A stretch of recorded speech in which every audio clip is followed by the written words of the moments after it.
Okay, we are back with more Factorio. The last time I played this game was January 2018. This is almost July of 2020, so it's been almost 2.5 years since I last played it. I have a policy of not restarting games on this channel, and sometimes that causes issues when there's a long gap in between sessions. However, in the case of Factorio, I need to restart the game because the mode I was playing on 2.5 years ago no longer exists. Also, it's been a really long time since I played it last, and it would take me a really long time to get back on my feet. We're playing it for 5 hours today in Freeplay mode. Walter has been kind enough to provide me with a map import code with some settings that will make the game a little bit kinder on me as a new player that stresses out with these sorts of RTS-adjacent games. We also played Shapes.io last Friday, so that was just a few days ago. Just kind of a nice little introduction back into the style of gameplay. Thank you, Serp. Give me a second while I boot up here. We're playing in free play mode, and I'm importing some map settings, so I'm going to check what those are really fast.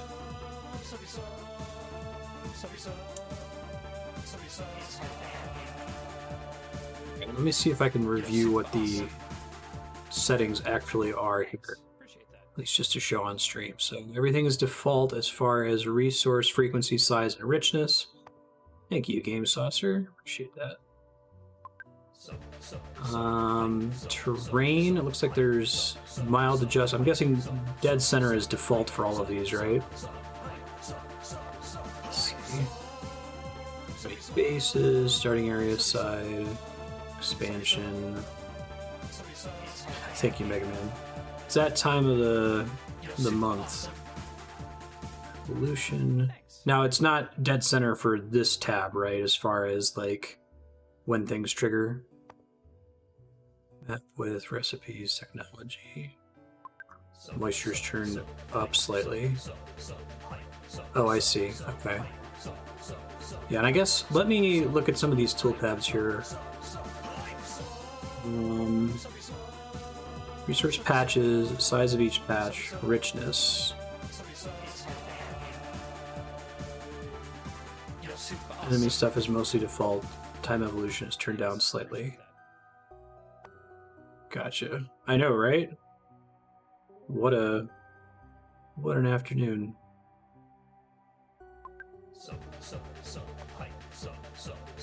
Starting area size is 150%. Oh, I see. Set as the area without enemy bases around the player. Okay. Okay, that's cool. Yeah, I was kind of under the impression that the whole existence of enemies in Factorio is bordering on being extraneous. Like, it gives you a small amount of pressure to play. I guess it's sort of like enemies in Minecraft, where, like, the gap between survival Minecraft and creative Minecraft isn't that big of a deal, and there's even an interstitial mode where you play it on survival, but you turn the enemies onto peaceful. I think it'll be interesting because if you don't have enemies at all, then I'm certain there are certain upgrades like turrets that are just pointless. So having those upgrades still be there is an interesting thing. But I guess the enemies are more like another problem you have to solve, like, electricity and water. In any case, I'm going to go ahead and start the clock here. I just wanted to review the settings before we started. And let's hit play. Walter's cautioned me that there is now a tutorial. Previously, we were playing in the mission mode, which has been removed from the game. There's going to be a little graduation cap tutorial thing that I'm able to click. And I'm going to just try to progress through that during the session today. Press left alt to toggle detailed info overlay. I love that this is the first thing that they pop up. Like, you're going to need this in order for the game to be playable. These are tips and tricks. These are separate from the new tutorial, I guess. This is Factorio Freeplay. Your task is to launch a rocket into space. You'll need to research advanced technologies in order to unlock the rocket silo. Start small, work your way up with automation, and don't forget to protect yourself from the natives. Oh, and I missed your thank you, Scarf. I appreciate that. Tab. All right, so Alt is already on. Move with WASD. Man, I don't remember what this game looked like in the first episode, but it feels a lot smoother now. We'll see. Press T to start a new research. Don't freak out about that screen too much. It's this cap right here. Okay. Play a tutorial for inventory transfers. Oh, cute. Oh, this is nice. Wow, the text is insanely tiny, though. I might need to drop the game resolution down so that y'all can see this in my shrunken screen here. Open the iron chest and transfer all the wood to it by using Control left mouse button on a wood stack. Okay, that's convenient.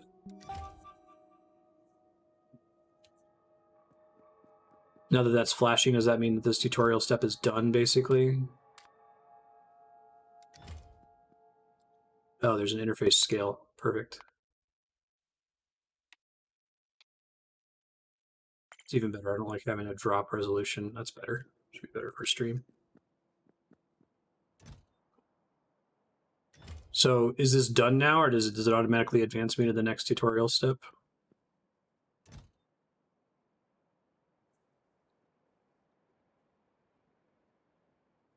Not done.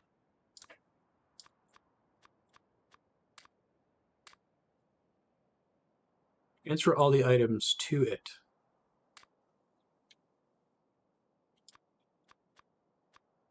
To the chest?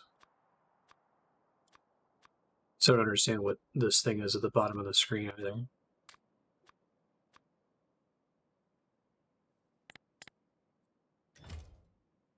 Open the iron chest. Transfer all the items to it by using Control left mouse button on an empty inventory slot. Okay. What does that mean? Was that like a second step? Did it change from the first step?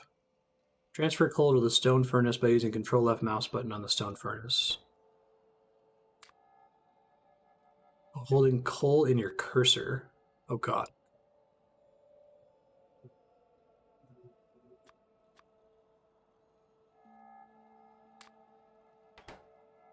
On the stone furnace.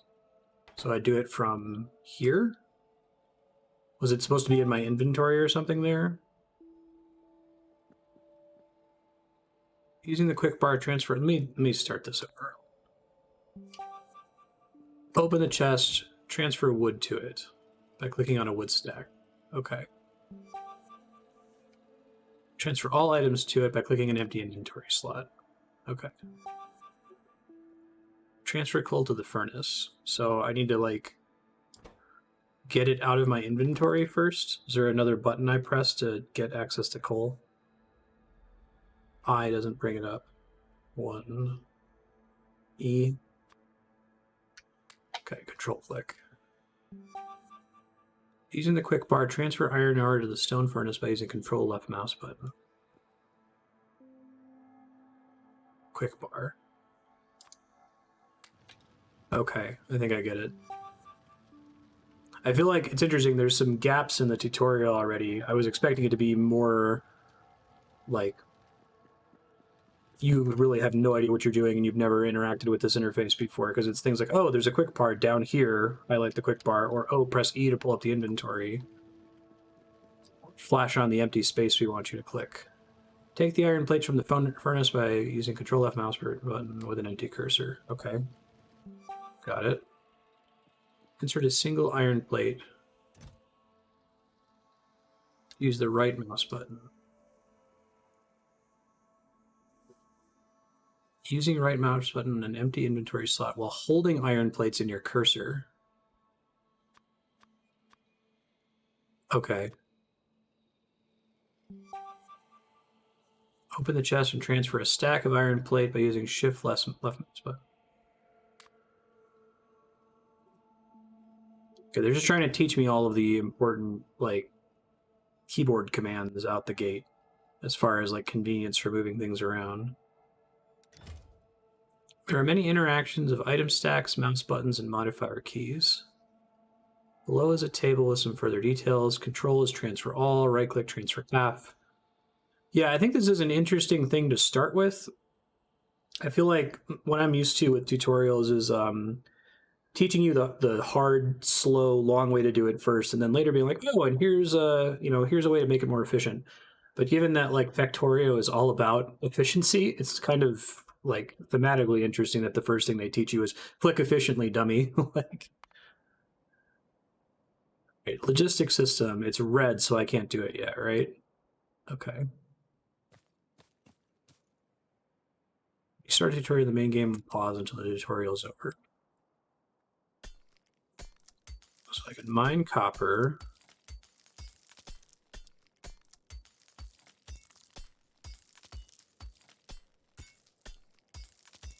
Manually, which isn't great.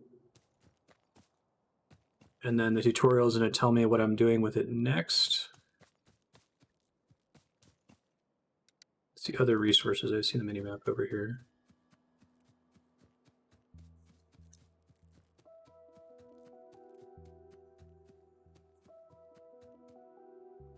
There's water here.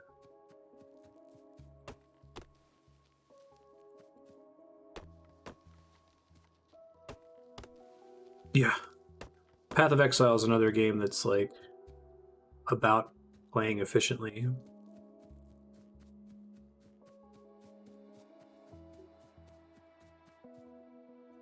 Launch a rocket. No guidance aside from interface mechanics.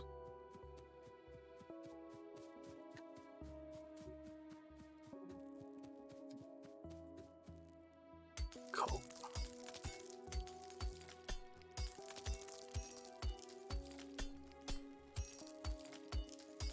Yeah, and I'm going to be pretty dependent on help from chat in this episode.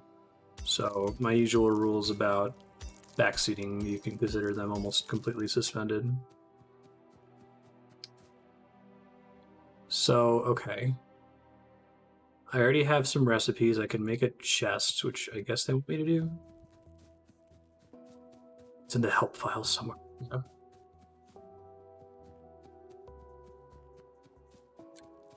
Oh god. I thought that this was the kind of thing that would be in tutorials. Okay. Place your burner drill on the coal.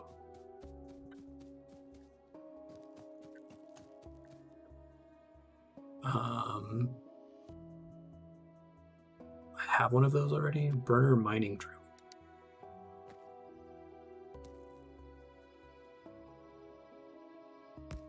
Terraria's on the voting system. It hasn't gotten any votes yet, though.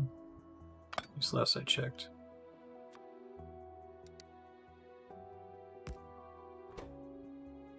So I can put coal in there. And that's going to make it output stuff, but it needs to have a box in the arrow, the direction the arrow is pointing. They put it in the game. Make a wooden box in front of the drill. Okay. And that's showing me that there's coal in that box. Okay. So that thing's producing coal, or it's mining the coal and putting it in this box. I guess I can look at the other tools here. Is there a mode in this game that like just kind of guides you through the basic steps for spinning up here? Yeah, I assume you can have it so it's like mining coal and then feeding coal into itself. Just minimizing the number of things that you're having to do manually, basically. Oh, that's cool. Let's be a blueberry. Perfect.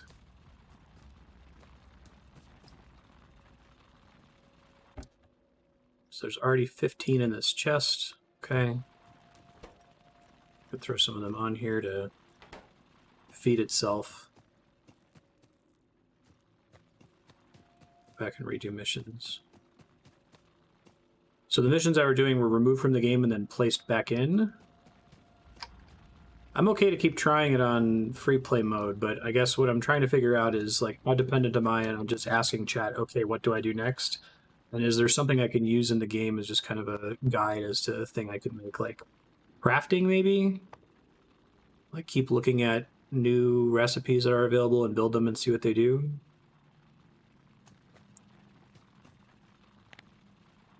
Logistics, trains and rail building. bonuses. Okay, I'll try to do that then. Burner inserter.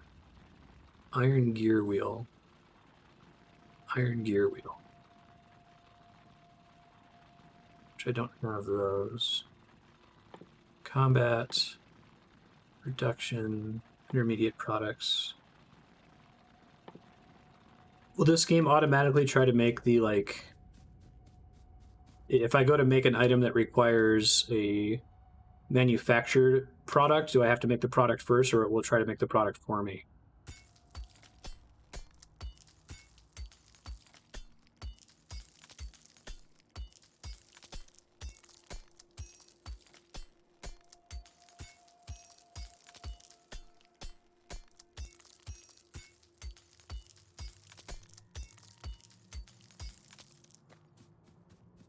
It will try to automatically do intermediate steps if it can. Okay.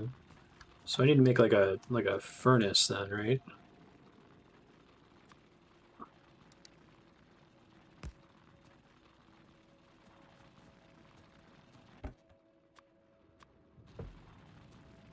So we're saying I can click the hole here.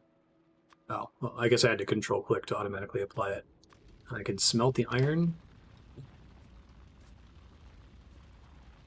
Recipes lists all the raw costs at the bottom. Oh, that's nice. Total raw. Thanks.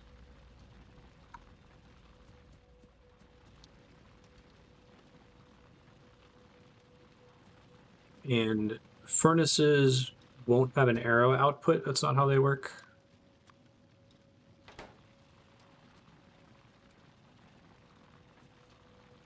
Brown patch to the right of me is stone. The squiggles are cliffs on the mini-map.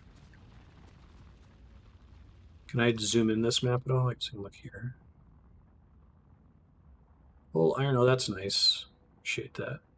Stone. Copper.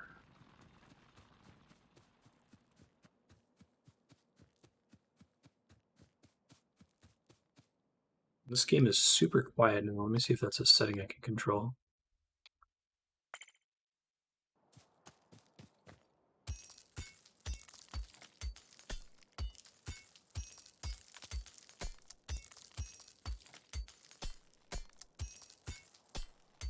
Okay.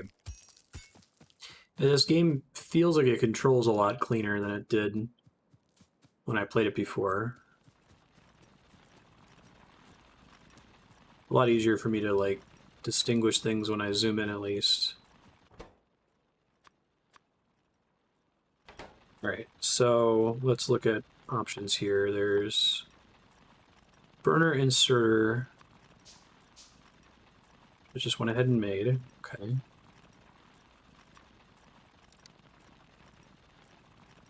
Grabber. Oh, I see. So I could use the grabber to, like, can I pick it back up here once I've placed it? Okay, right click to pick it back up. Got it.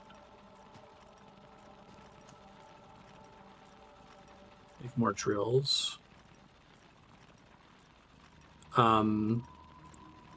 I'd eventually like to set it up so that I'm automatically moving coal from this box to fuel the thing again. Although maybe that's overkill. Second tab. Burner mining drill. Consumes burnable fuel.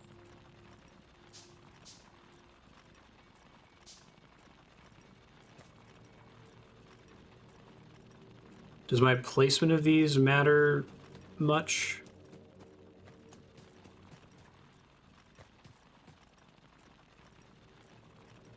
Put two drills facing each other on coal. Yeah, I do remember the robot arms, but I don't have just coal and wood.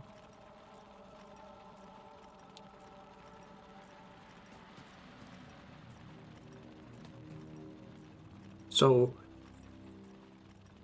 isn't that kind of pointless, though, if they're just fueling each other over and over?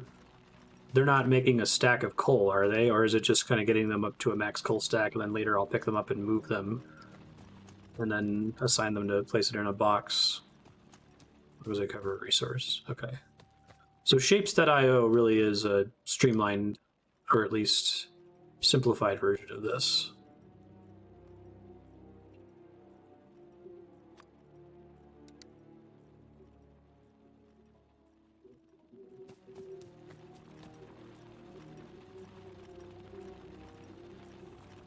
Pull from them with control click periodically.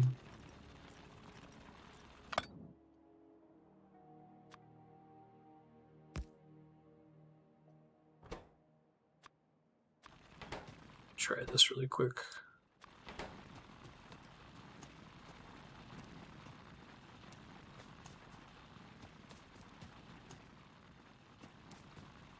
Sure. Okay, well, let me make another one. I need more iron already, right? So I gotta put some more iron in here. So you're saying, like, can I rotate these guys after they're already been built? I don't have to pick them up? Okay, that's helpful. And few decisions I make in this game are truly permanent, right? Like, at least it looks like I've got the ability to pick things up and move them around.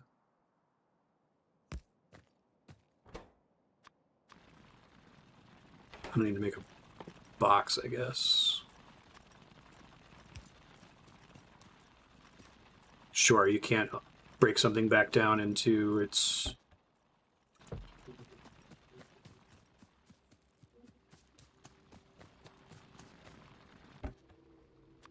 constituent components. I see.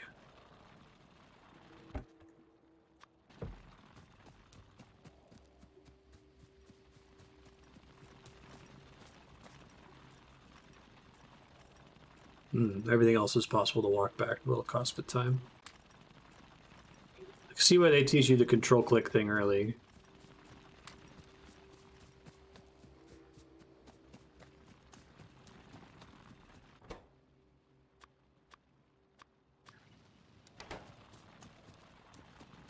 It's basically telling me that I have stuff available to pick up, right? Okay.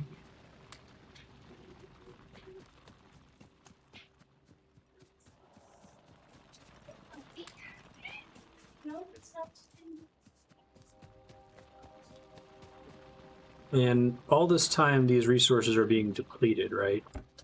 So I guess that's different from shapes.io, that they're not considered an infinite source.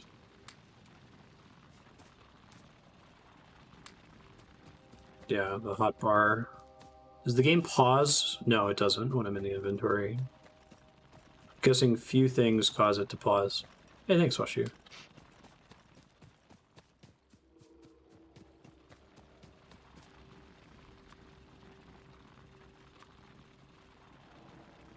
Why is that dropping half of them instead of all of them? Oh, no, it's not. It's referring to the total that's in my bank, or in my inventory. Okay, I see.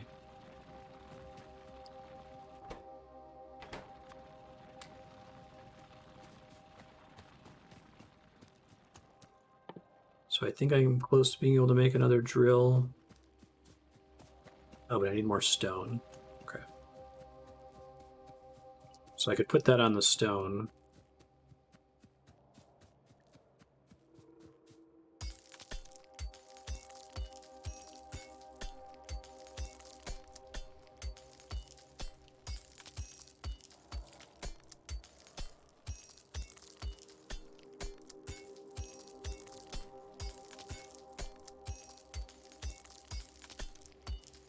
It's a reference to your inventory, right?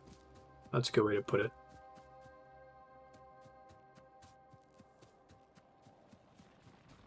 So when this says that it requires a furnace, does it actually care how far I am from the furnace? Or is it building a furnace? So it doesn't require me to be at a station in order to do the thing. Okay, that's different than what I thought it was. Let's go do that with stone then.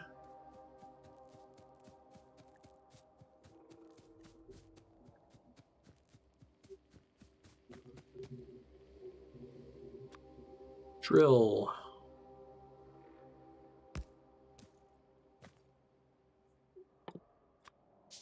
I see. Are there advanced recipes that require a crafting station, like how you need like a crafting box in Minecraft, for example?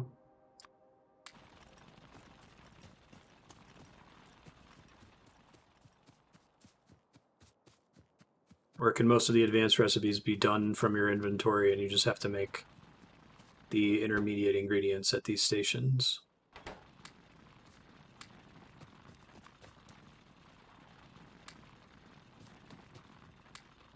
So I can run around with a stack of coal and just fuel all these, but eventually I'm going to want to automate this. I'm going to want to set up conveyor belts from my coal miners to supply coal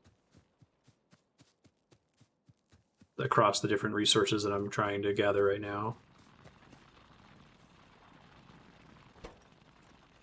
Build a building and tell it what to do. Yeah.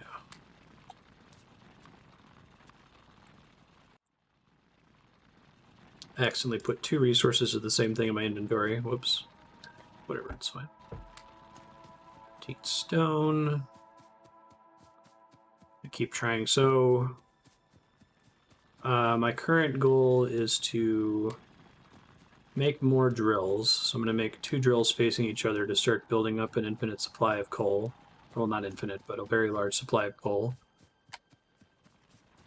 Once I do that, maybe I'll look into making some conveyor belts to try to feed coal into my other 2 machines. Now, when a resource is completely depleted, you dig a max of 50, okay. When a resource is completely depleted, does that mean that I have to like pick up and move the drill and move all the things connected to the drill? A furnace can smelt the output of a burner drill. Okay.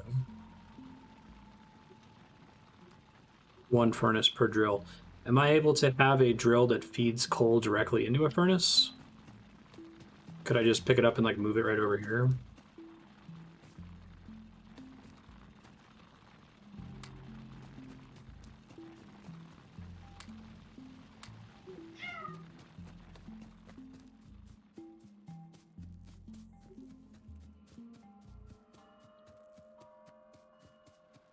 Okay.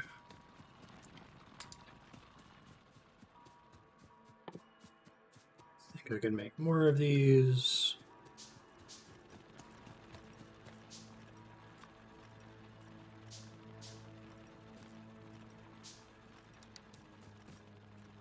So, okay. If I do, let me move these on my hotbar here. No. How do I get this one off my hotbar? Clear shortcut, middle mouse button.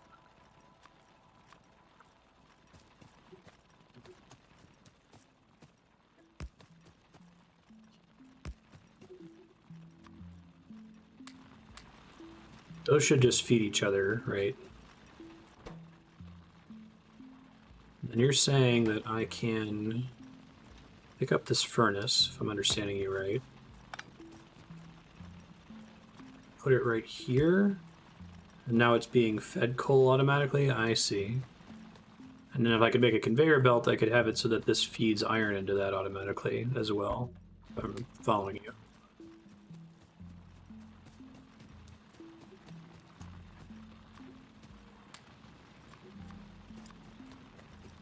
How do I clear something from my cursor without having to click back on it? Can I just right click? Doesn't look like it does it. Left click doesn't do it.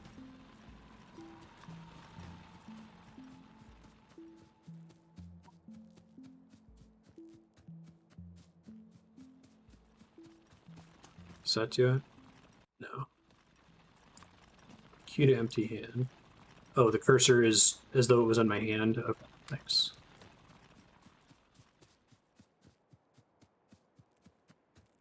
One coal drill will supply enough coal for at least 10 furnaces. I see. So the idea of having these face each other is to just kind of build a cache of coal, but in the future we want to get to the point where we're not manually moving that stuff around, it's just all being automated. All right, well, let me play around with some stuff here.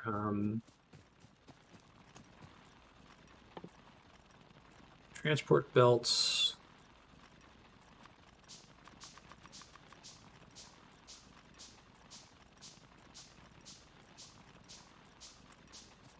I can make my little robot arm. I think I remember how this works. I can make a robot arm that pulls things out of a box and puts it onto a belt, right? Yeah. Those are based on water, right?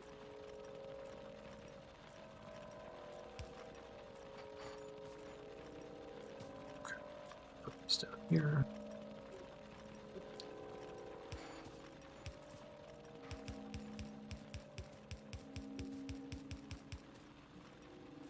That tells me that I should move this stuff further down. Let me do that now.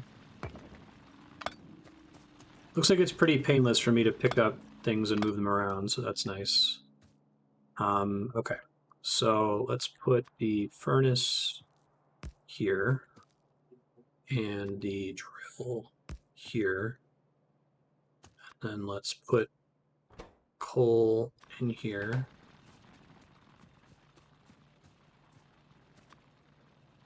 Let's make more of these guys.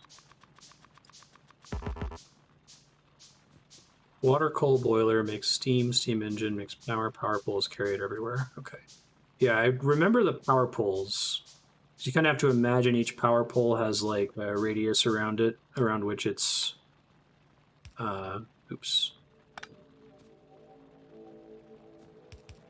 Providing power to everything in that area. Whoops. Shape.io has me,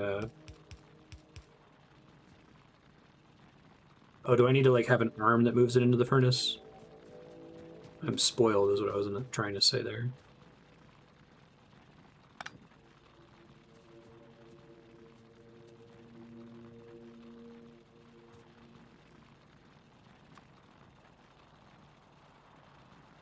Burner inserter.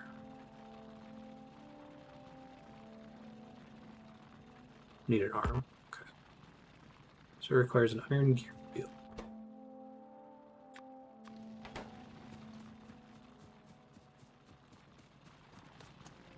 This thing's out of fuel, or the arm needs fuel. Oh. Okay.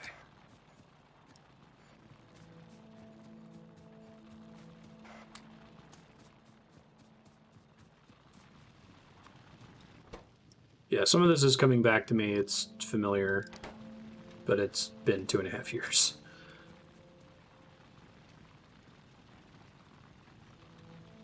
Iron gear wheel requires 3 of these.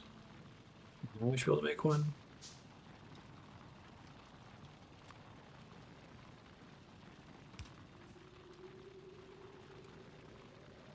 So does it have to deposit them into a box first before I can move it into the furnace? Put directly onto a belt with no intervening machines. Can they gather from a belt? Because it looks like it doesn't want me to do that unless I need to move these back a little bit first. Oh, interesting. I wonder why it doesn't say it's not fueled here. Right, so it's fueled.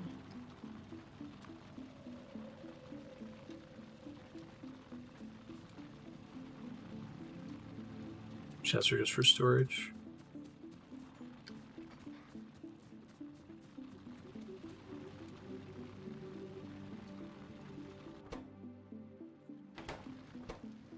The furnace is already full. There it goes.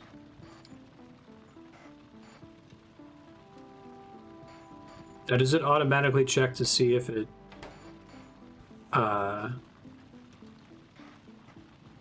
like, why is it pausing before it applies it? Is it like only applying it when it's empty or something? Only put stuff in the furnace if it's empty. Okay, gotcha. And is that just a reality of the way arms work, or is that something you upgrade eventually where you can like fill them further?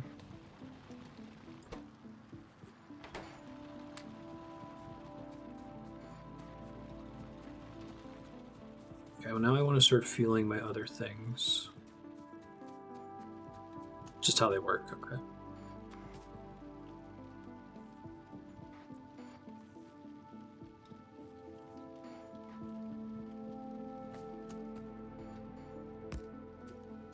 trying to think. Let me try to think of how to word this. I can make two burners that face each other, but how do I make it so it's completely self-sufficient? Is it possible for me to right now, with the tools I have available, make a loop that feeds in on itself in order to power one drill? Now this one's going to run out if I don't find a way to fill it. Just having two face each other is a way to build up a big stack of it, but it doesn't make it completely automated. Just use electric coal drills. Okay, well, let me try getting up to that point. Boiler is pipe, stone furnace, requires stone. Steam engine. Scroll up.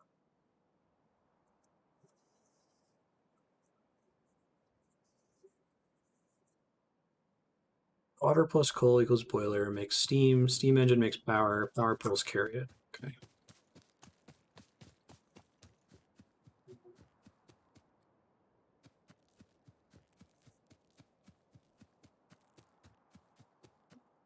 You get an offshore pump first for the water. Okay. That requires electronic circuits. Require copper. Okay.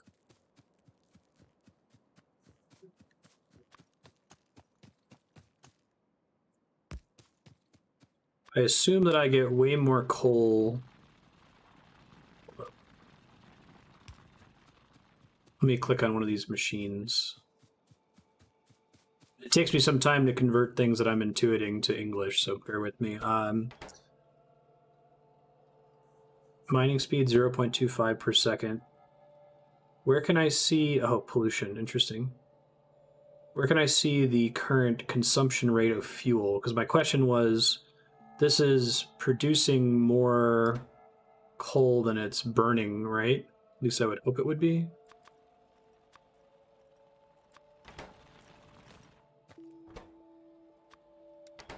Now, why did these stop? Mouse over coal to see its energy. 40 megajoules? Oh, I see. They need to track it that way because there's a difference between it being coal versus wood.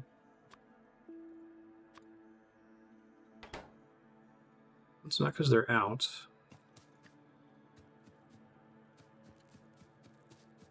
This one's definitely out, though.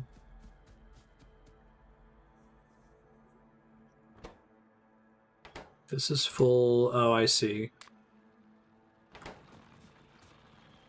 So they just stopped running if they don't have anywhere to send it.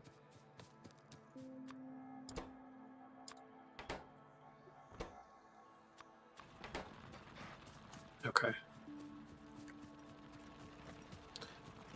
Eventually, I'm sure you can do the equivalent of an if statement where you're like, if it's full, at least continue producing and dump in a box or something. Anyway, we were going to do copper here. Let me work on that.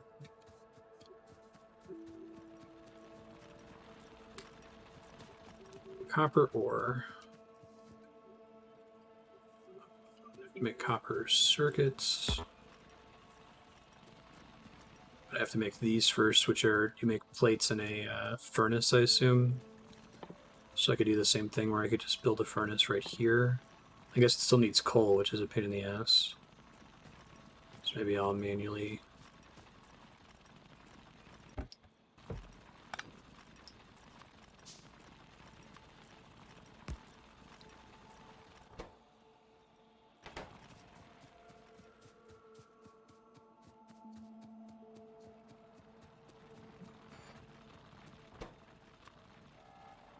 $23 seems fine.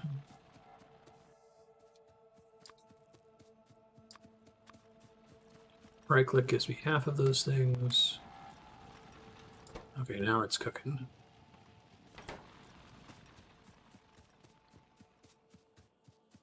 Output drills directly to conveyor. Oh, does that work? I don't need this arm at all.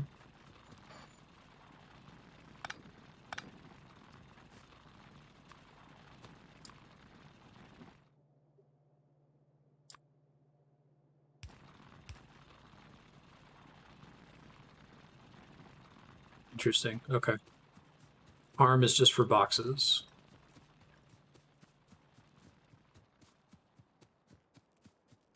No, I must have missed that. Sorry.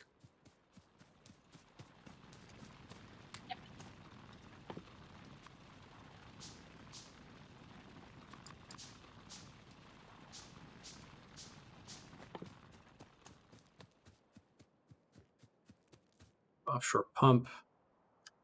Pipe, iron, gear wheel. Okay.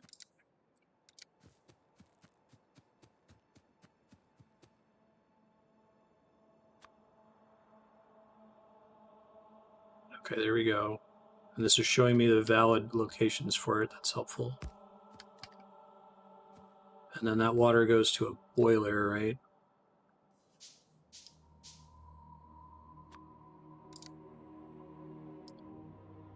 Is this feeling familiar?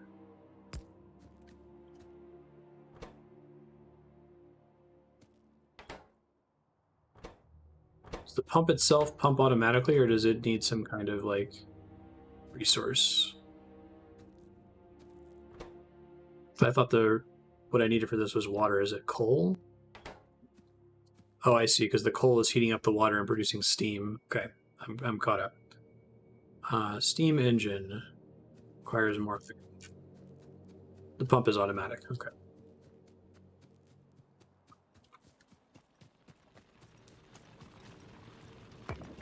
Oops.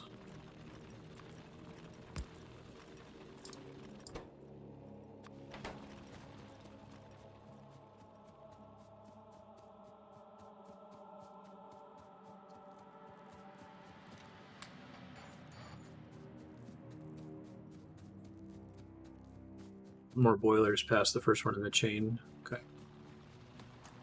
Thanks for having patience with me. It's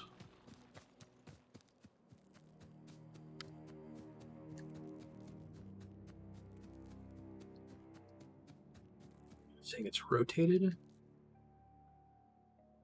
So what is...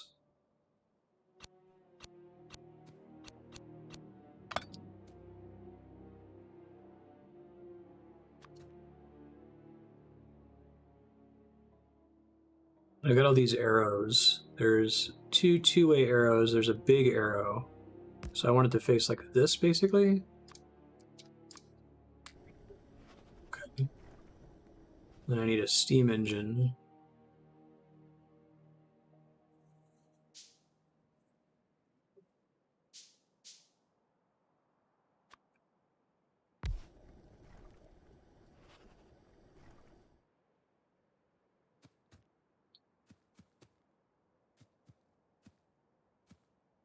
So is this thing working right now? I don't see any animation on it. It's got coal. Oh, this is saying add power poles, and it's not generating because has like 1 unit already of power or something.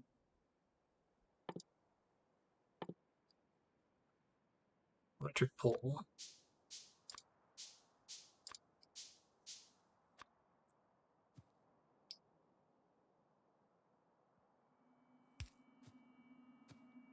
Now, how do I know whether these are connected to this?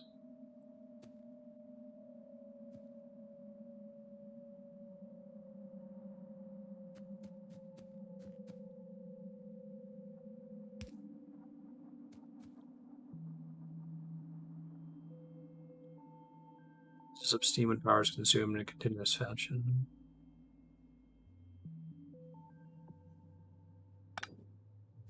Okay, hold on.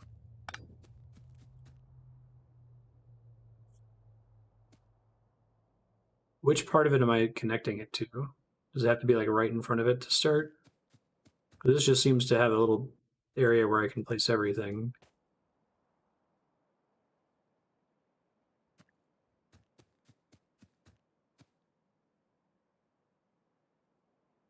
Blue area needs to overlap with the steam engine.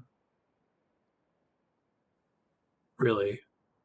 So like this was wrong because it's not under the same tile. I wonder why the color doesn't change when it's doing that then. So now it's connected. Any part of the generator have to overlap the blue area. Okay. How do I know when I've done that correctly? Does the game have any feedback? Maybe once I've connected it to something else, I'll see whether it's powered or not, and then I'll be able to deduce, oh, that must be a tile too far.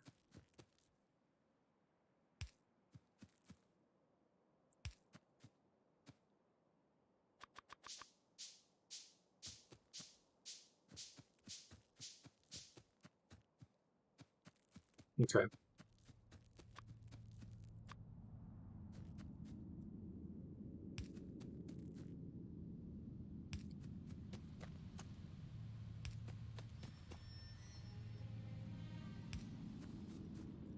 Is there a limit to wire reach? Is there a max range from the water source? Blue highlight when you place in the power pole. When you go to place one near the generator, it gets a box or another. Okay, I'll have to check for that because I didn't see it.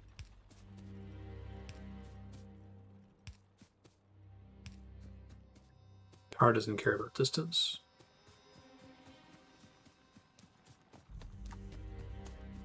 I'm trying to do coal first, which is why I'm making them so far away.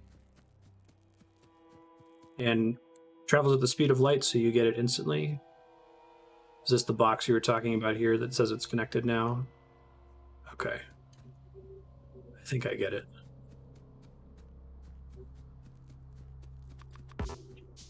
Limited by the number of power poles you can build.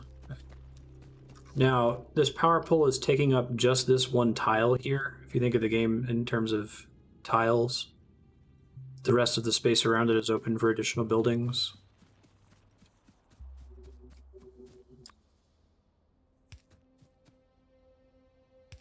Okay.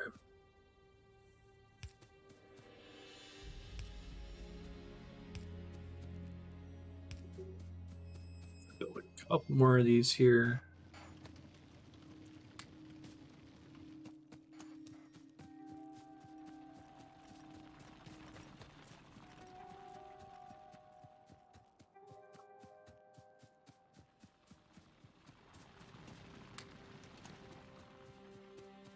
Yeah, and I have to like review each one. I guess you get a feel eventually for the space that they're covering. All right, so now I need wood. So let me chop some trees real quick. Is that something that gets marked as a resource, or it's just everywhere there's green? I think it's everywhere there's green.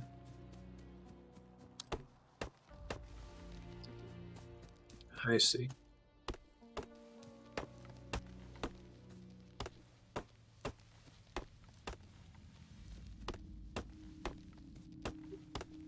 Yeah, basically completely suspending backseating. Go for it, Game Saucer. Just bear with me. It's you might have to say something if you don't see me catch it in chat. Feel free to just type it again. Go nuts. Yep. Especially since we played it before, it was just so long ago now that most of it has slipped from my mind. Okay. Building more of these.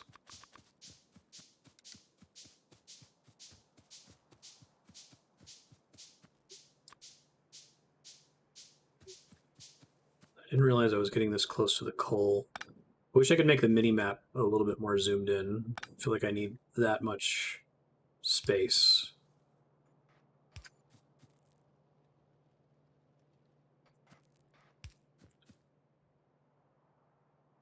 Okay, hopefully that's enough coverage. So now I want to try to make an electric something or other.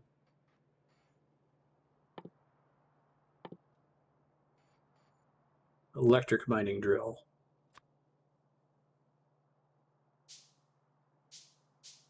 Yeah, no, that's completely fine. I'm not stressed out about it. I appreciate the help. All right, so as long as they overlap at all, or does it have to overlap in a specific square for this to work? I can see the little blue dot, but that seems to suggest like this doesn't work, even though it kind of shows like it's an overlap.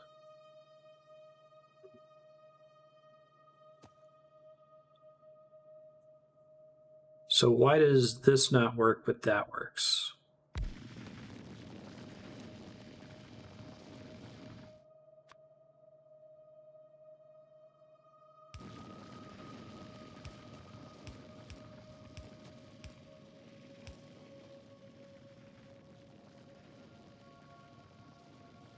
As long as the blue dot appears. Now I probably... Oh, okay, that has to be... I don't think I realized that before. 1 sec.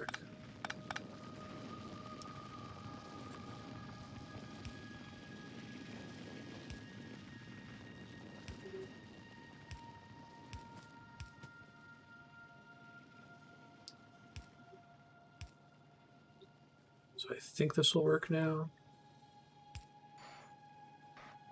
But it still has to be powered, so theoretically we eventually want an electric arm, right? Blue box is area and mines. Building itself has to be in the power area. Oh, okay. I guess I was confusing those. So it's mining all of the coal that's in that space. But that blue box tells me that it's close enough to the power to count, I think. Okay, well, let me see what my other arm options are here. Assumes electricity.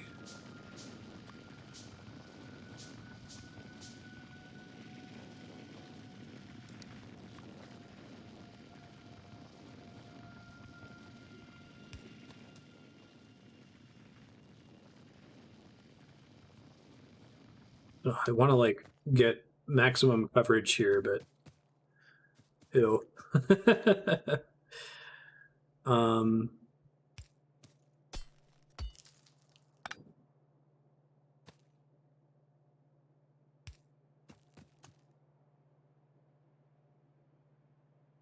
Yuck.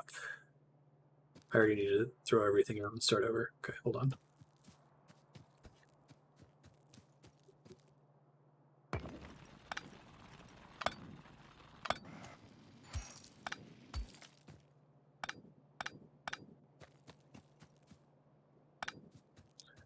Alright, I don't need to care about maximum coverage when I'm just trying to cover large bits of ground, but once I have a factory area, I want to cover as much of it as I can.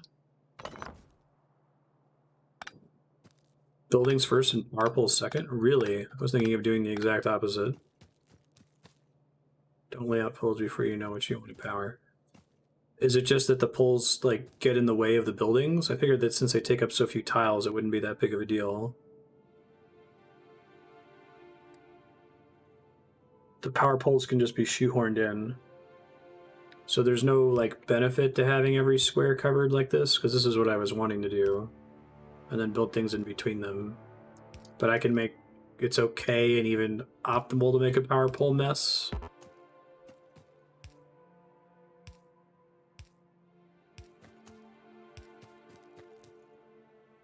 Okay.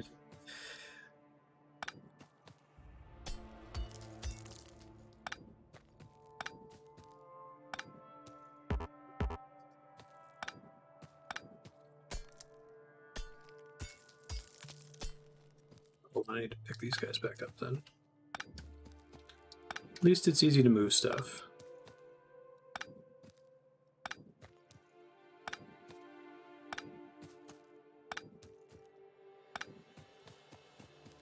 So I should be trying to fit them in the gaps around my machines, I guess.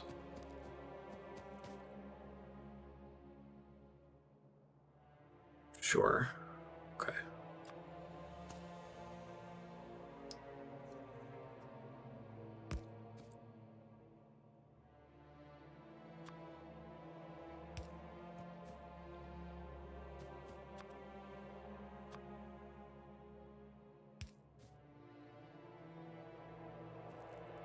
Okay, this thing needs coal to start.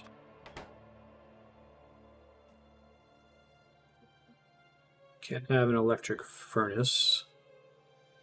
So then we want this electric mining drill. We want it to feed directly into the furnace. I think that works. And put this guy here, and then it's blue, which means it's going to count as being connected.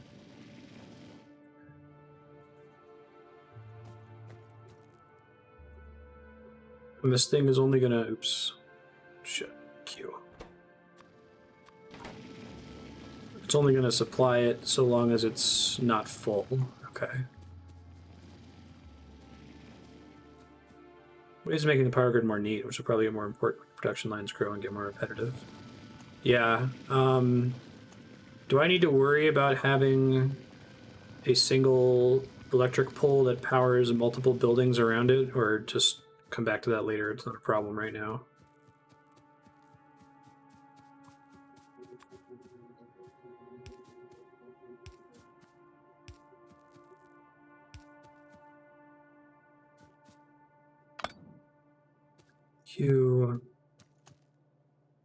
Let's make another electric drill, I think.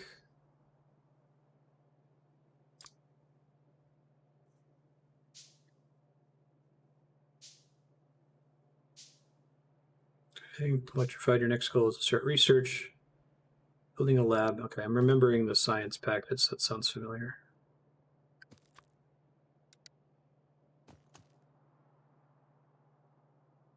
So that tells me it's feeding onto the belt, right?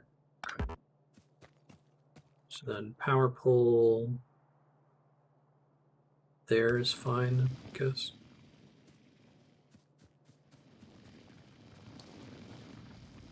All right, and this is already an electric grabber arm.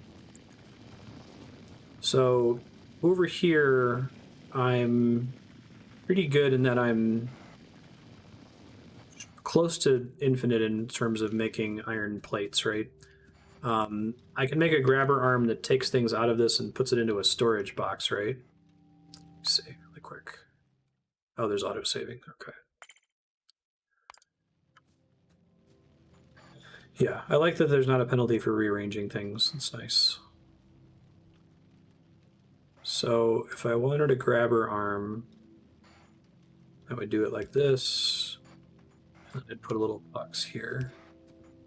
And the difference between a wooden crate and a iron chest is the total storage space. Okay.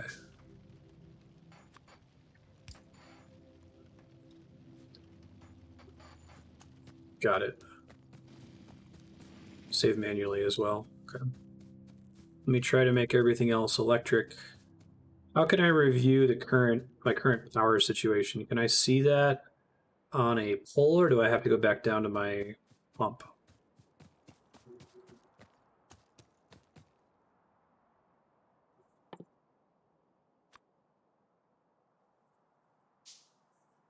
Create a new game. It immediately starts overwriting autosaves. Okay, so at least end sessions by manually saving. Click on a pole. Oh, interesting. Gotcha.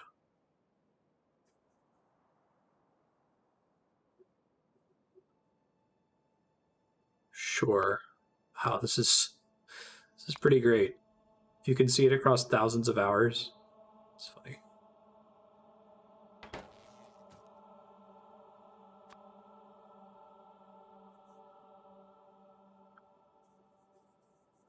Now, do I want one of these to basically cover as many resource tiles as humanly possible? So it's better to move this guy over here for that reason. Okay. Then I need to have a furnace here. So I'll just move this one.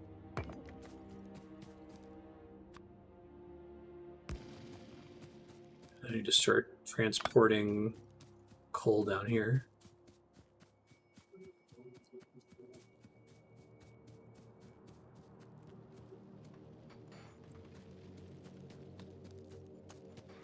Coverage doesn't matter too much.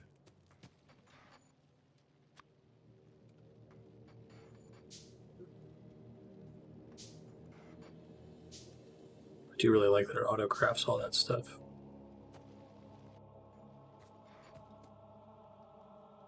Pack as many drills as possible on each patch. Okay.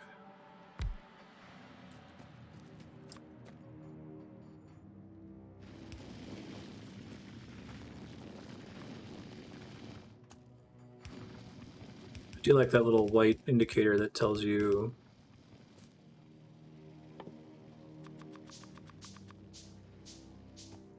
this is being connected to this.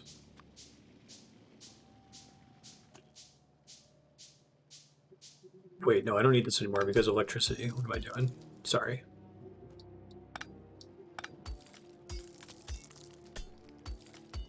But that was the whole point. I do need to transfer electricity to...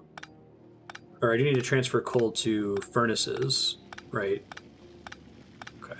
And I don't have a way to bury under my existing lines right now. How many total resources it can get before you just have to start moving things. Yeah. That makes sense.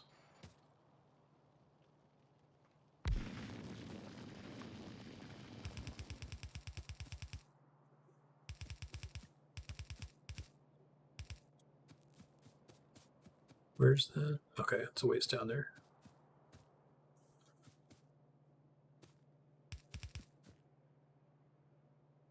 Sure, I should probably work on the boiler now.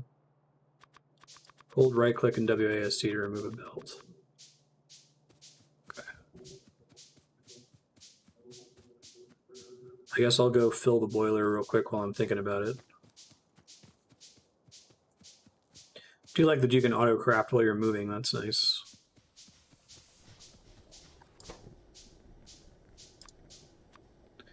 Max of 50.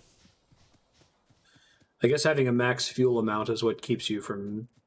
Well, I mean, you never want to do it completely manually anyway. That's kind of the whole point, but... It's best to think in terms of rows of machines with belts running alongside them. Something that might not mean anything to me yet. I'm sure it will in the future. Shift click to produce as much as you can. Whoops.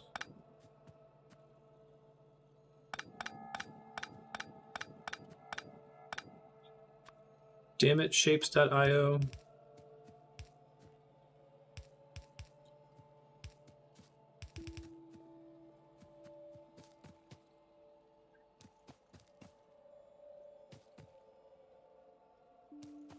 I guess I'll go ahead and manually fuel this for now. I'm going to move these over here in a second.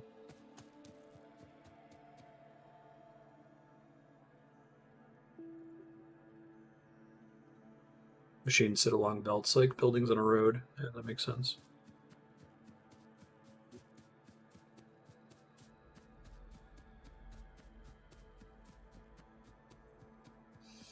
No, I'm with you, but I'm going to have way more machines to start thinking about things that way and like how I'm going to organize everything. Iron's what I need for belts. Okay, that's important to know.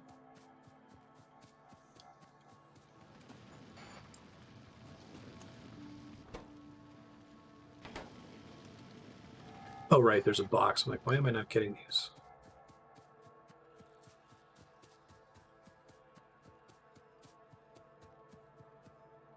Five or 10 coal miners in a row with a single belt to collect the coal from all of them. Okay.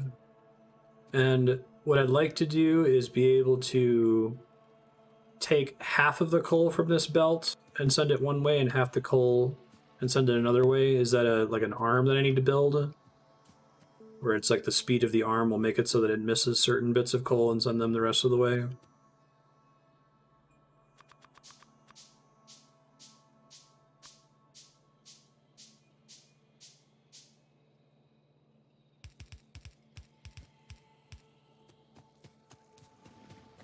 These guys.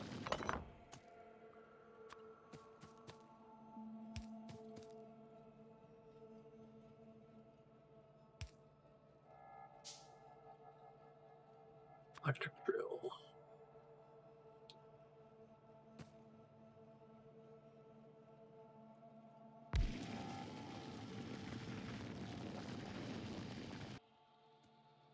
Oh no, the drill doesn't have to be near the belt. Okay. We need the furnace to be near the belt.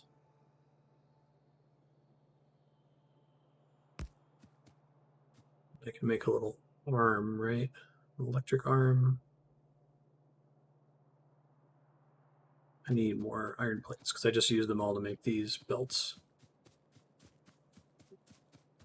Arms aren't fast enough to move everything off. Okay. 2 arms pulling from a box will alternate.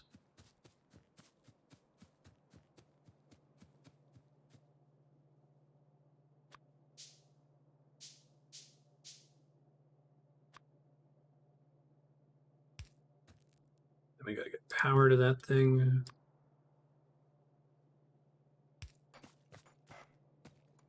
Okay, and then if I make this guy go here, this thing is now producing copper for me. Okay, I get it. Yeah, I know this is super slow. I appreciate y'all's patience. Let me make a chest really quick. Oops, I made an extra one. That's fine. I'll end up using it later. Oh, is that one just barely? God damn it. Messes with my non-clinical OCD a bit that all of these buildings are an even number of tiles wide and tall.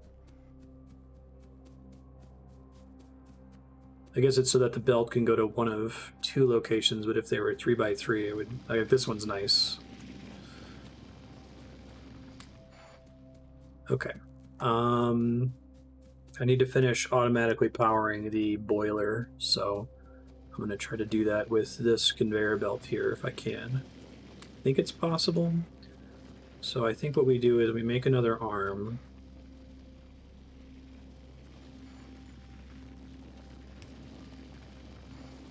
And then I just get power. It's fine.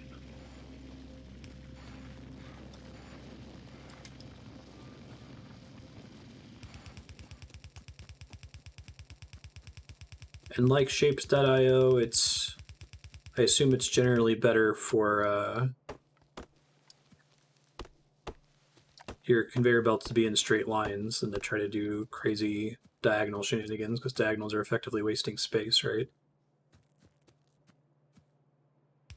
Electric furnaces are 3x3. Okay. Don't think that's enough to get me the rest of the way there.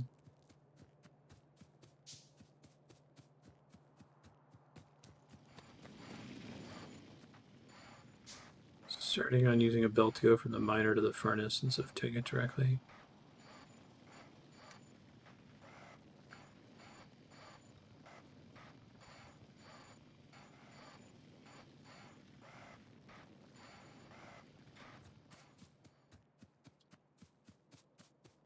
Checking about up here.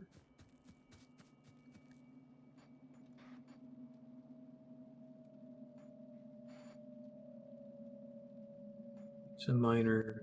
Can I turn off the day-night cycle?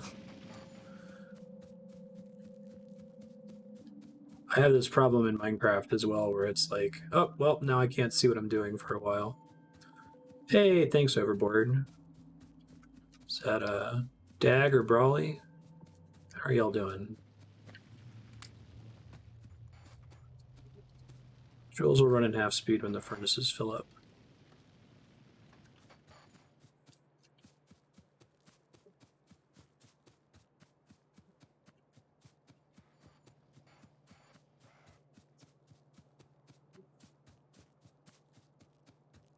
Cool. If you guys haven't checked out Overboard Gaming, their channel is really cool. Play a lot of awesome games as well. Highly recommend tossing them a follow.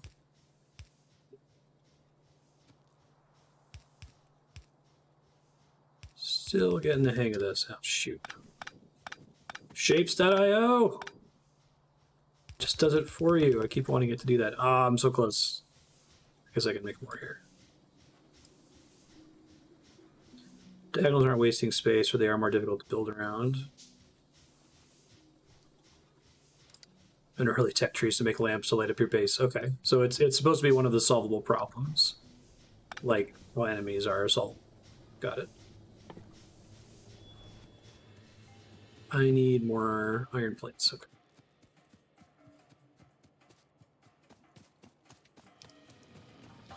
Rimworld. So I've never played that. Is that the one that's like Dwarf Fortress, sort of?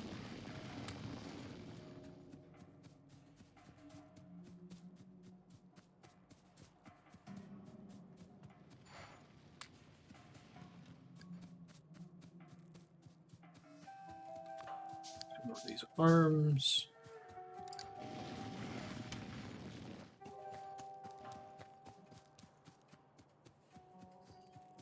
I'm pumped for that new Steam release on Dwarf Fortress.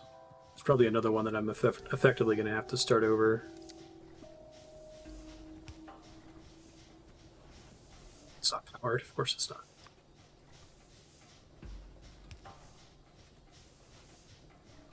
Now, is that only accepting water? Where can I go to put... It doesn't seem like it wants to put coal in there. Is that because it already is full on coal?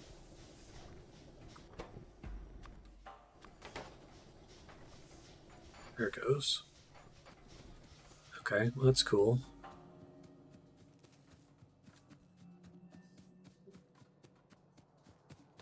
Make sure that that's still getting what it needs. 302 degrees per second. Can I see that in terms of number of things I can pick up per second?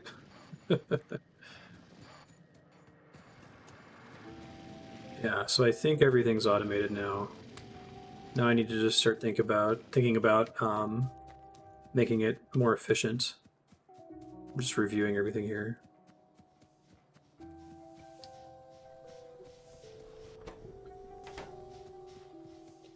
So I kind of have wasted coal along this line. I guess maybe I can find things to do with that later, right?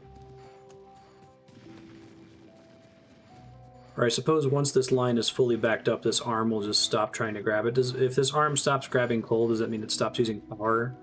Is it only burning power when it's moving? So research is available now, right? I don't think I have a tutorial or anything yet. No.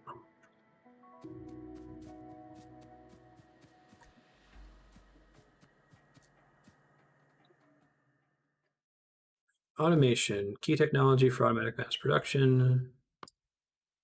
This is when I need science, right? The red and green resources now. So I need to build something that produces it, which is a lab.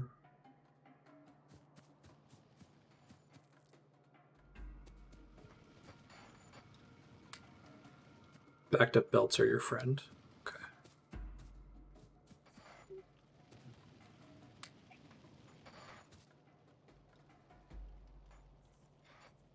So just a lab receiving electricity, it will start to produce science, or do I need to feed something else into the lab to do that? Make science packs by hand.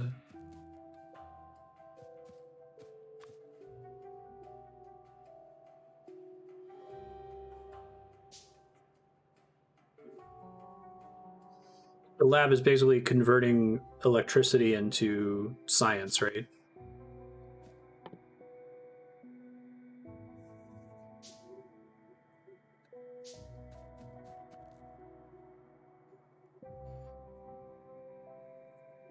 Okay, you manually make science packs. Hold up.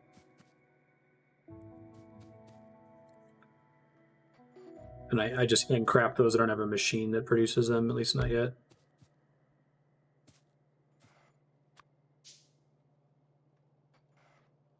See, so this take a little while to craft.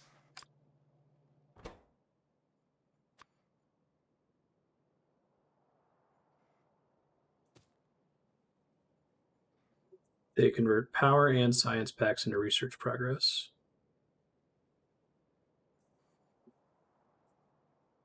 Yeah. So this one's not researching, and is that because I haven't selected anything from the tech tree yet? Start research.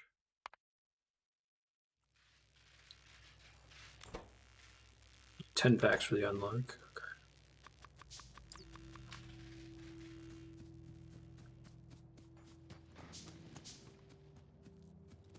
Gotcha.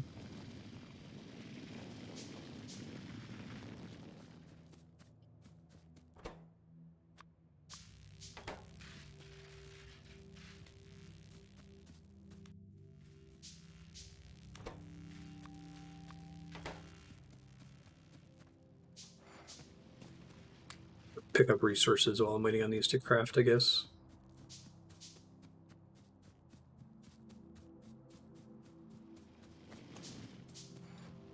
I guess I could set it up so that my final furnaces are all in the same general area, so I'm not having to walk so far.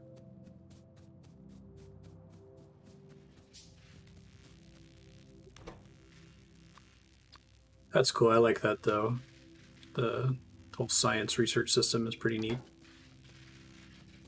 Now, all of my, if I have multiple labs, they're all going to contribute simultaneously to whatever my currently selected research topic is.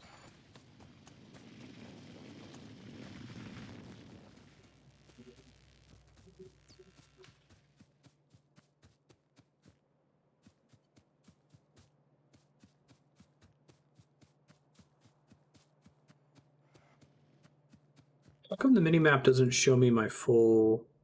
Like, I can see a line of conveyor belts here, but I don't see them stretching all the way up. I had 2 labs, I could put 5 in each for automation. Okay. Automate increasingly complex science packs. So that gave me an assembling machine and a long-handed inserter, which I think I remember this. This is just, it can insert over multiple tiles instead of needing to be directly adjacent. Does a long-handed inserter also let you cross over a belt? Assembling machine.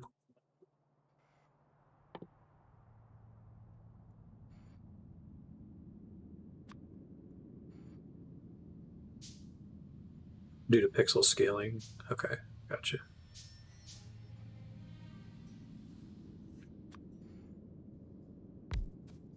So this needs power, and you have to feed the resources into it that you need in order to make science packs. Is that what this does? Is it make science packs?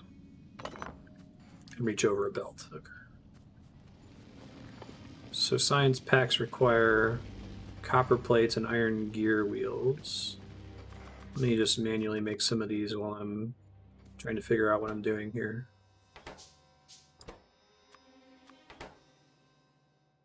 Research electronics. Oh, shift scroll doesn't work.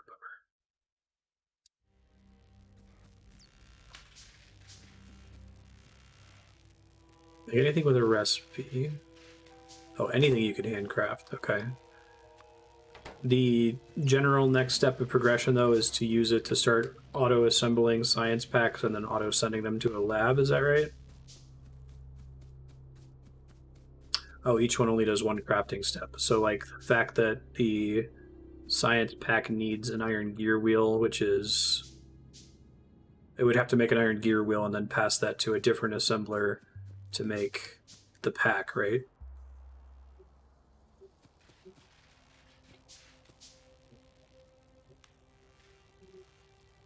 Look on the left side of research.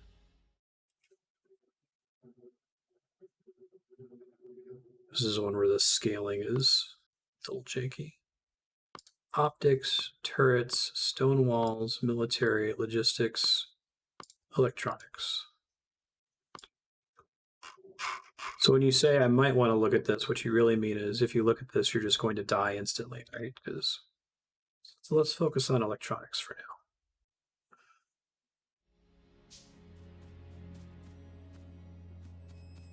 Lamps and turrets. Lasers, solar energy, but I need green. So I should be focusing on stuff that, like, for me to know what the game expects me to make next, I should be looking at things that are red only, right?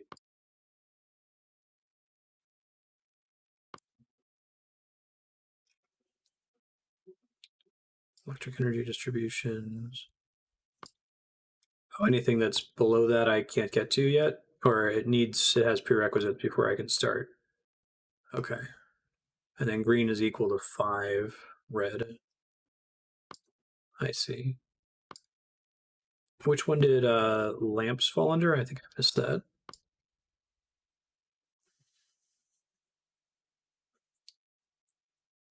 Oh, okay. Gotcha. I kind of wish these tooltips like suggested to you what the item did. You can figure it out in a lot of cases, but just a little bit of explanatory text of like, this lights the area. So really, anytime I look at these, this is like often a flavorful name, and then this is the thing that it's actually giving me, right?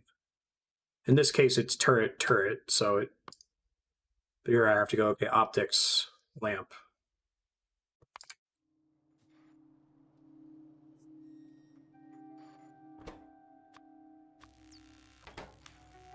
No, did I not? I'm actually still doing electronics, aren't I? Right.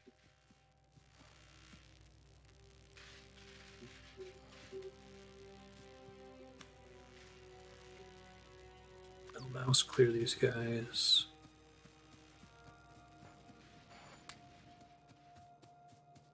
So, okay, I need to start thinking about making an assembler to make cogs. So let me try to do that up here.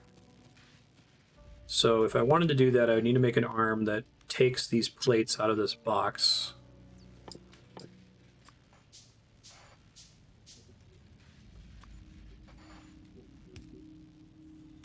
It needs to be powered, of course it does. Okay, and then have that go into an assembler. And then how do I tell it? Okay, I click on it to tell it what I want it to make.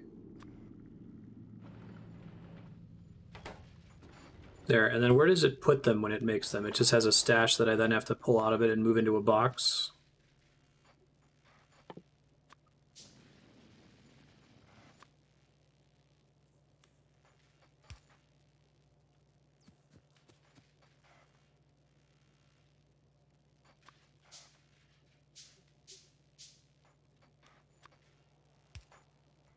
Okay, so now that's filling with cogs. Okay, got it. And then the next thing I need for science packs is copper plates. So I need to be able to get copper plates up to this thing.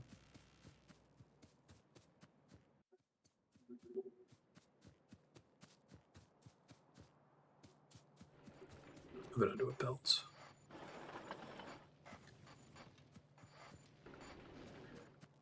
Okay. Is this a pretty standard distance between resource nodes?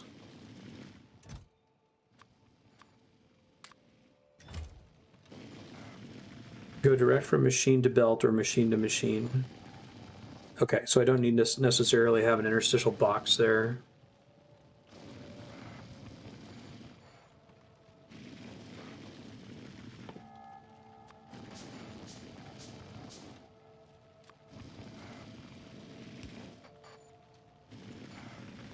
Start doing some belt back up, I guess.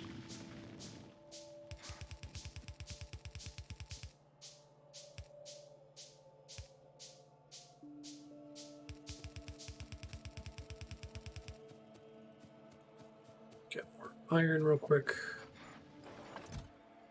Oh, but I see, now I have a problem. I guess I've got some in my inventory right now. If I wanted to turn something off so I can temporarily access a resource, what would be the best way to do that? To just remove one of the arms and put it back later?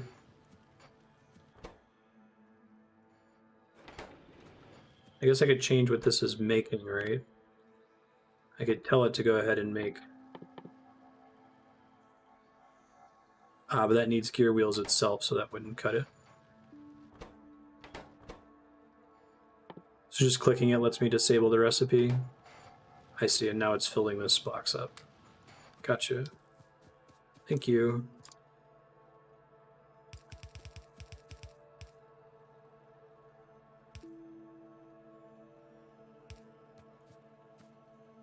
Whoa. I don't think I was expecting that to happen. I didn't realize that belts could connect like that, and that you could carry two different resources on the same belt. So if I want, is this arm set to only ever grab raw iron because there's no point of it grabbing the copper? Rotate it out of alignment or move it.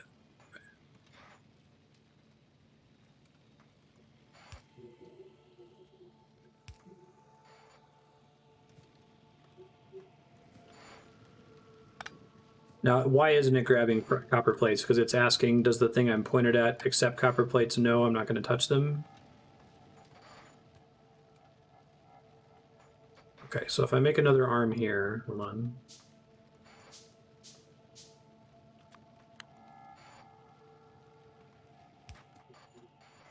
Now, why is that grabbing? How can I tell that I want it to grab the copper instead of the iron? Boxes want all the things. Inserters are dumb when they're pointing at belts. I was originally planning to stop here and put an inserter to intercept these and move them up. They'll get the closest side first.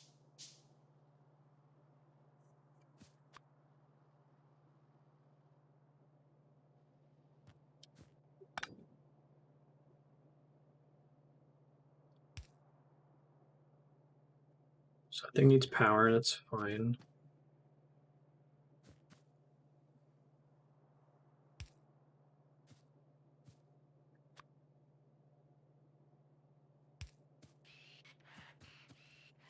Oh, I didn't realize that thing was faster too. Okay.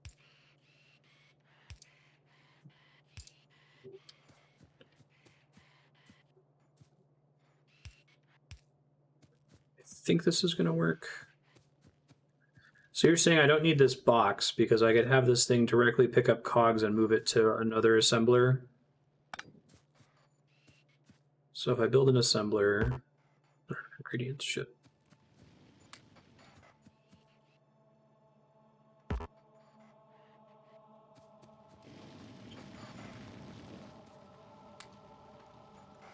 Oh, I see. There we go.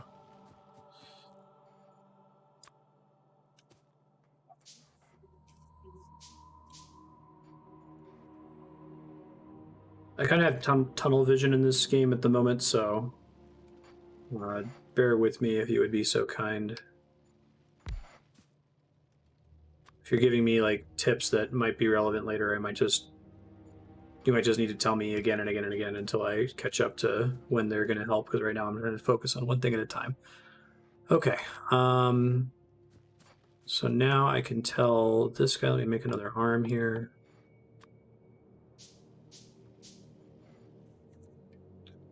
Learning is fun.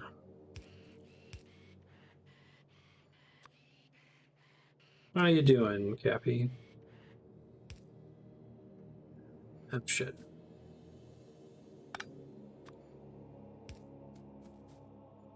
This needs to be one more over, I guess. So that's not grabbing it because this doesn't have its recipe set, right? Okay.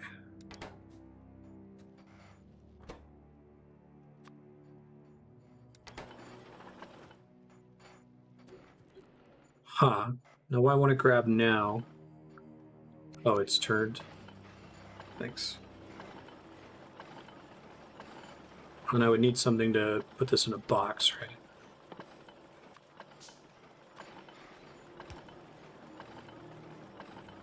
I'm surprised they even make it optional to... So I'll put this up top because I can use the same power thing. To have the Alt key turned on, it just seems so useful. I don't know why you would ever turn that off.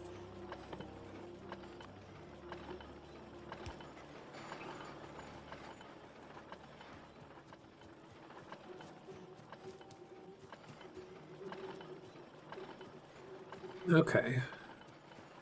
Now, is there any way for me to just get the items off the belt without destroying the belt? So I don't want all of these extra copper plates there. Oh, I could feed the lab directly? Okay.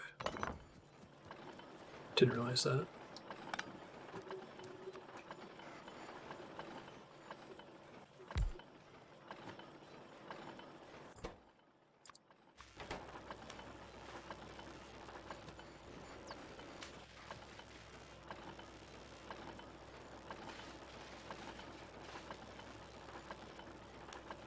Now, is this thing able to pass it?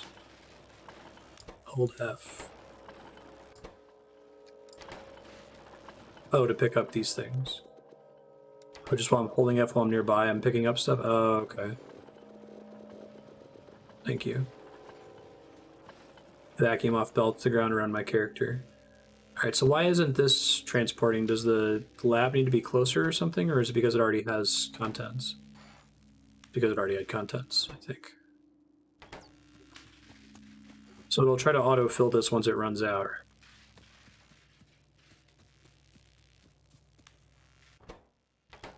So I eventually want to be at a point where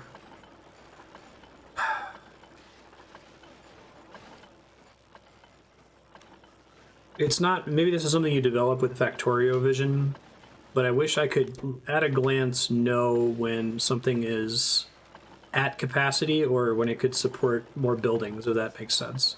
I feel like the way you do that is you click on an individual building or you hover over it and it tells you some information. But I'd love to be able to just look at it and know, oh, okay, this belt is backed up or this belt isn't backed up, or this thing could have enough capacity to be supplying 2 labs at a time. I don't know where to look to get that intuition yet. So how do I know that this can support 2 labs? Just trying to develop that Factorio vision here. Am I looking for crafting speed 0.5, research speed 1?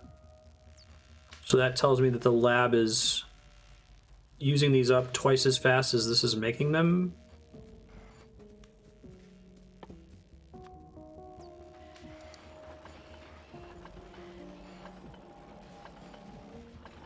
That's another thing that I feel like shapes.io was spoiling me for.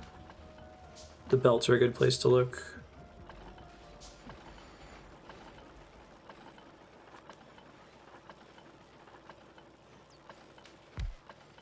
It needs to be 1 down, doesn't it?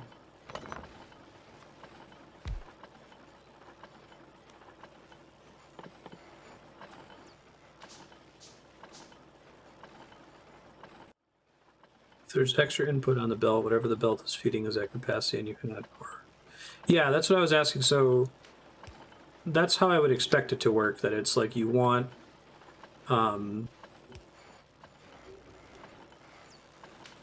you don't want full belts. Full belts means that you're not using your resources completely.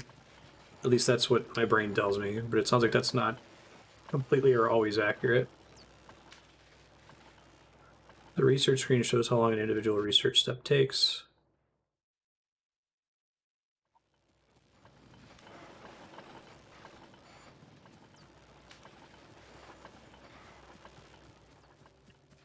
I guess if I have excess capacity on belts, I can run around holding F to just vacuum stuff up.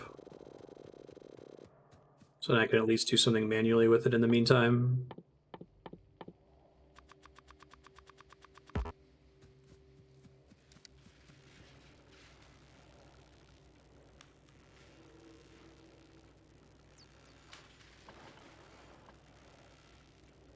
Yeah, I mean, I guess what I envision is full, constantly moving belts, right? Which is a little different than full stopped belts. If it's a full belt and it's constantly moving, then it's constantly taking all of the resources and using them like every time step. 15 seconds per science pack, 30 times. So it's 15 times 30 divided by 2 because I have 2 labs right now, basically.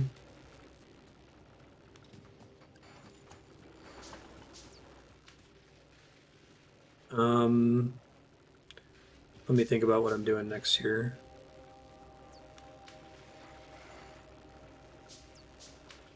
Yeah, sure. No, I don't think vacuuming is effective, but it's at least something to do. I guess it's not a problem provided that the entire belt isn't full and backed up, right?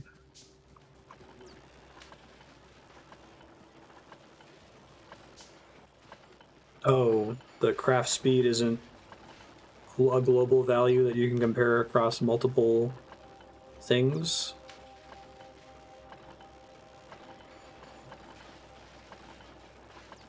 Later on, you'll have a belt feeding 5 or 6 different things.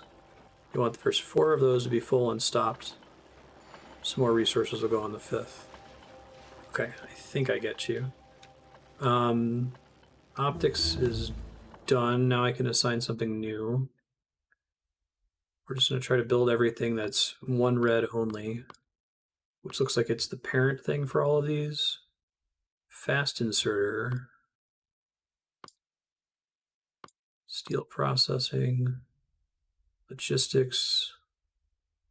Oh, that gets me like a underground belt and a splitter. Let's do that.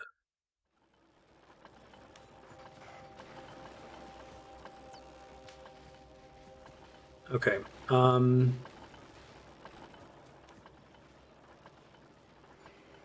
have an excess of these plates. I don't have an excess of cogs. This box is unnecessary. I could have that feeding the assembler directly, but then I'd have to move this whole thing to the right a couple squares.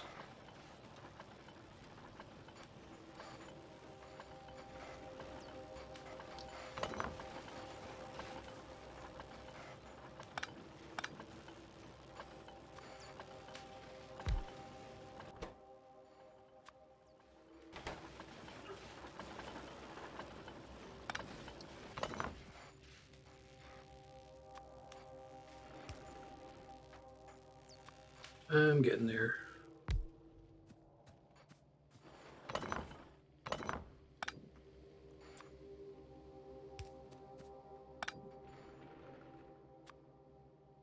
Lab.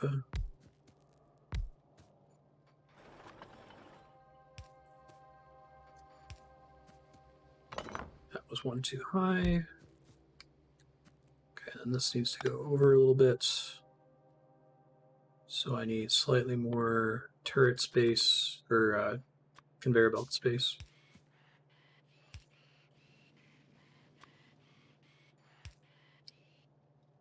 I don't need you anymore. And you need to be assigned to make science.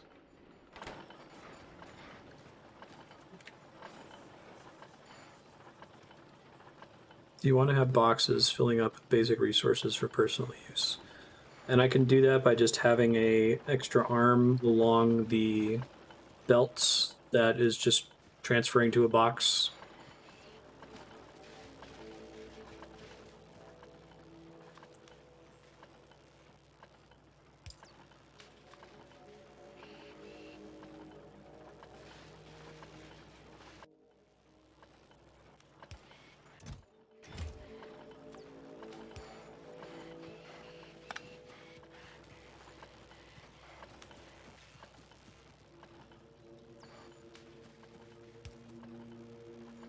Another arm.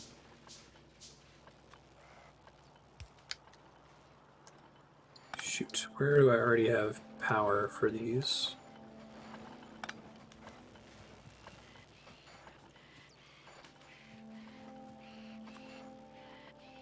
So I can see the blue. Got it. Okay. Sure. I can do that for regular copper. I'm currently doing it for copper plates. Can limit how full a box can get. Oh, so I can use that in order to make sure that I'm directing the excess appropriately? I think I get it.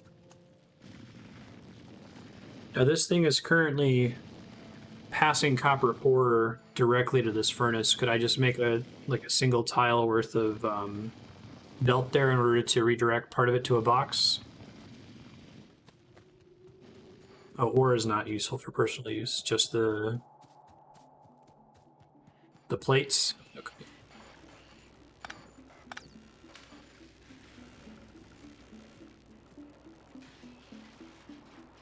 It's not useful at all without first smelting it. Okay. So does that mean that I actually want to have a box here? I guess I can have another arm here, right? Have that going to a box. Now, is it just going to deplete this so that this arm doesn't have time to grab one, or how are these going to time up with each other, these two arms here on the left and right of this furnace? Logistics finished. Splitter, underground belt. Just going to keep doing stuff that has an initial red, so I'm at least doing something. Turrets.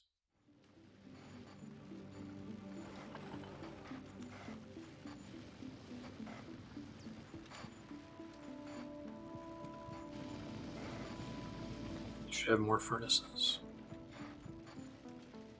So instead of having some of this go to a box and some of it go to this assembler, I would have a second furnace over here maybe. That's then redirecting to a box for storage.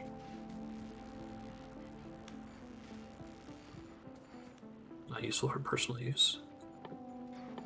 Now, I cannot have an electric furnace, right? That's somewhere down the tech tree. See if I can figure out where it would be. Turrets, walls, military, inserter, processing, logistics, science, pen. Oh, furnace. Advanced material processing. Steel furnace. Consumes burnable fuel. Electric furnace. So that's red, green, and blue, which is a long ways off. Okay.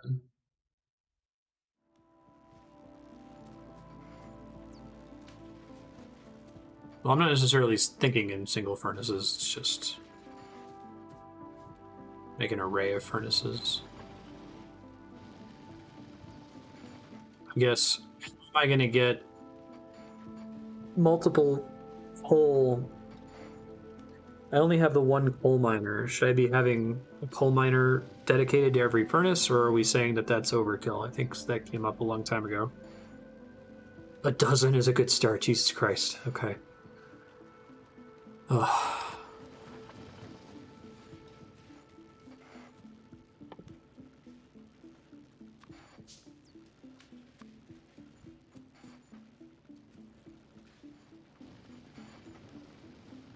Now, I can't feed too directly in front of it because of the shape, I assume. Here, let me just queue all of the red ones here. I'm thinking about other stuff.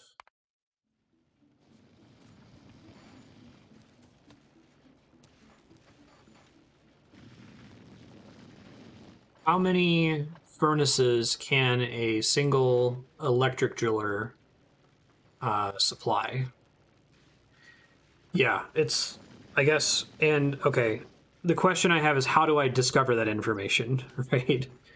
Am I clicking on the furnace and seeing, oh, is there like a number that says this is at 20% capacity or 30% capacity? I usually don't do mods on stream, but I might need to make an exception for this game and install a visual mod that if I just had like an overlay on each of these buildings that told me how efficient it was right now, that would help me a ton, because I don't have that vision at all. You feed coal on one side of the belt and iron ore on the other. Add miners until all the furnaces run.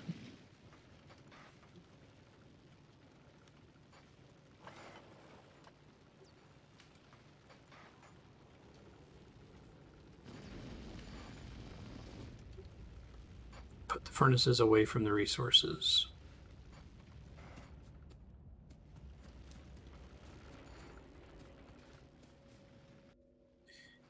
Yeah, so for example, this assembler was not great until I built a second lab, right? It was at 50% efficiency. It still had more resources it could supply. So I want to have everything close to its peak, or even if not at peak, I'd like to know how far away from peak I am. Because right now I don't know that this mining drill could be supporting like 7 more furnaces with its output. They have a light that shows whether they're working or waiting to run. Is that little yellow thing in the corner there? Oh, yellow versus green. Does every building have a thing like that? I guess the labs are glowing if they've got research. 0.5 per second. Crafting speed 1. So 1 can supply 2? Because it's 1 is double 0.5? Well, this doesn't say per second, it just says crafting speed.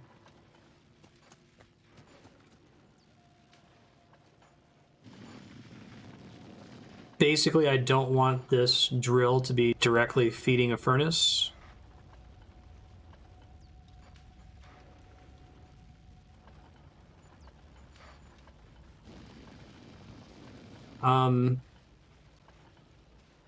Animate.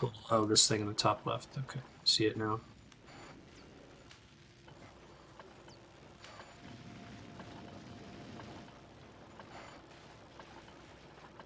Yeah, belts help you see if it's full or empty.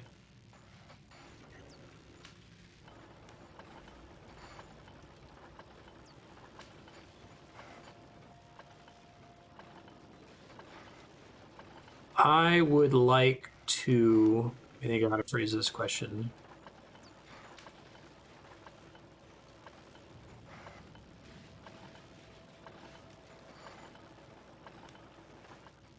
I would like a value that uses whatever the machine is currently processing and tells me how much output it's processing per second.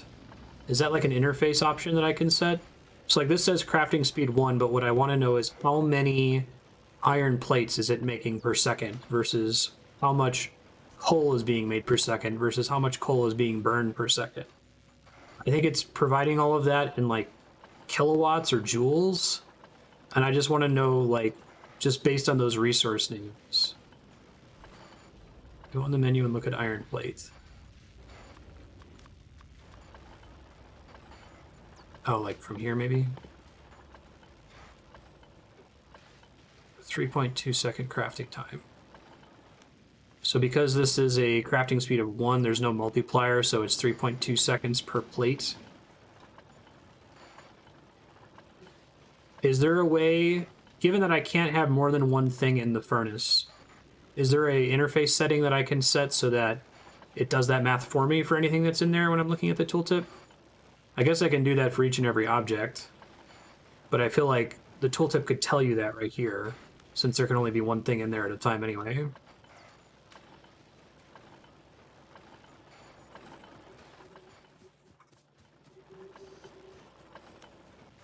What am I doing on tech right now?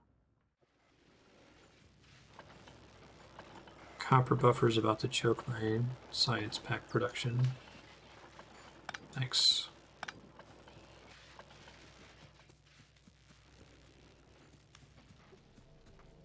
Me, now that I've played the game enough, let me look through the interface settings really quick and see if maybe there's something like that in here.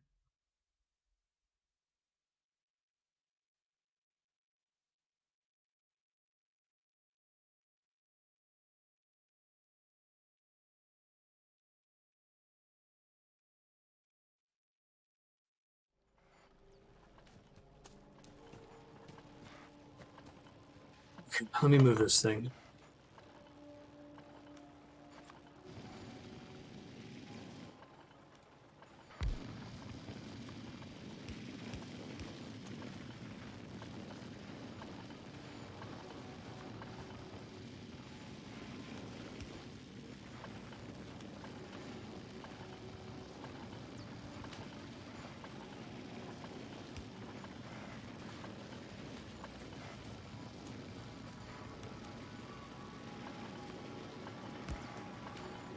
We're saying that we want to we want the furnaces to be off campus from the resources because then it's wasting resource space, I guess.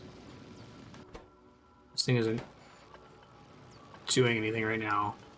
All right, I need to shut down the whole thing. I can't, or I need to go somewhere else and start building something. Let me build this guy here.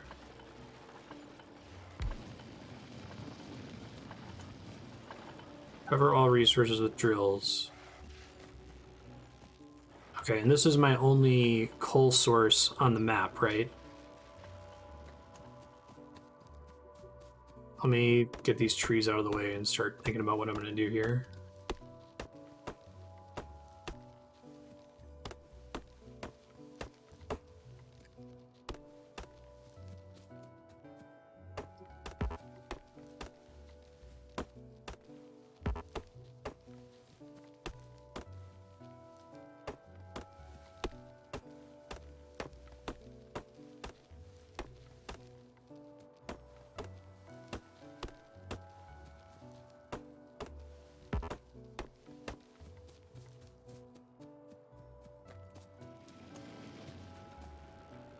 Oh, the map is infinite? Okay. So I might be able to find a place where like more of the resources are closer to each other. I guess it doesn't really matter. It uses up more resources to make arbitrarily long conveyor belts, but you get to a point where that doesn't really matter anymore, I assume. Okay, I'm gonna eventually scrap basically all of this, but I have to figure out what the hell I'm doing. Hey, Kiki. How's it going? You almost never find resources nearer to each other than at the spawn point. Build a radar. Okay.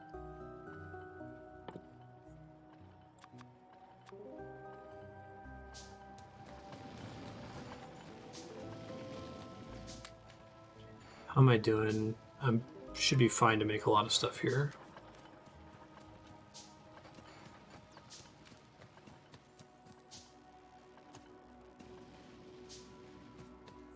So very similar. Shapes.io really is Factorio, isn't it? Super simplified Factorio.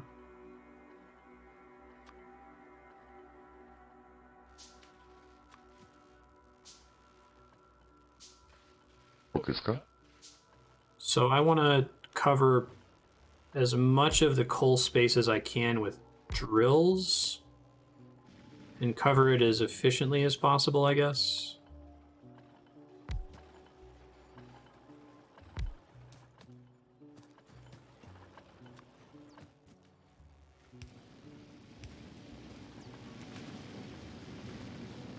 And then I can make belts coming out of all of those.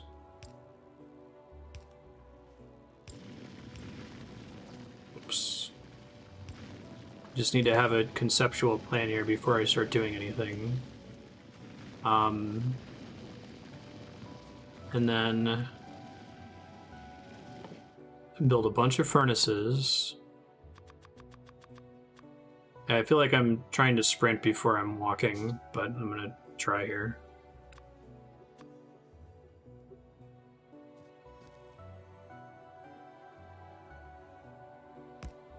How much space should I be leaving in between them? Can I just make a giant row of them?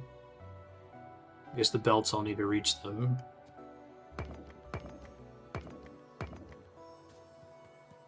The drills can overlap. Hold on.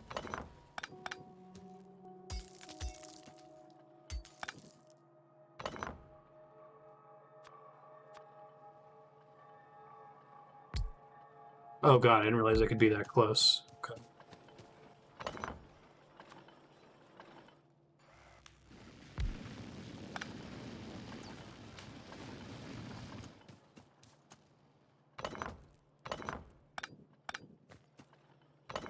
I'll try to just shut down as much as I can here and try to rethink this.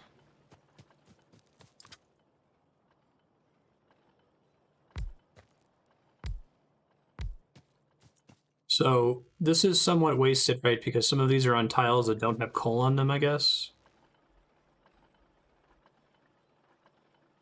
How do I deal with the problem of... I would need to leave at least one line of space here so that I can get belts to come out of it. It has to be two, because it has to come up and then it has to turn, right? But then I'd also have to have space for...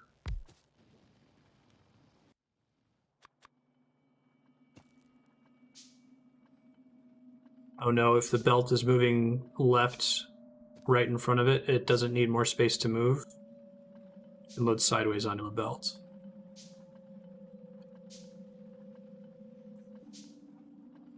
More drills, not more tiles of coal under drills. Okay, hold on. I don't know if this is an efficient layout right now.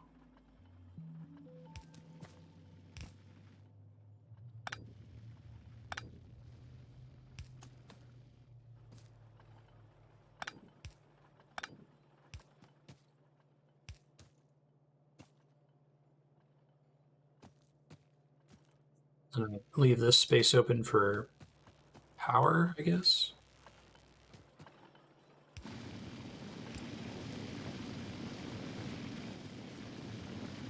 Full green background tile area. Okay. Now, does this mean that this row of tiles here is completely wasted? Because I had to keep it open for the power pole? Could I make the whole thing one tile closer? Because if I make it closer, then I don't have any room for the power pole, right? Put it on the other side.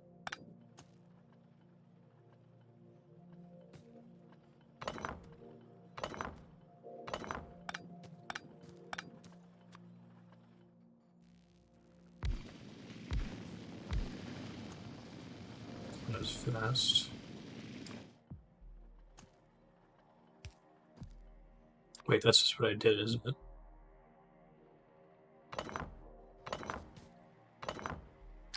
So overlapping is fine, basically, right?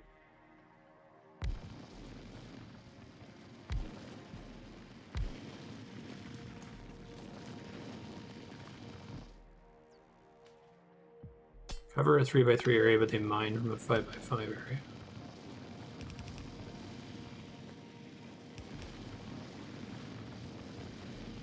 Make more of these really quick. Oops.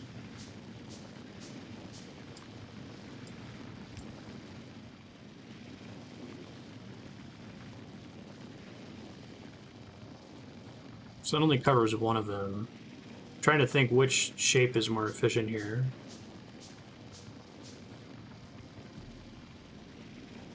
Yeah, that makes sense.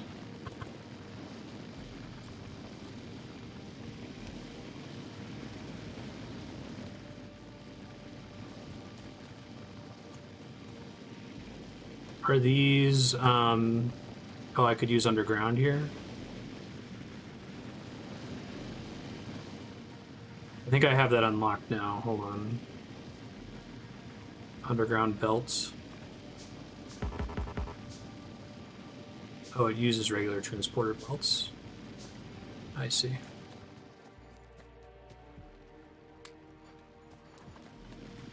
Okay, hold on.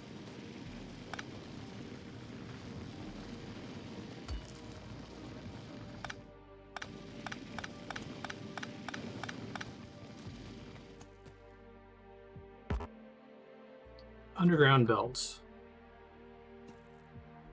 So this works.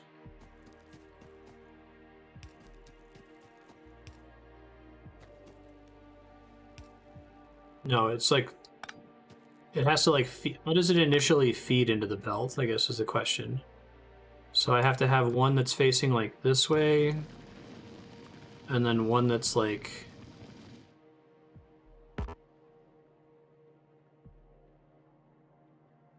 Oh, I put my power poles in the box. Thanks.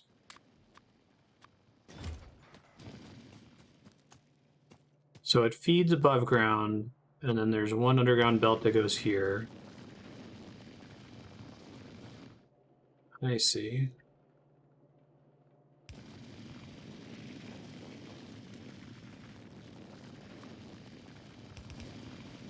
We need to have one thing to power all of these, right?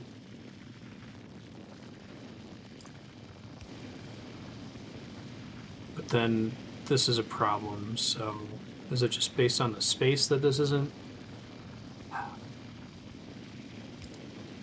Then it's not going to be able to output in the right square.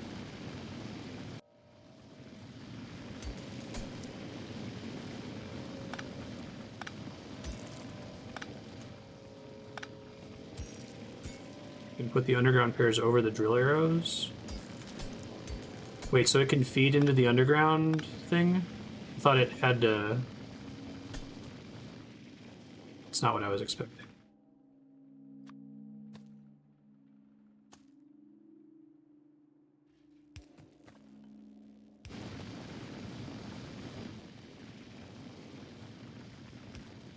Drop directly on the foots.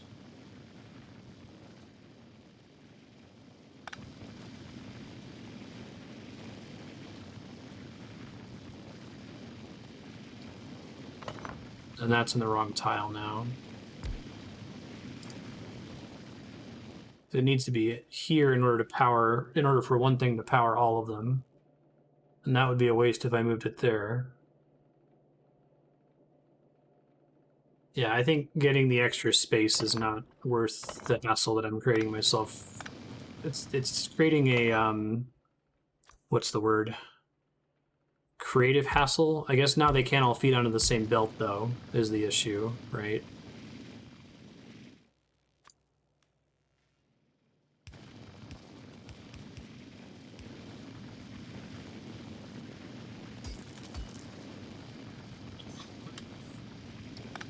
There we go.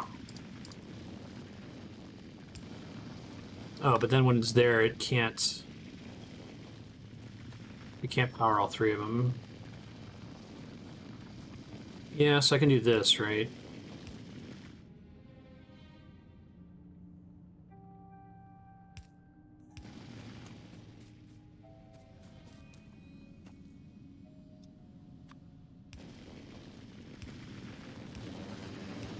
Right. That's the shape that we want. I hate messy poles. I don't know what it is. It feels bad. All right. Doing this so that I can feed 1 billion furnaces. I'm gonna try to place those up here somewhere, I guess.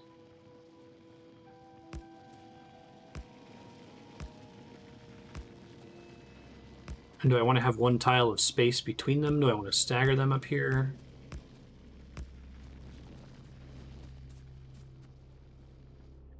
Air coverage poles would be nice.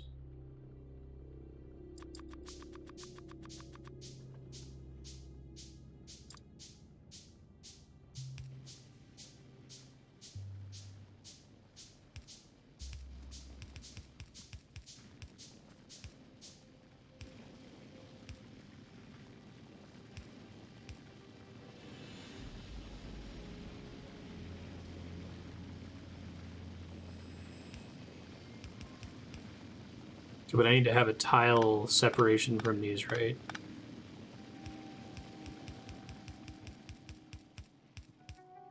Because I need an arm to feed this coal into these things. No gap.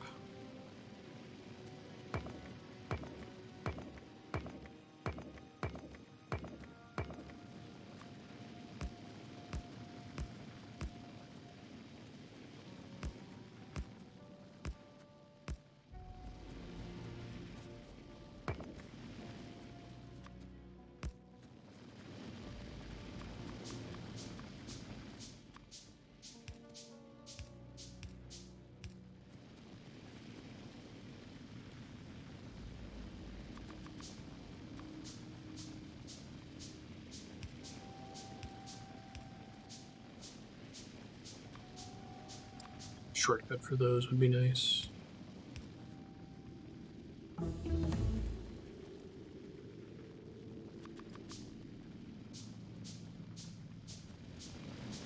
Let's move these up here.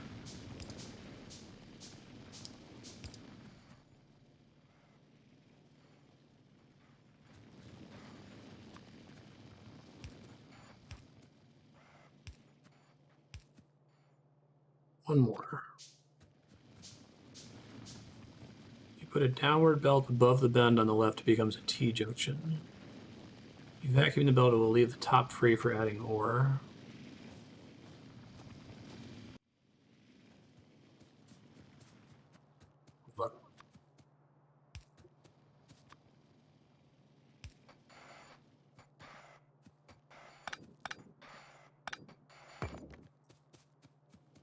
Okay, so those are all powered. But again, like, this is completely full and these miners are still yellow. Oh, it's just because I'm not using the furnaces for anything. Okay, let me try to use the furnaces for something.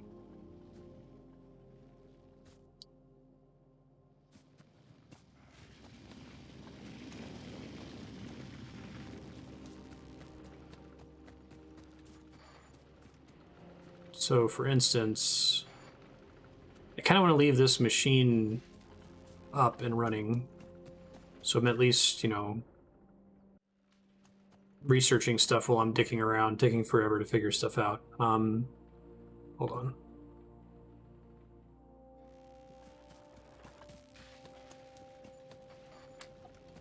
This is where I wish I could have, like, here's my shitty factory, and then, like, set up a less shitty factory somewhere else on the map. It seems like this hub is where I should be working from, right?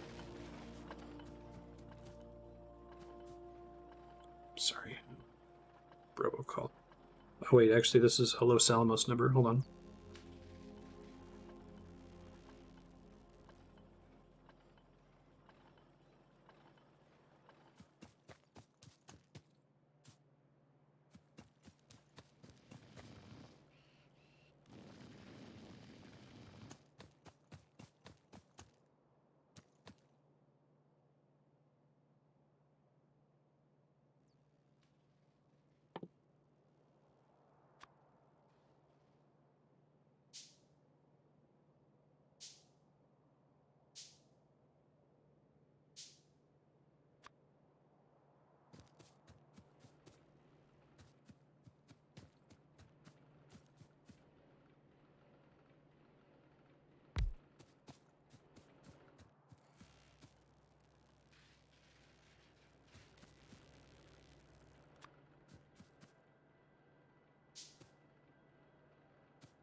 Okay, I've got a dentist appointment Wednesday morning. I am trying to, let me state out loud what I'm trying to do. I'm looking to mirror the coal setup I have over here with iron, and then funnel the iron over here.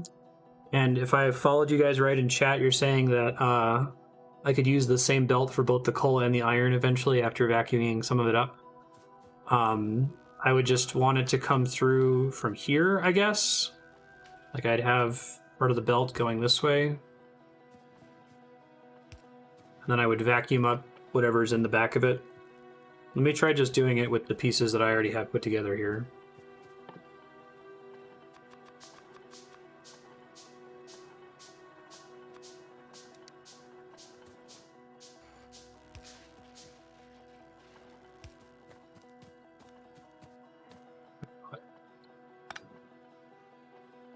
Oh, it's just barely far enough, bitch.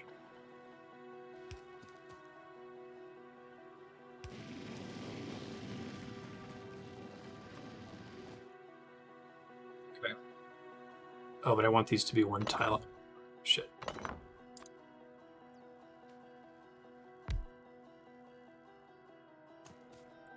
Characters in the way.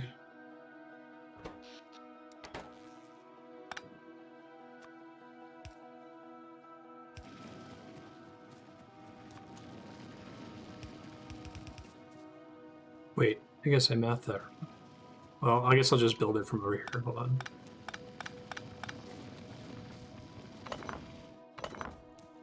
I struggle to like see, because the belts technically are underneath the sprite, it's hard for me to see in my mind's eye before I place something where the belt's going to end up relative to the machine. So that's something I'm still struggling with.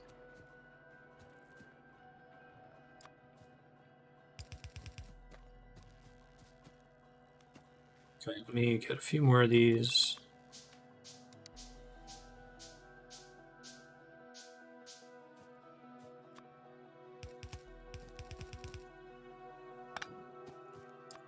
Okay, and then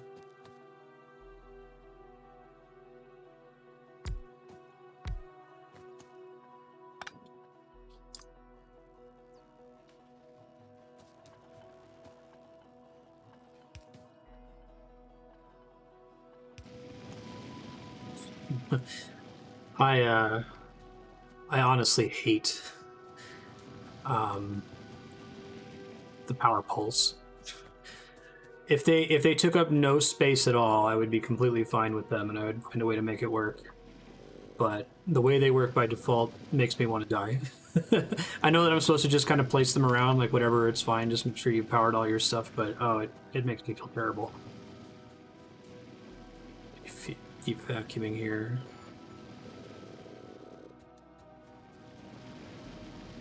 So will these arms attempt to automatically grab coal from the far side of the belt if coal is needed, or do I need to have a second long arm next to them that's dedicated to coal or something?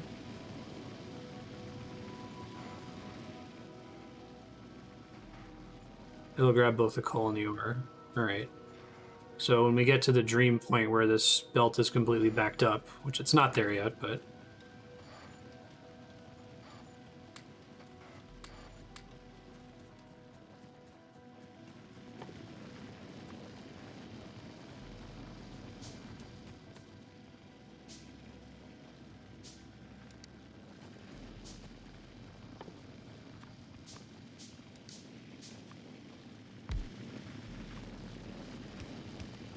Just trying to treat this, play it a little bit more chill than other games. Slow down, think about what you're doing. It's fine.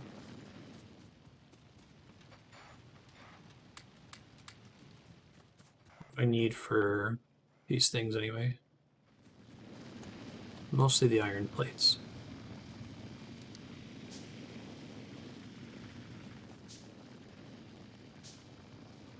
Iron if iron is needed, coal if coal is needed. And the way it makes that determination of whether something is needed is just by checking, like, is this thing full on coal? If so, leave the coal alone. Is there anything else on the belt? If so, grab it. If the thing is on the belt won't fit into this building, then do nothing because there's nothing we can do anyway.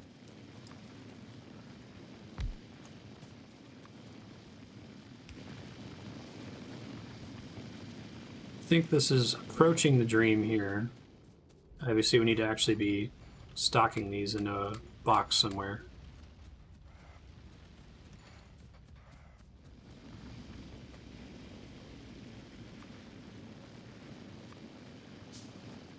There's a set of 6 drills and a set of... I wish I could overlay onto each of these buildings how close they are to capacity. It would just, even if I don't need to play optimally, like I obviously wasn't playing optimally in shape.io the other day. I don't have to enjoy it, but it helps me a lot to just like get vision for the game if I know, oh, that building is like 20% efficient right now. You don't need to make it 100%, but just know that you're nowhere near where you need to be with it yet. So maybe that's a mod I'll consider installing for the next episode if such a mod exists. Oops.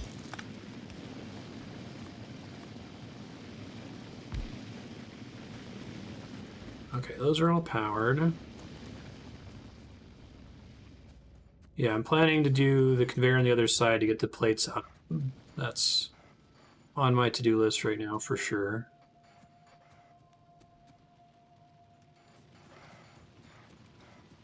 Just adds a clear indicator whether or not a machine is working or not. And I guess this is what you guys were trying to get at earlier when you were saying think of the belts as the streets in between buildings in a neighborhood. So there should be another row of belts here.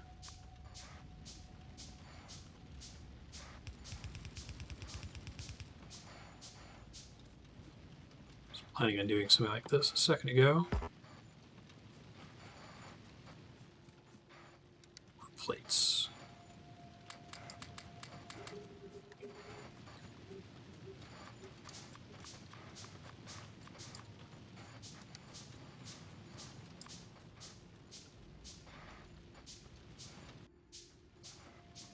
Here, here, here.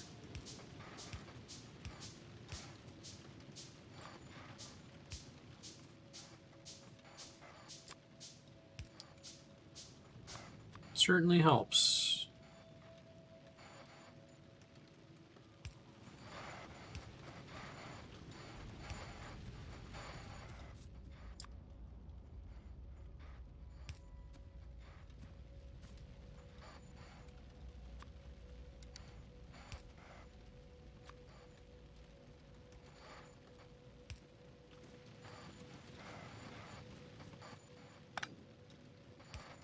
That's fine. I'll just live with it.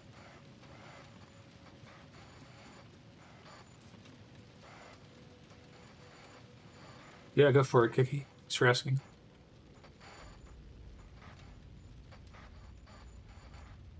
Okay. Now, when does this box fill up? Does it show me the full capacity? So it's 1 out of 32, but it's 32 of each individual stock.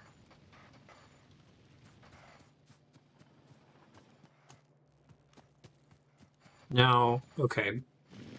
The coal is still way more coal than I need, right? So I could just keep continuing this line of furnaces until I see that the coal is constantly producing.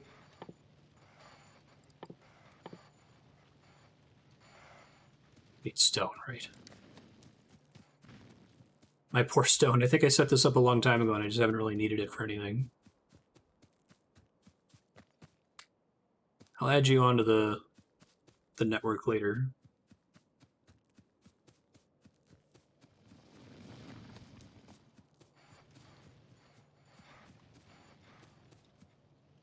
One, two, three, four, 5, I guess.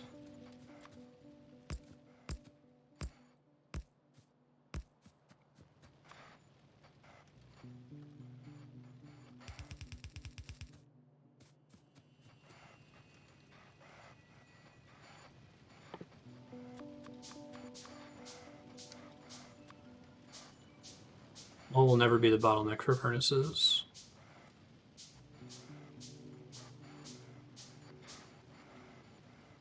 Oh, iron is the problem?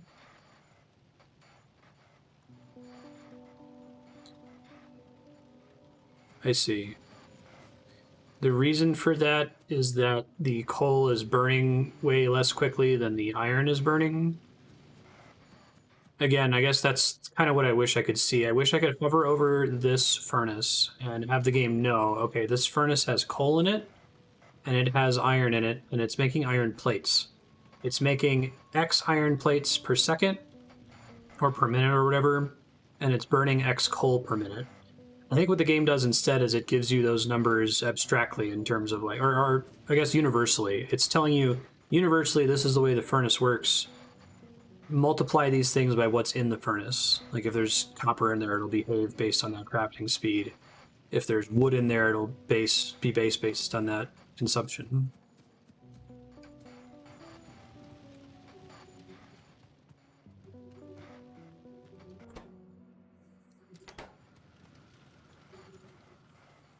"24 furnaces will use up all the iron you can possibly stuff on half a belt."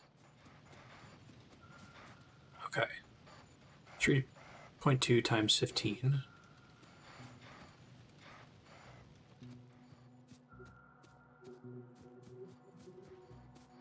Now, I can't do anything about these cliff faces, right? It's just part of the map that I have to kind of work around.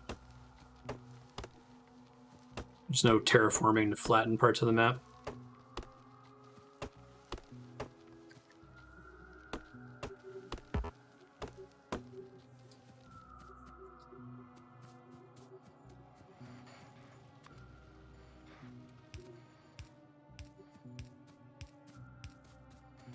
I see what you're saying. I'm going to go get more iron onto this belt here in a second. I'm just trying to plan here.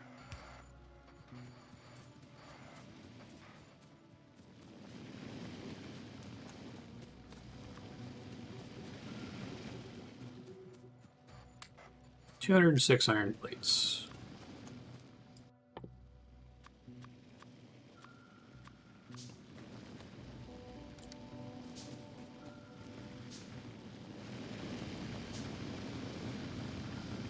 Later, you'll unlock ways to remove cliffs. Gotcha. All the pollution.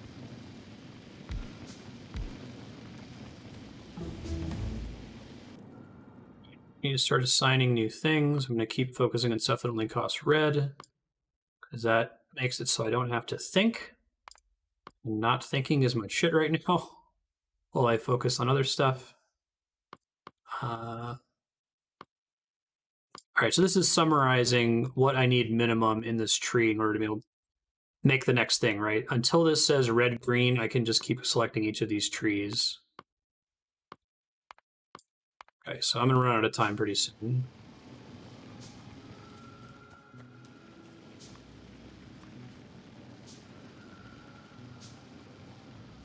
Shit. Pull it in the way.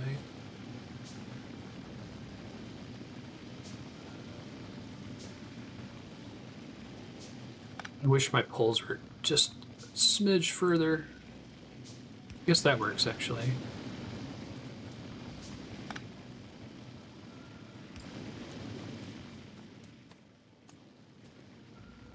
Oh, maybe not, because now I can't fit this here. Fuck. So I think I need to have a one-tile gap here, as much as it kills me.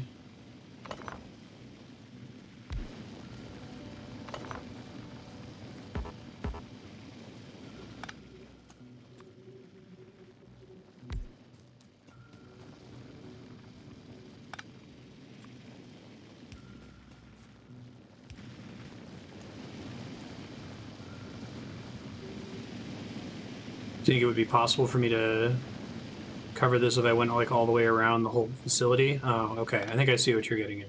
1 second.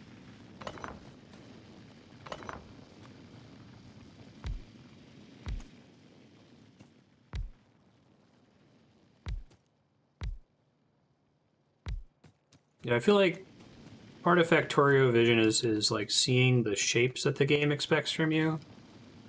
It's kind of like Conway's Game of Life, if you've ever messed around with that, where it's like, once you screw around in that enough, you can get a sense of like, oh, okay, whenever this shape appears, it creates this entity.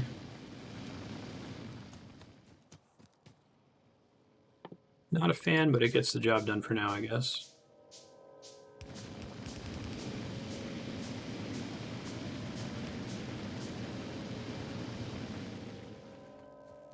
We're going to see how close that gets us to capacity up here, I guess.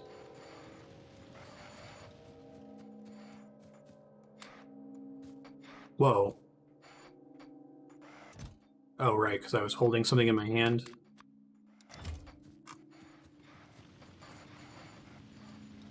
Is there a way... is there like a keyboard shortcut where I can click on something in my hotbar and tell the game to make it? I'm guessing no.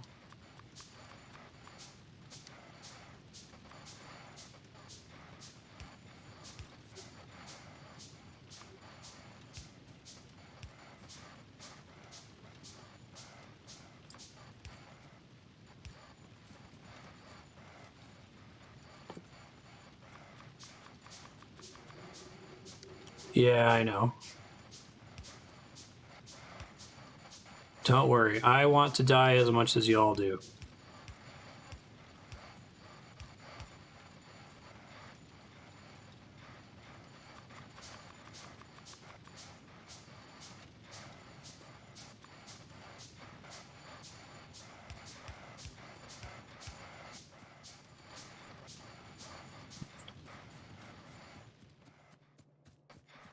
These production lines.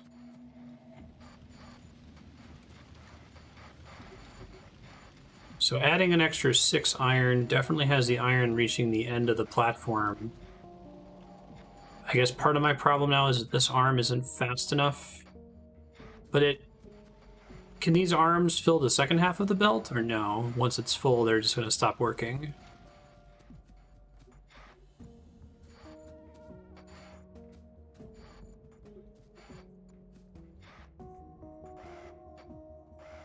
Sorry, what about time limit?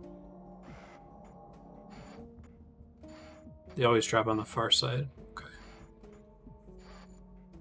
So I'll try making a fast inserter. Filter inserter, fast, long.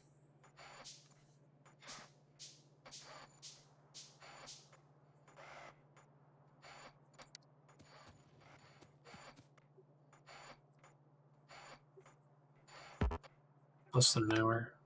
Mm-hmm.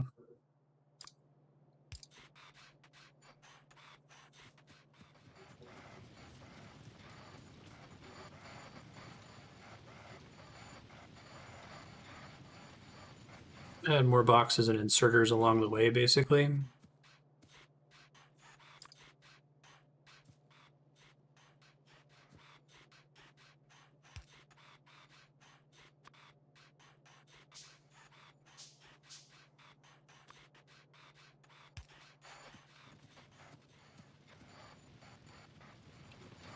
Okay. Looks like that's cleaning up the backup here. But I guess part of the problem is these ones on the left side aren't going to place anything if there's not room on the belt, right? So it needs to be quite a bit faster than that, I guess. I'm understanding right anyway.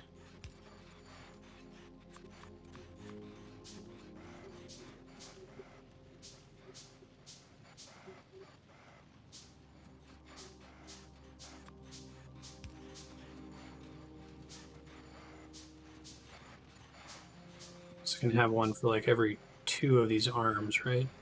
So the fast inserter goes how much faster than a regular inserter? Rotation speed 302, 860. Oh, so more than twice. 2.5 maybe?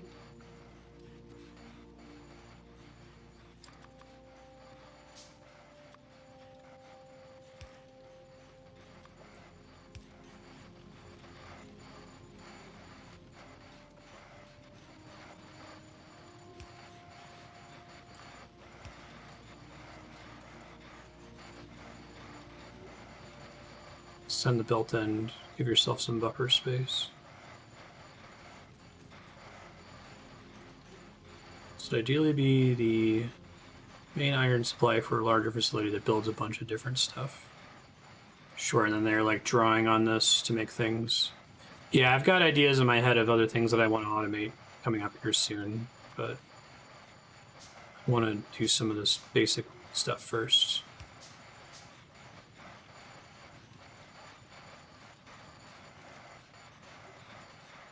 Yeah. No, I mean, my next plan is to make assemblers. Like, I'm kind of treating the thing at my base as my shitty starting machine. That's just progressing the science track super slowly. But I definitely want to speed it up. Do stuff up here with it. Yeah. I'm with you. I guess, does it make more sense to have all of these toward the left end of the line where they're likely to be grabbing things constantly? Like they're all like stacked right next to each other. I'll make sure that these arms are still able to place stuff. Let me put this on me really quick.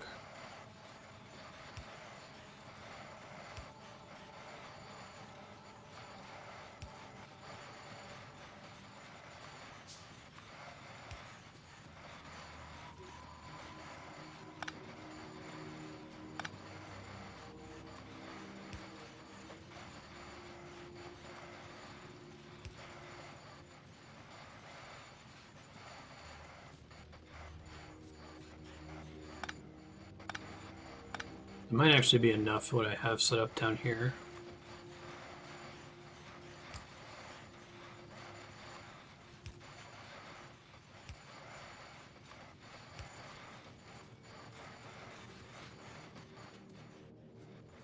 Oh, those are 1 through. Okay, that's helpful. Thank you. I didn't realize that. Yeah, iterate on the basic concepts here and then get better at applying them. Sure. Now, I still have an issue where I have way more than enough coal. So I guess I could try to like have something set up that takes coal from the end of the line and repurposes it somewhere else.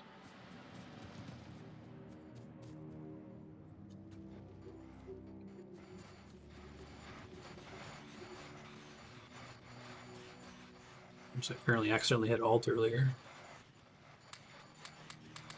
Yeah, way more iron than I could ever know what to do with manually. Sure. Okay, so now I'm gonna try to build a set of assemblers to make my science materials. Go ahead and make a manual save really quick.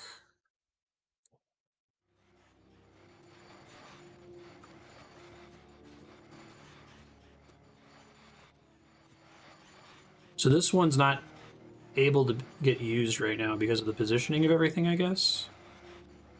By the time it goes to grab one, I guess I could just get rid of this, right?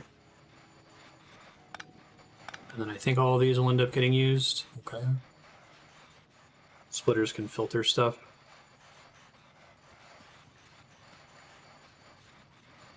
Well, that's that electricity indicator on the pole. So when I see that not fully green, that means I need to get more power, right? Try to work on that now.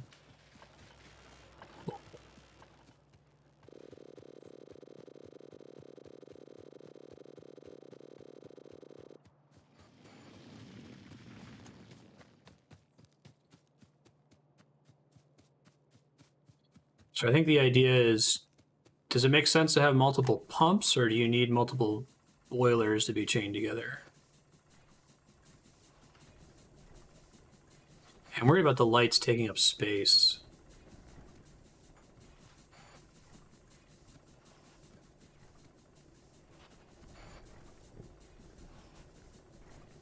Like, what's the bottleneck here? Is it the engine, the boiler, or the pump? 30 per second of 60 per second. 30 per second of 30 per second.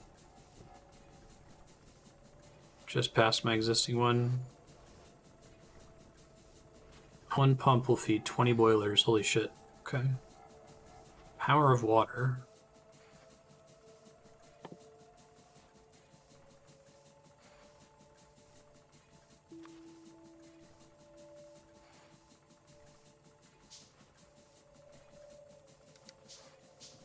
So it's 20, 20 and then 2 steam engines per boiler.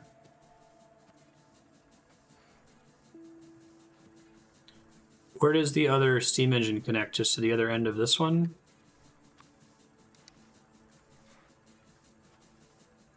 That basically?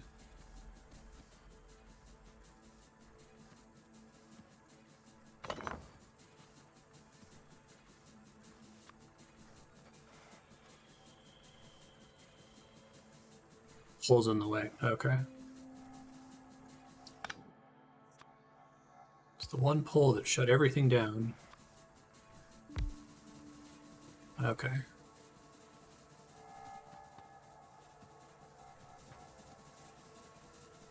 So they're both close to full capacity, so I probably want to make another. So how do I connect the pump to more boilers? Do I have to like rotate the boiler to face a different direction or something? Pipes. Okay, that sounds familiar. The pipes come out of the water side of the thing. Where does the coal have to feed in? Does it not matter? Just like basically anywhere on the boiler?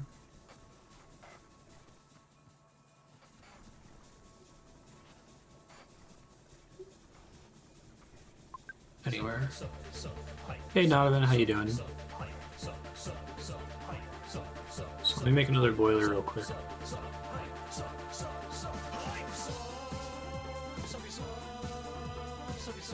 Pipe.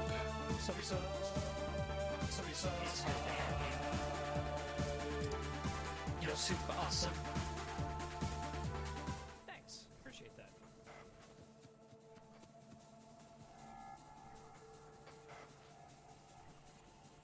More boilers where the inserter is. Coal can feed in. Well, let me destroy this for now then. So you're saying I can put a boiler here.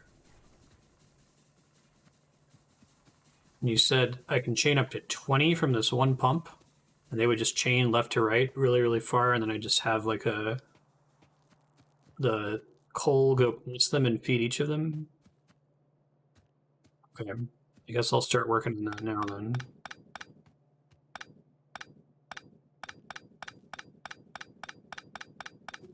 Right.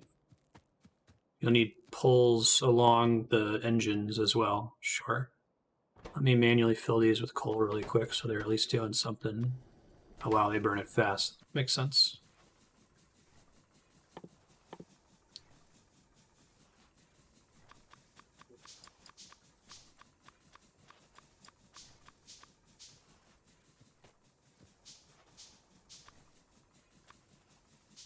Alright, I have to like middle click to clear.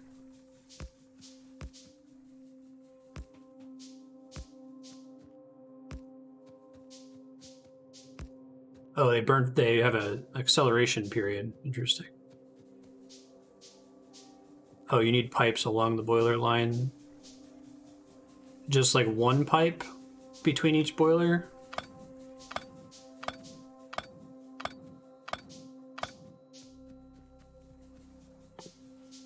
Pipes then real quick.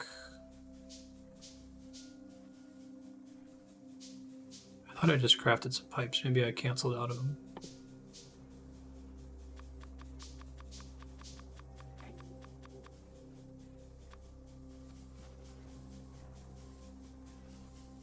Yeah, I'll be moving my coal down here. That makes sense.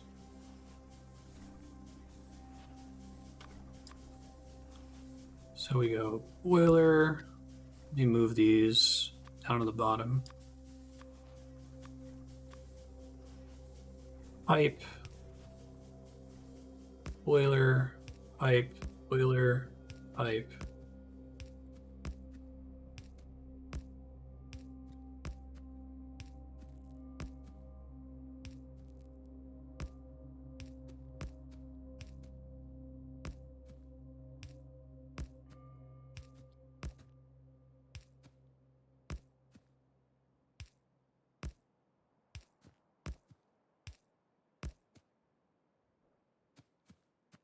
I think I made too few pipes.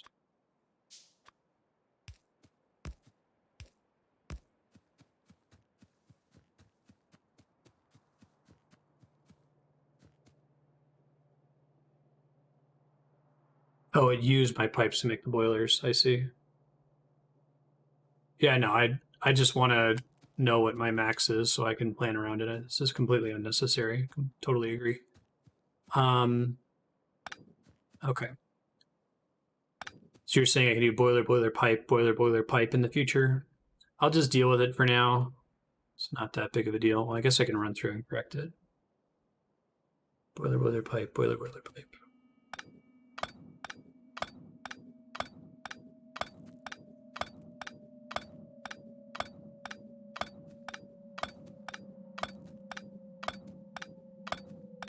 Sorry.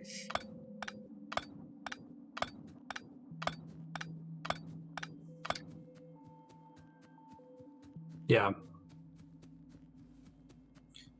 Anyone that's a fan of this game, I highly recommend you check out Shapes with a Z at the end.io. It's like Babby's first Factorio. Pretty cool. There's a more fully featured Steam version. So basically the way this pattern works out, you put the power poles along the same column as the pipes, basically.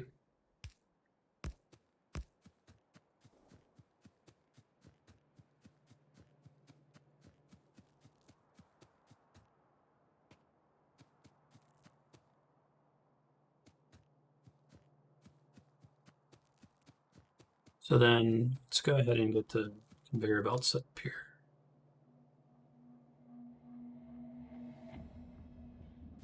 Problem is that, let's do this.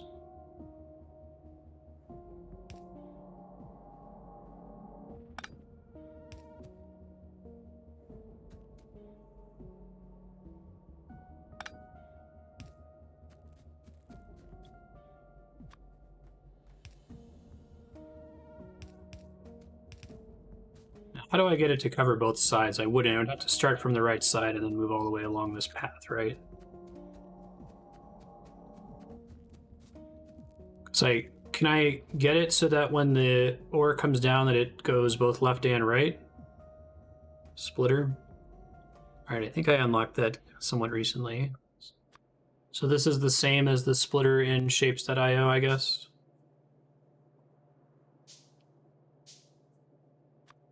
Let me understand how this works.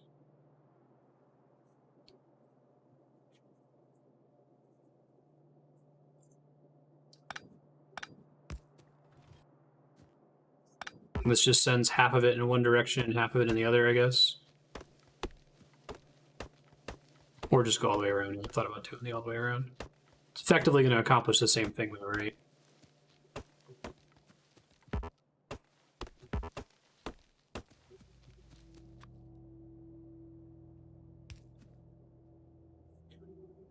Oh, I see.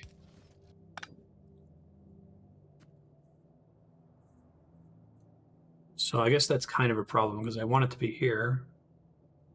Because you have to use a space to change direction once you've set up a splitter, don't you? All right, let me just go all the way around then. It's fine.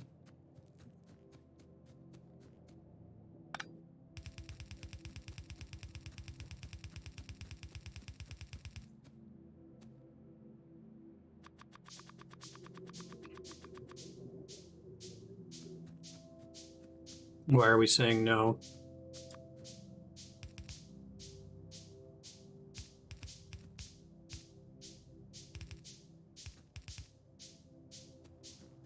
Sure.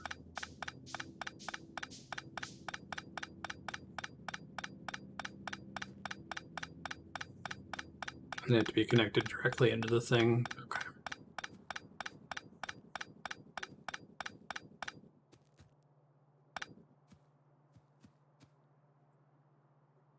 Holding shift makes 5 at a time. It's a...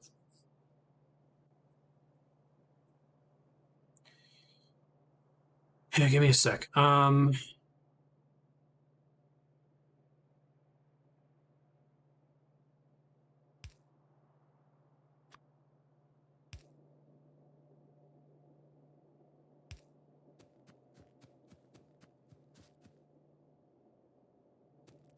Yeah, I gotcha. I guess I also have the problem where I won't be able to put power along this thing, so I do need to go all the way around and forget the whole underground things. What's the max height for my steam engines here? Like here?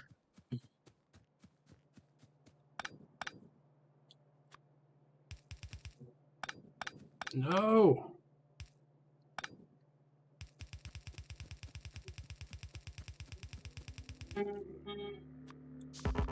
Oh shit, can I cancel that? No, I don't need that much belt. I guess I can go get more air in a second. Shift was make all of it, it turns out. Control maybe is make some of it.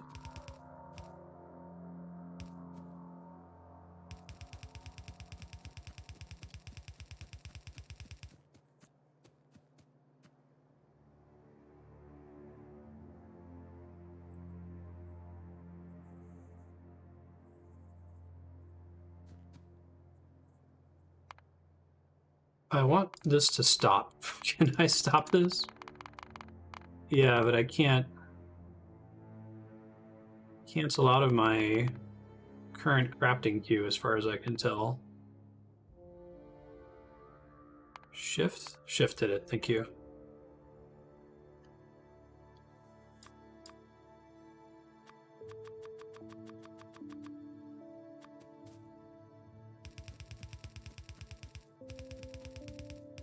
Yeah, I'm going to. I'm aware of that problem.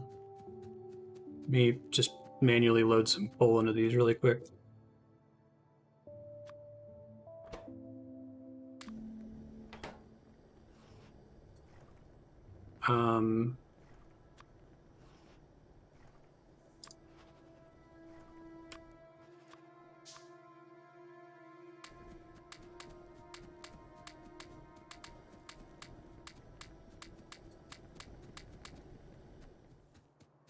I should send more coal down the belt here soon, right? And I'll probably want to connect the coal from my extra facility up here onto that main line.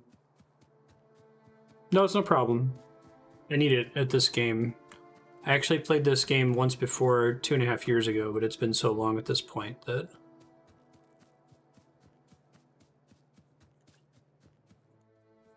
So, hold on. What am I doing wrong? Does it take time for the electricity to get up there? Oh, that's a pretty stupid reason to have a problem. Okay. That was why.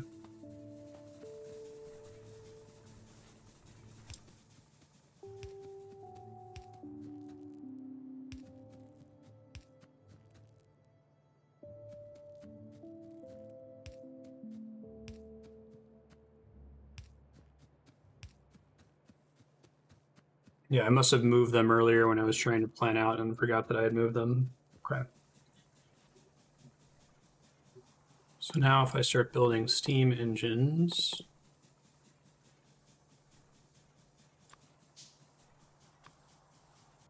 Oops. Should be able to fit all of them, we're thinking. Hopefully. Oh, thank God, I was worried.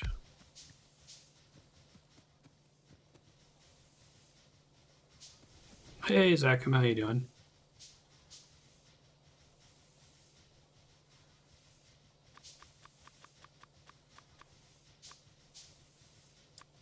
Oh, right.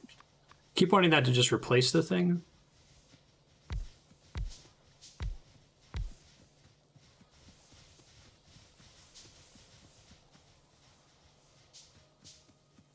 Well, now that things are moving again, let me go back to... I was going to redirect some of my extra coal onto this line here.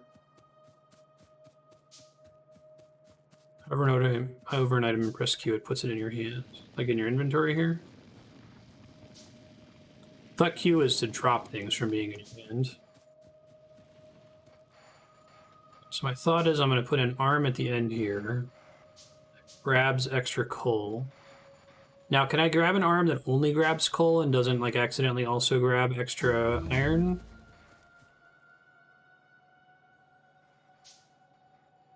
Oh, on the map. Okay. I see. That's helpful. Thank you.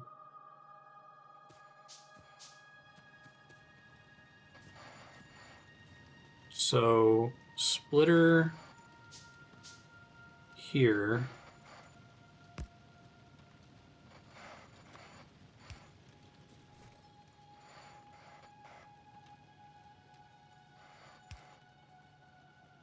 How does it know which side it's sending things? Thank you, Mega Man.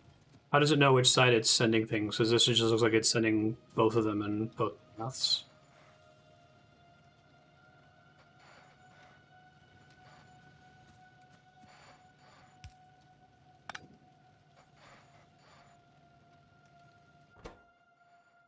Put priority. Filter. Coal, I guess?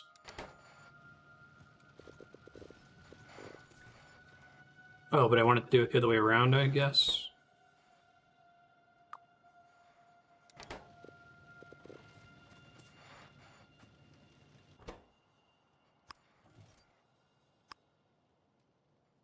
It's projecting where it's going to send stuff, I guess.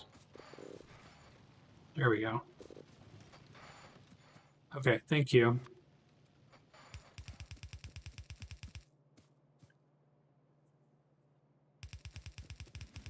Oops.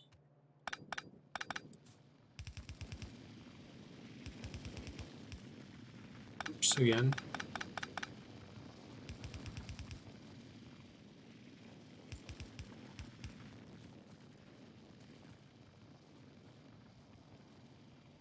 Okay, I think that's going to help.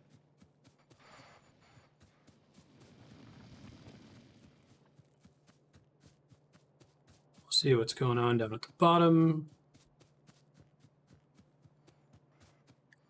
This is going to be a problem, right? So I think I want the opposite of this. I guess this arm is just going to grab whatever coal it needs. So if I just replace this arm here, that should be fine, and this will just occasionally grab a coal, right?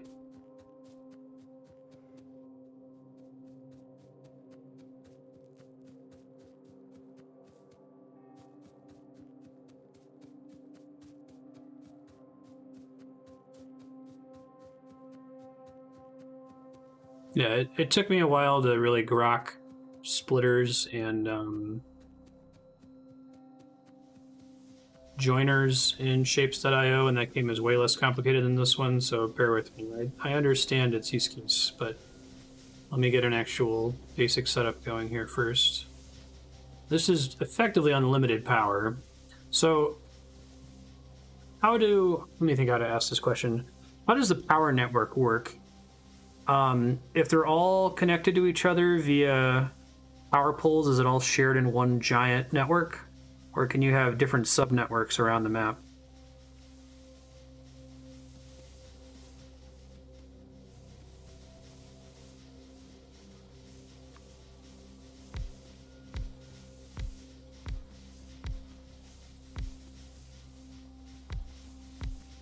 Yeah, I'm gonna change the way I'm handling the copper in a second.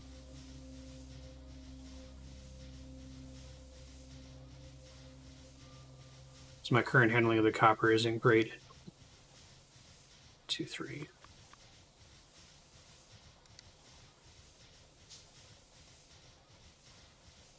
Is there any reason why you wouldn't want to have one power network? Like, is there a problem with having too much power coming from one super network?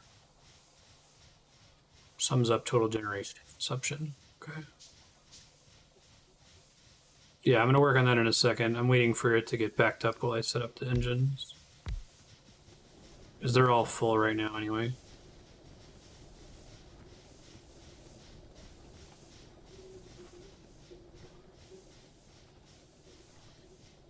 Okay, so I need to have more power poles for this.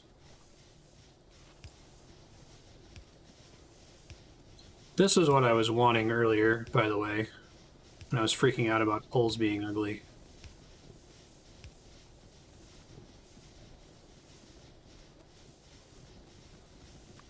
Regular inserters are probably more than enough for this, right?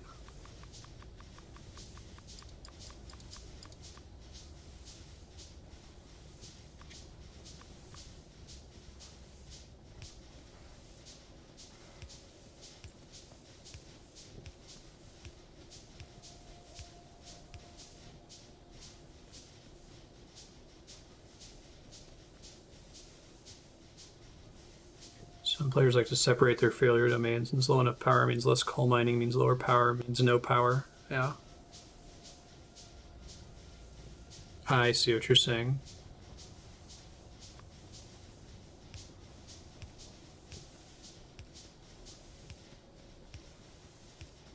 And these arms currently aren't pulling anything because they have no need to, because I already filled all of those boilers with coal earlier. Okay. Oh shit, I did it again. What am I clicking that's making me do that? Shift. I thought that was only to make 5. Oh, right click. Okay.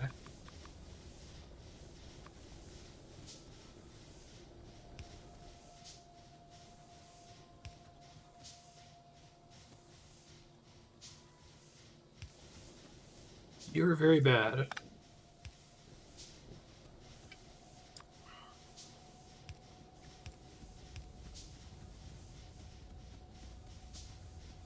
Burner inserters for the boiler loaders, because the burner inserters will run even if your power network dies. Say run off the coal itself, meaning a dead power network can revive itself. So hold on, let me think about what you're saying, Donovan. How do I get the coal to the burner inserters? Or are they able to pick up their own coal or feed coal to itself?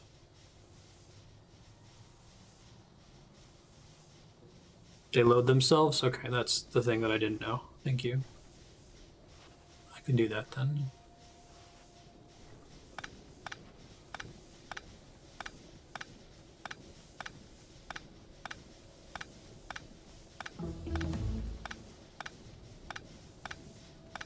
Makes sense why you would do it, though. Totally get it.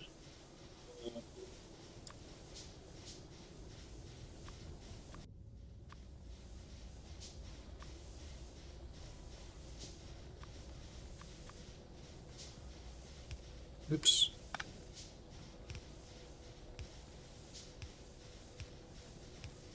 So do they need to have like a...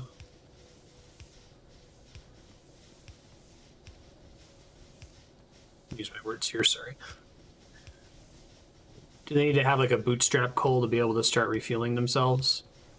I assume the answer is yes. Oops.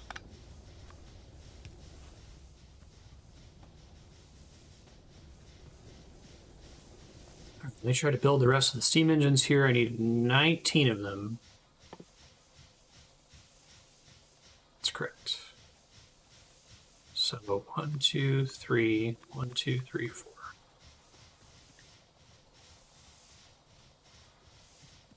I built 2 on the right. That must have been why my math seemed wrong. Thank you.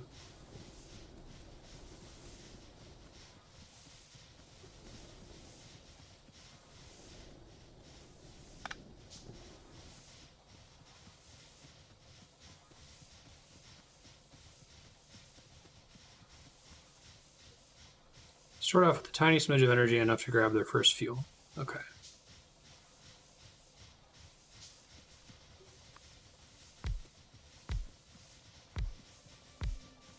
Set up power lines.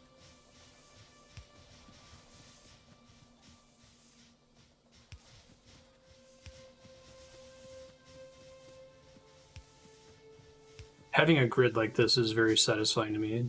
I was stressed at not having one Earth here.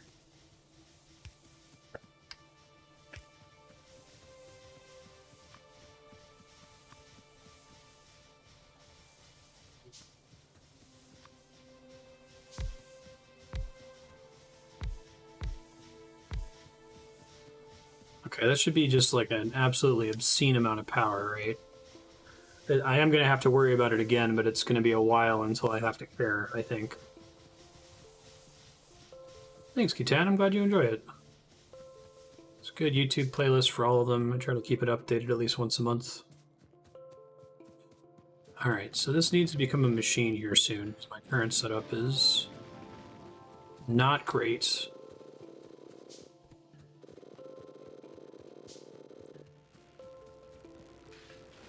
We're going to make a much more efficient system over here soon. So these lights are mostly green, and that's a good sign. It means I am burning through this pretty quickly. I'll probably start making lights soon. Let me finish placing all of these steam engines, and then I just will neglect that part of the map for a while. Wonderful. I kind of want to not have to think about it.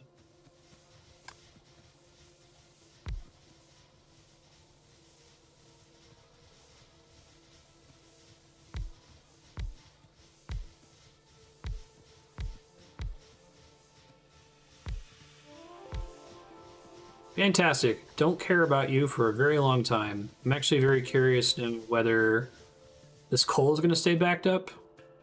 I guess coal goes a really long way, huh? I guess maybe this explains why we're having such a hard time moving on from coal in the real world.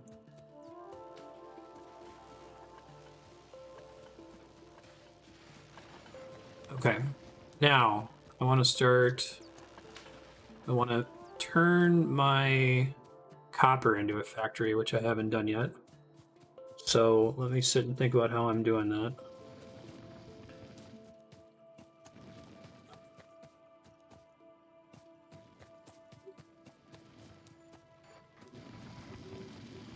Basically would need to mirror the shape that I built up top, right?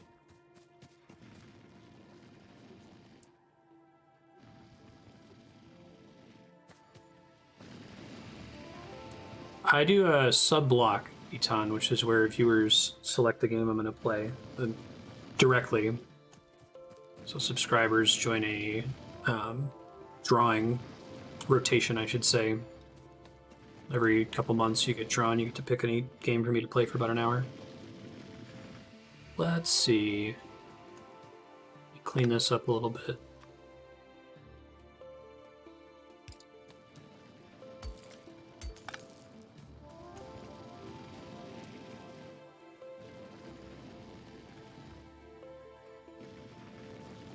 Let's build. Let me clear all of this. Oh. Probably want belts on the one. Can I like restack these somehow?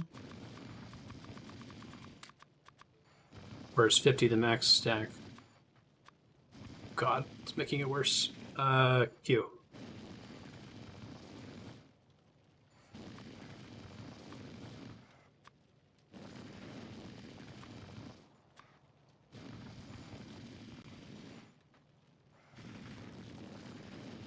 This is fine. Let's just do this for now. I think it's a stack limit is what I'm running into. So we want to build a similar shape. Let's...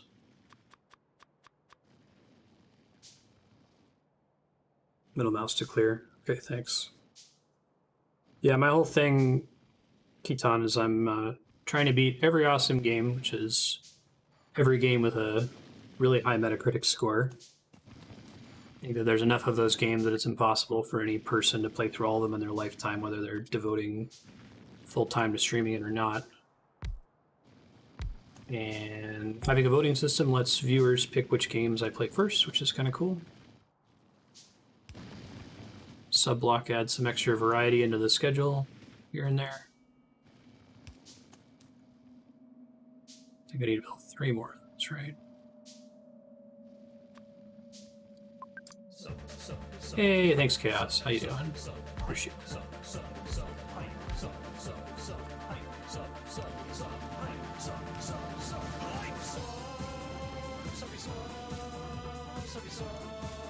This is the same deal. Oops. You're super awesome. I think I want them to go left, actually.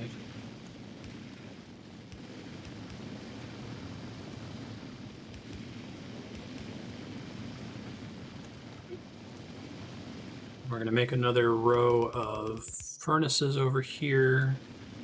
Now that's going to need some of this coal, but since the coal's backed up, I can probably redirect some of it.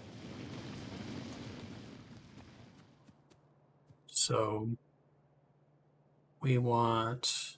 Oh, I need to get more stone. I think I just need to manually mine a little bit of it. I'm going to make a stone factory or 2 soon.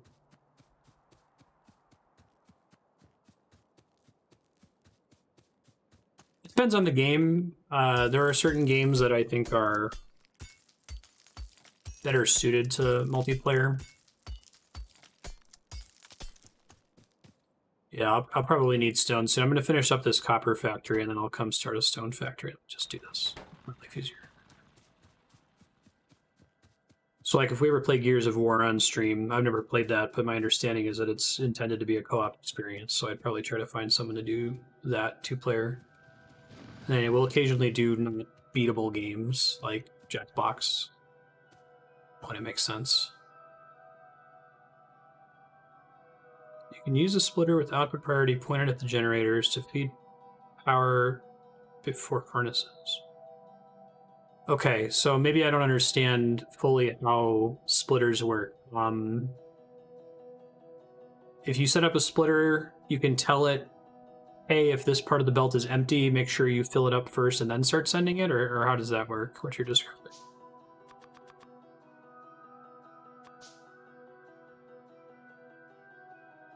Elevator pitch is that it's visual coding. You're achieving some objective, you're trying to build things. You can do it manually, you can do it the hard way, or you can automate it. So you're trying to create the equivalent of visual if statements, for loops, that sort of a thing, in order to make a factory that does everything for you instead of you having to do everything by hand. So, for instance, I was originally having to manually gather coal and put it into my machines, but now I have a complicated factory that's just sending this crazy amount of coal down to power everything automatically without me having to think about it anymore. As a result, you can have what I was calling in the previous episode visual spaghetti code. Like, you can make something that technically works, but it is a complete fucking mess and is really hard to keep track of.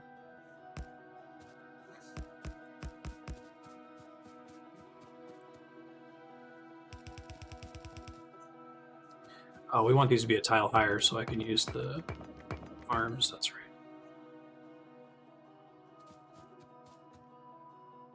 Yeah, they're pretty cool.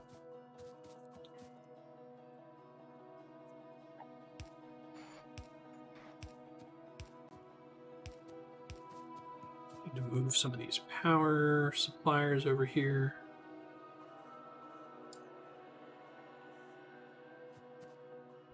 Eek, that's not ideal.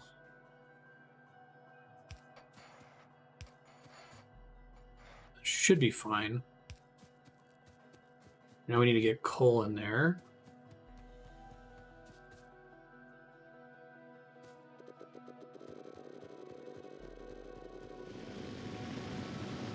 So, okay, let me try to understand the splitter thing here. So I set up a splitter.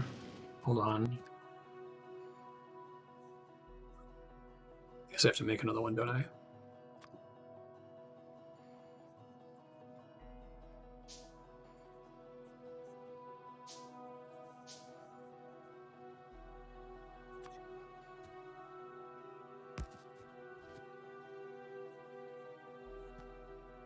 So I could set it there and then have...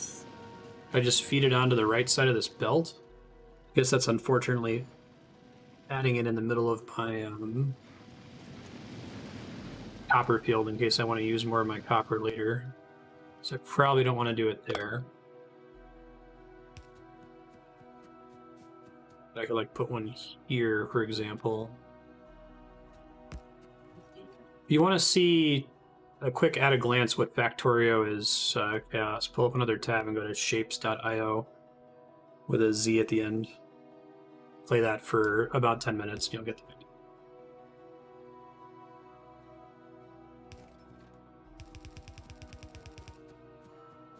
Okay, so if I want this to prioritize the power line, I click on it, and I say output priority right. Oh, but it's reversed because it's facing down. So I wanted to focus on that one.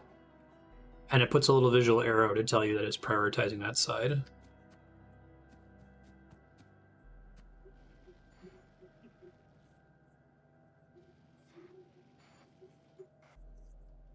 Yeah, I recommend checking that game out. It's pretty neat.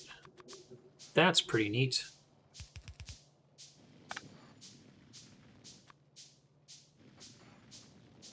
It's basically Babby's first Factorio.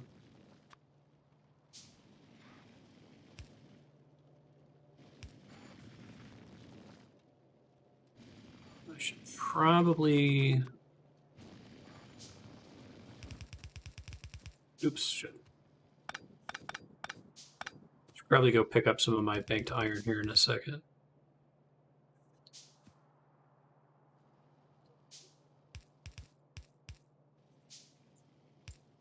You said turns slightly slow the rate at which belts move, is that true?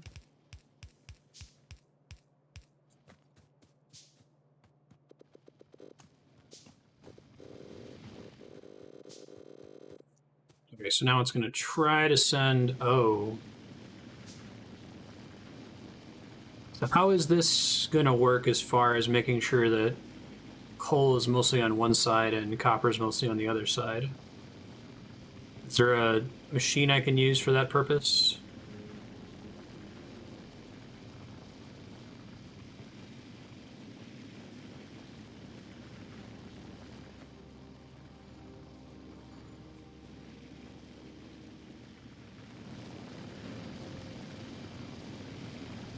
Two belts feed into the middle.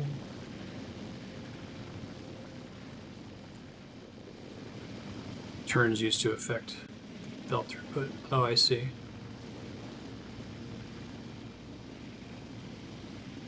Oh, did I just happen to do iron correctly by mistake?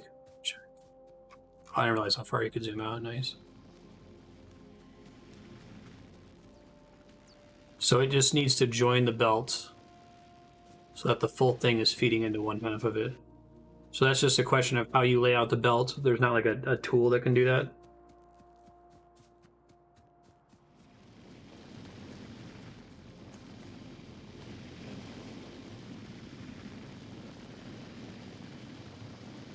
Oh, I can just turn this belt up.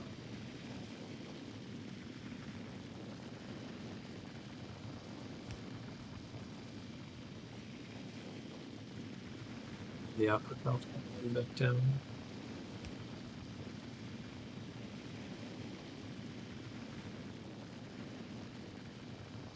So that hits it there.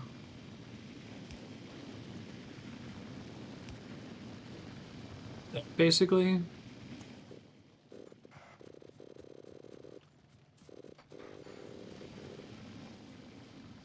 I think I see. Yeah, that's something that's kind of hard to convey with words, but I get it. All right, let me see how much stone I just got over here.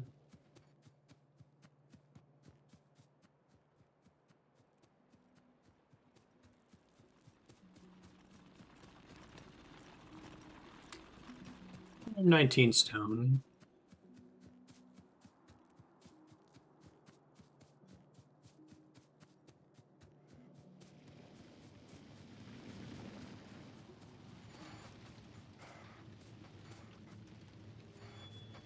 Getting it right on purpose. So let me just mirror the number that I have for this guy.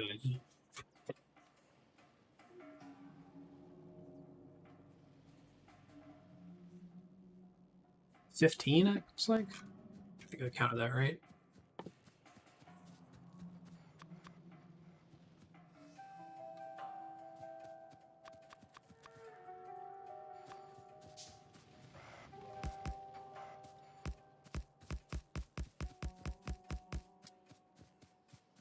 Doki. Belts this way. Arms.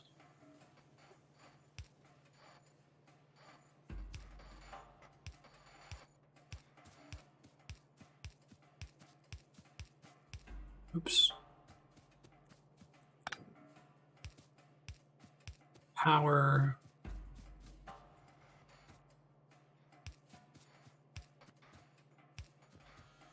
I probably needed one more. Would make sense.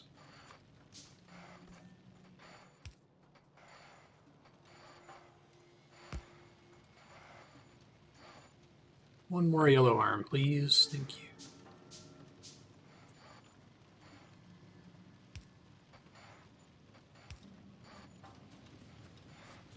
Okie dokie, and then I need to have something that puts these guys into boxes. So... Oh, I'm out of iron plates. All right, let me go get those real quick. Should have enough iron plates up here to last me an extremely long time.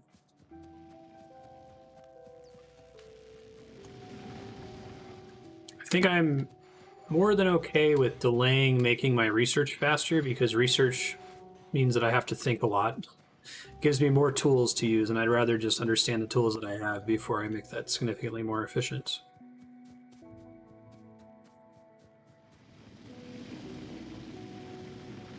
Oh, really? I'm happy with that. Is that just because copper processes faster?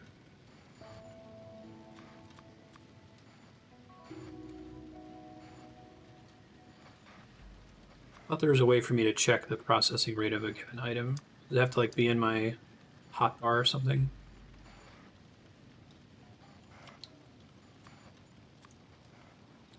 Yeah, I'll do green signs here shortly.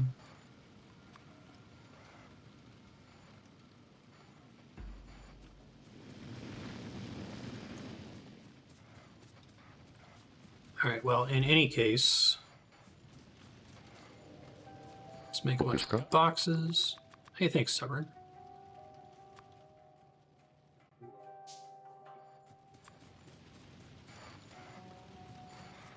Shit, that was way too many boxes. This is the opposite of the way I did it upstairs. Let's put this away. We want a belt up top. Let me craft more of those. I keep shift clicking that by mistake. Right click.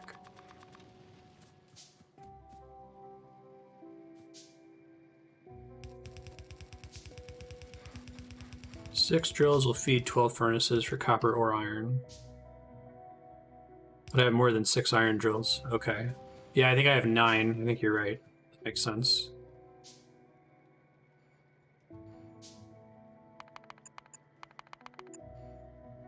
Okay, let's make a bunch of these guys.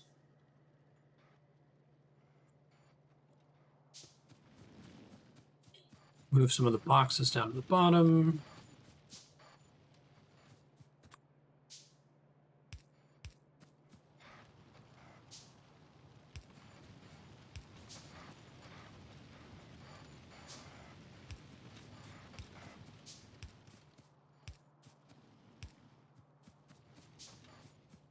So we need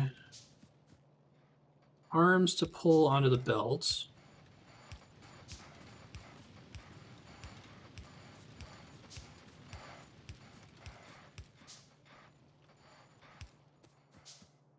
We need to have fast arms bottom, stock up. So I want to make a few more of those. Oh, I guess it burns the ones that I already had in my inventory first, doesn't it?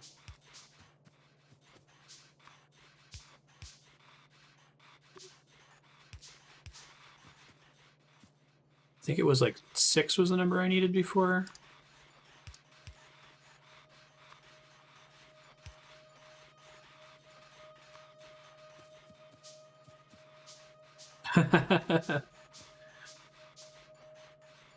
Yeah, I showed it to Andrea. She was like, if we ever have a kid, I want our kid to play this game. Very good.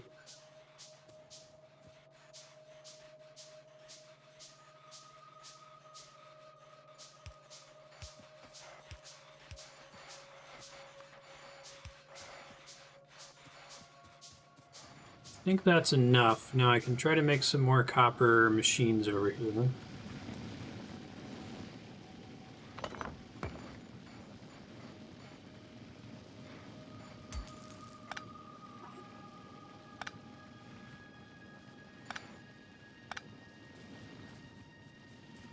I need to send some of these up here so I keep making science, but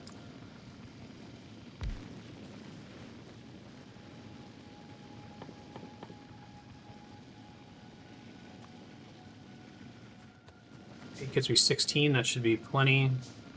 I'll be just short of capacity on the furnaces. Oh, shit. Shapes.io.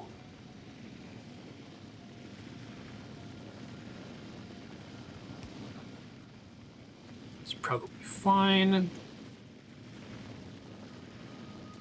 Oh, you're facing the wrong way. Whoops. I'm going to make one more to feed onto this guy up here.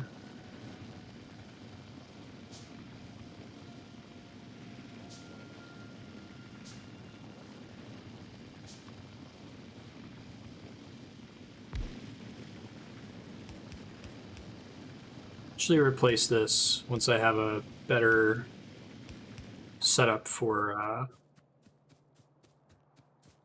building science.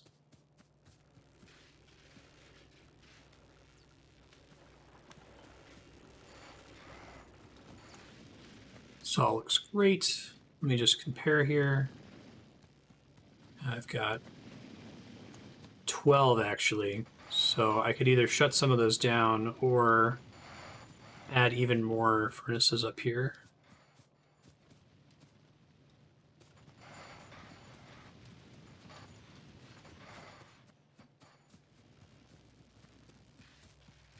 Sending copper, not plates. Hold on.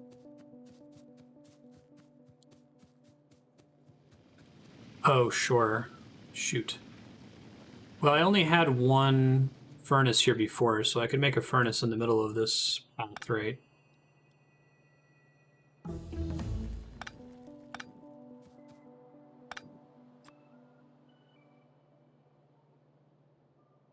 I guess then I'd have to fuel it with coal, which would be annoying.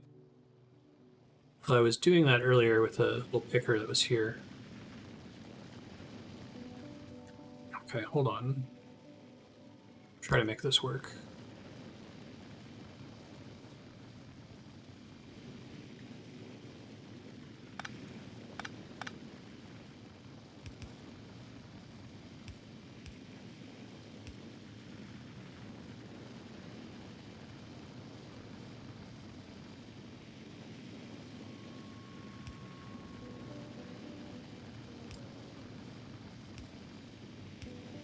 It's ugly, but I think it'll get the job done if I do it. Oh, but now it's too far from the coal. Shit.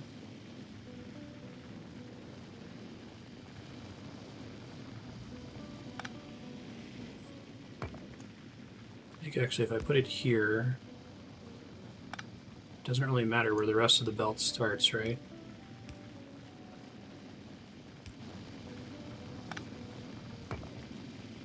How did I have this? Where did I have it placed before? Was it like here last time? I feel like there had to be two arms that reached it. Oh, I think I was just feeding it directly. That's what it was. Okay. I didn't even have any belts. Okay, hold on. So I literally just had this thing was a little bit further over. And then I had a furnace that I was feeding into. And then I had an arm that was grabbing. Then I had...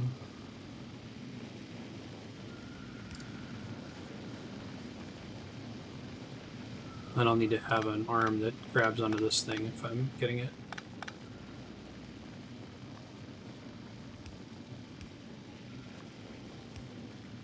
Oops.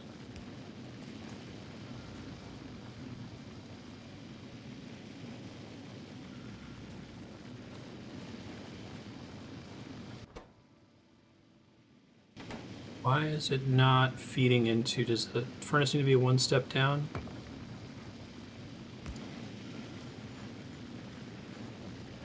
Okay. This goes here, and then I need another belt there. Oops.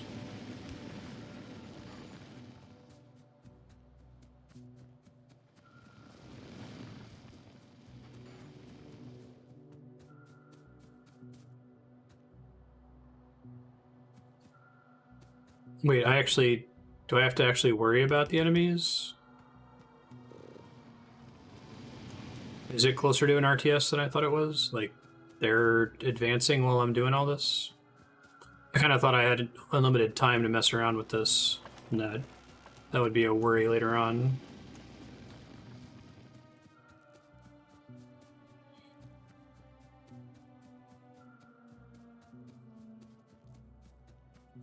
Pollution is what's drawing them to me? Okay.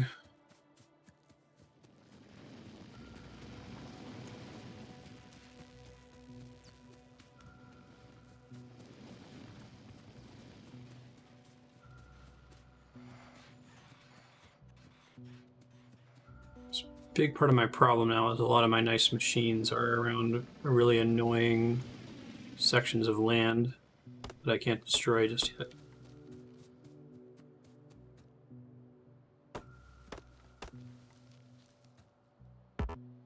They're advancing while I work in a way that I can't see.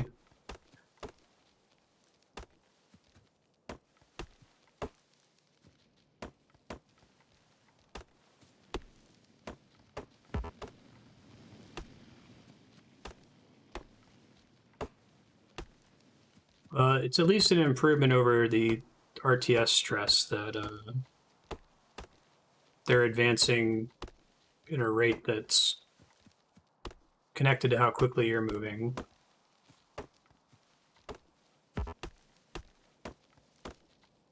Am I able to turn on no enemies and then turn it on later in the middle of the same map, or is that not how that works?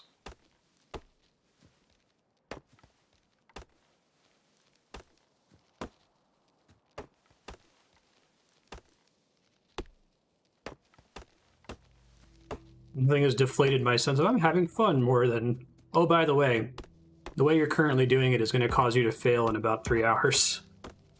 Oh, great.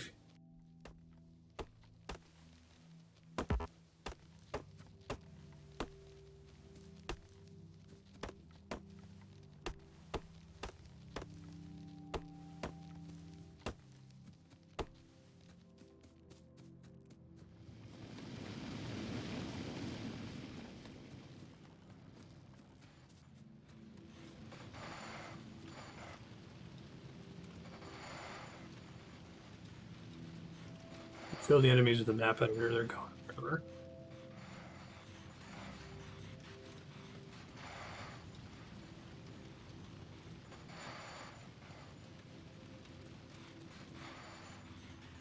What all can they destroy if they come here? Can they just ruin all the machines and make me have to start over?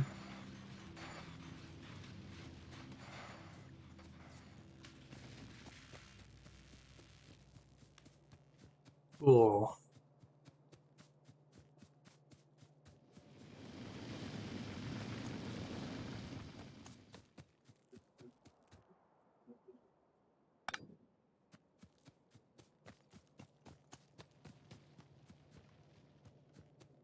Just depowering everything. See if I can do stuff with my existing tools.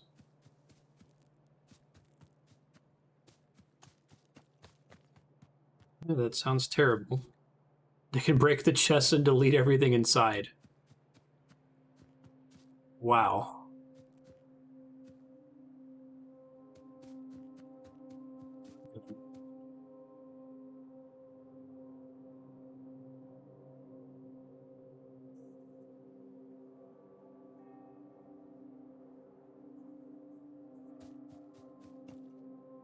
I mean, I guess the goal, beating the game for Factorio, is building the rocket, getting to the end of the tech tree.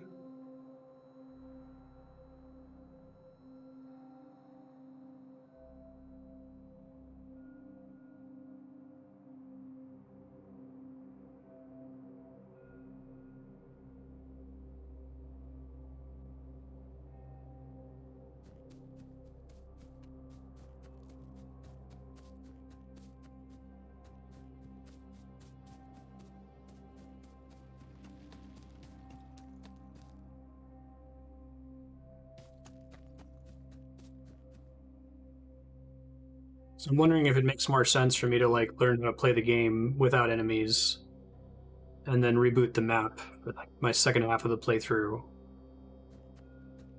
with enemies turned on.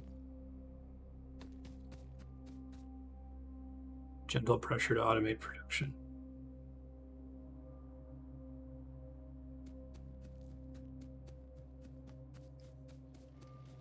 Yeah, I was trying to play this game in like ooh, a piece of candy mode. It's like, oh, well, here's one thing that I can do that's productive. Here's another thing I can do that's productive. But now knowing that I have to like do a certain build order, otherwise all of my work is going to get wiped out. And I won't have like an on-screen indicator of how in danger I am until it just happens, right? That's the reason RTS games stress me out, that feeling that I can be making mistakes now that are fucking me over hours from now.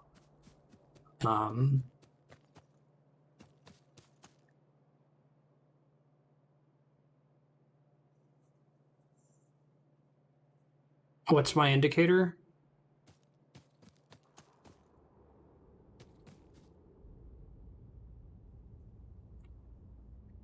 Map.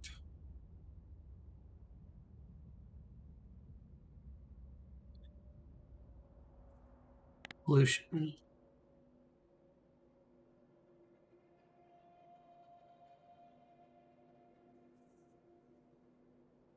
Turret coverage is none.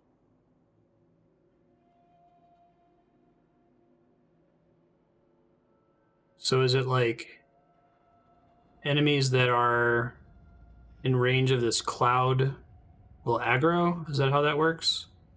Is this a new concept? Because I feel like when we played the defunct or no longer defunct mission mode 2.5 years ago, enemies just kind of showed up the whole time and harassed you.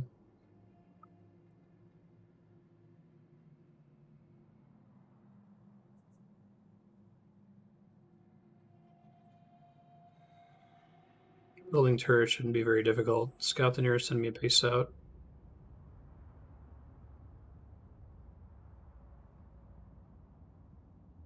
Is this cloud just going to dissipate the longer I have my facility turned off? What does scouting realistically mean? Am I just like running over there, seeing what's up, and running back? Am I get hit by something and die?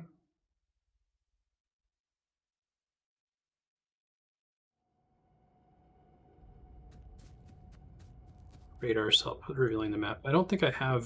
Is that like further down the tech tree or something? Oh no, okay. I do have access to it.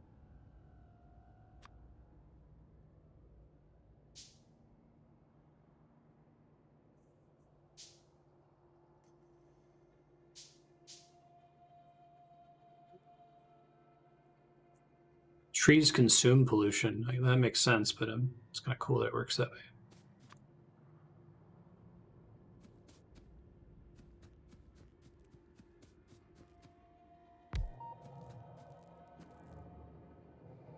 So it's just like passively scanning.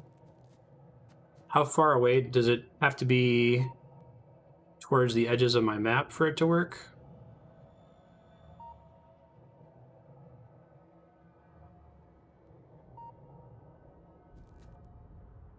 Okay.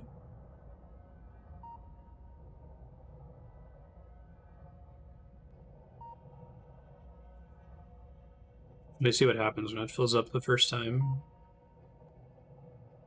Oh, I see. So it's doing like tile at a time around the edges, what I have revealed.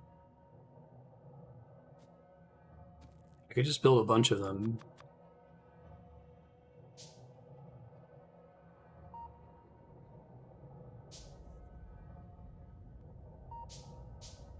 Scan out to about double your current build.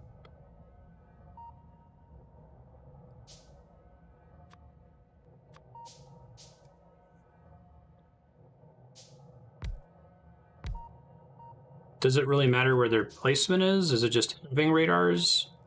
Or does it scan near like where the radars are placed?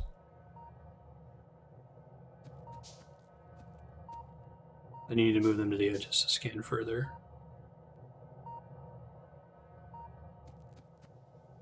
Keep the area near them constantly scanned.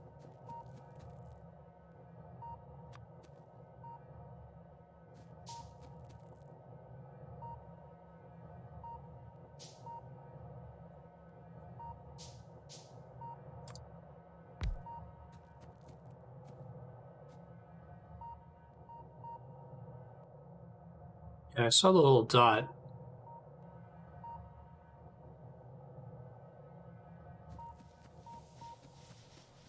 I get that placement matters, but if I'm just interested in like doubling the visible area around my spawn, putting them all in generally the same area is not that big of a deal, right? Because it's just this is just going 6 times faster than having a single radar here, or am I misunderstanding it?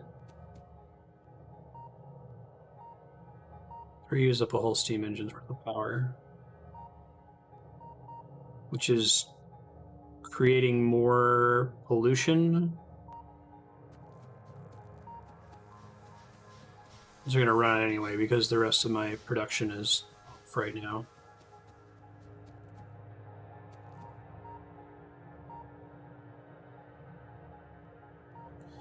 I guess I think we're in a hindsight bias problem.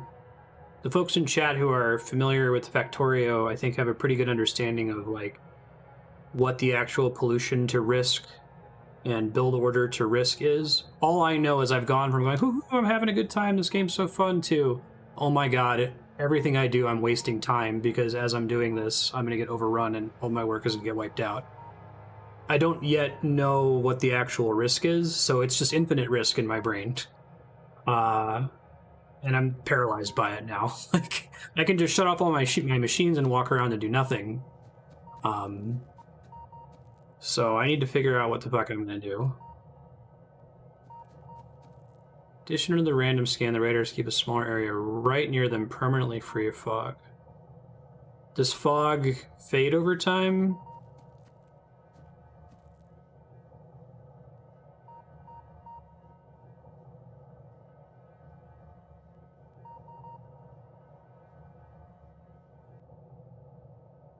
You can look around zoomed in.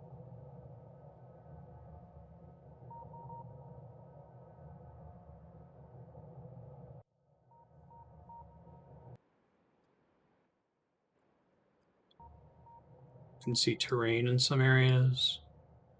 I guess I like the tree concept is clever because it's like you have to cut down trees to make room for your factories, but then that makes the pollution worse.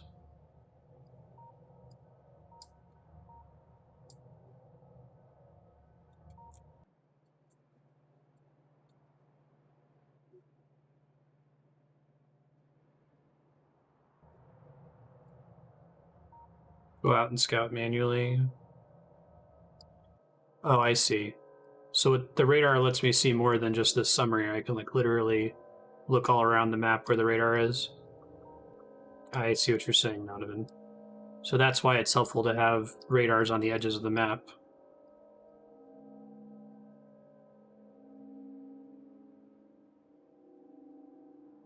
Sure. All right. Well, I guess it seems like it's productive for me to start running around and trying to find where there are actually aliens. I guess I can always just load my save if I screw up.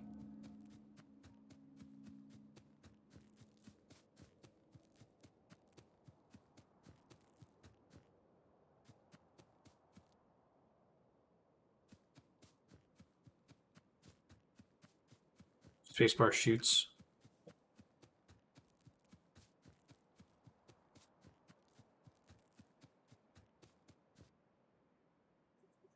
Yeah, but don't the turrets? I can't just build turrets, right? Like, I have to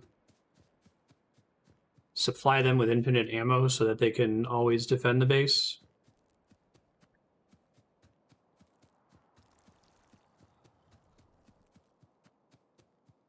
Those red dots are enemies.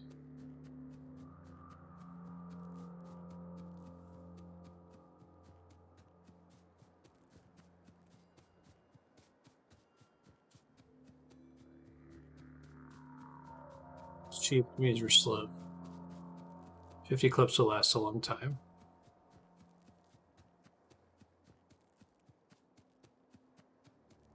Do the turrets give you an indicator of how much space they cover?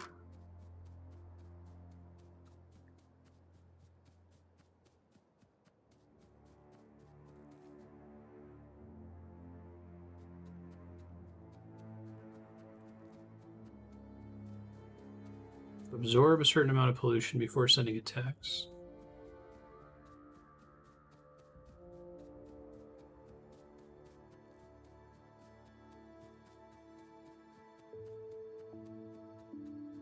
All right, and how long do y'all estimate?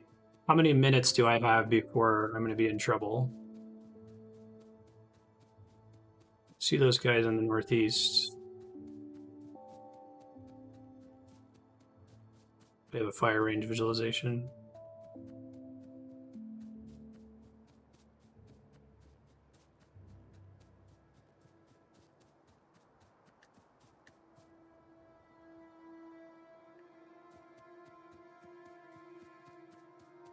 Turret to the north will protect me for a few hours. Okay, I guess I just need to let myself wipe and have to start over to have a sense of like what my actual danger is right now. I'll replace these later.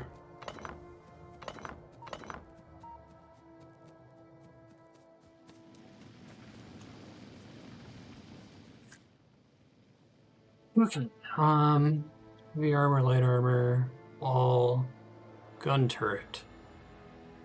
Me. I guess I can start thinking about depositing some of this crap soon.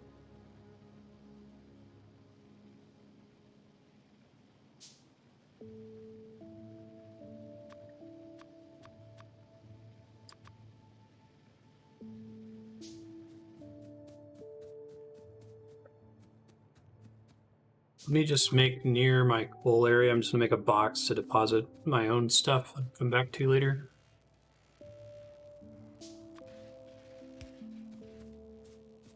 Hey, thanks, Exterminator.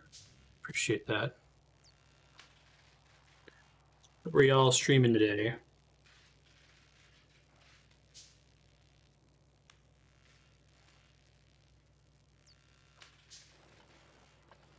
Let's get rid of this.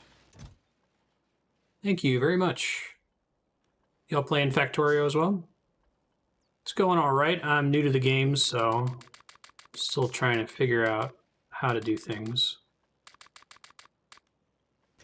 Just got off from playing shapes.io last Friday, which is kind of a very abstract, simplified version of this, which I recommend very much if you're a Factorio fan. It hasn't already crossed your desk. Yeah. It's a bit of a stressful game to stream. It's sort of like playing a puzzle game where a lot of the people in chat know the puzzle solutions, right? It's like, or like coding with someone sitting behind your shoulder. They're not saying anything, they're just, every now and then they tilt their head slightly in disappointment. You're like, I'm sorry, I know. It could be better, I promise. Alright, I have some gun turrets. Silently judging you, exactly. They'll be like, I'm sorry, I'm bad, and they're like, oh, it's fine, you just keep doing your thing. Alright, so I see that's the big circle, it's the attack radius for this turret. And then if I manually create ammo for it, it's just regular firearm magazines that you load them with. I mean, obviously, I eventually want it to automatically fill with ammo, but for now, I just want to not have to think about it too much. Put it near your stuff, because that's where they're going to go. Okay. I'll just make a ton of this, then, I guess. It's almost no wrong way to play it. Yeah, I mean, I think if you can put yourself in the mindset of, like, you know, what matters is that I make something that works, that's good enough. Good enough is fine. It doesn't have to be the most efficient code ever written by humans. How much ammo is enough to last me a while to remove the stress that I'm feeling about being attacked now? Prioritize noise and pollution. 10? Okay. So I can control click is half. I can pick it up, put it on my mouse, and then manually drop 10 in there. Okay.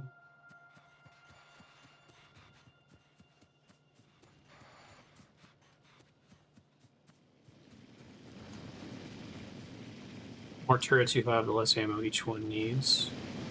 Do I want the green circle to be covering my buildings as much as possible? Like, is the turret fire obstructed by my buildings? Boilers will be the top destination. Try heading in that direction.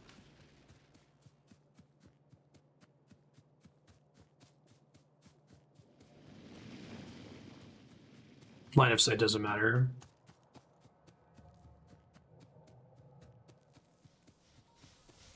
Do want to lose some when we eventually hit turrets. And they're all powered, right?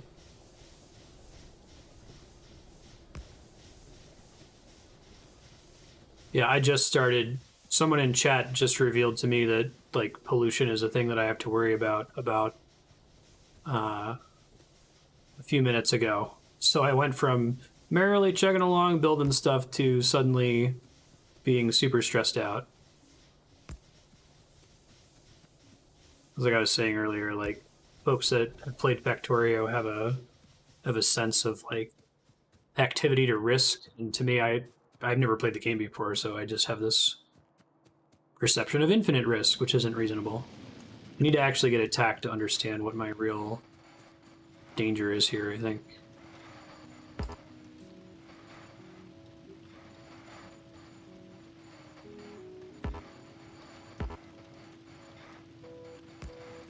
Am I like too far away to place it?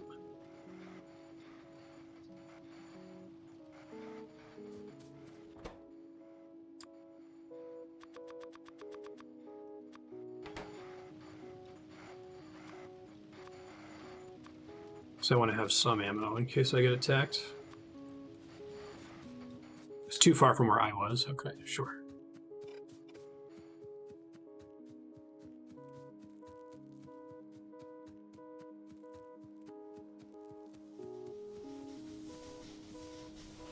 Yeah, I did technically play this game once 2.5 years ago. Very different game at the time. And I remember basically nothing from it, so.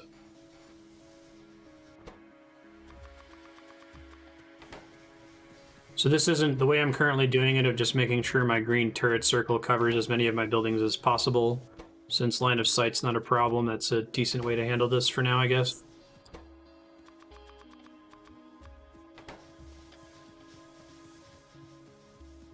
Okay, thank you. And they can attack literally anything, so they can even just like destroy sections of track. Do they try to prioritize buildings, or will they mess with anything that's in their path when they come in? Turret coverage, that's helpful. Can I see while I'm placing a turret what the coverage is for my other turrets at the moment I go to place it? I guess I can try to guess.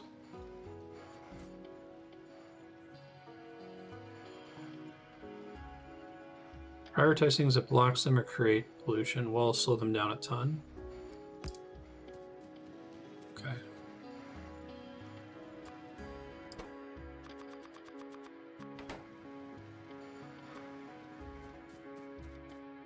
Yeah, that's it right there. So I can see the circles that show me which areas are covered. But I think when I go to place them, I can't see where turrets are. I generally ignore belts not adjacent to buildings. Yeah, thanks all for your help. Usually with beating games, I try to figure stuff up on my own, but Factorio is pretty rough to play completely blind in front of an audience, so I appreciate getting some advice.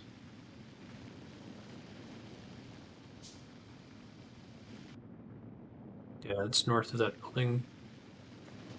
That wasn't there before, was it? Am I able to see that because of my radar, or have they just moved in the time that we started talking about it? Or have they been there the whole time and I just didn't notice them?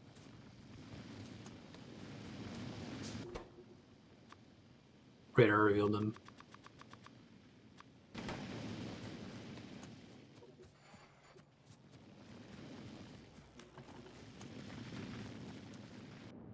Sure, yeah. Like an RTS.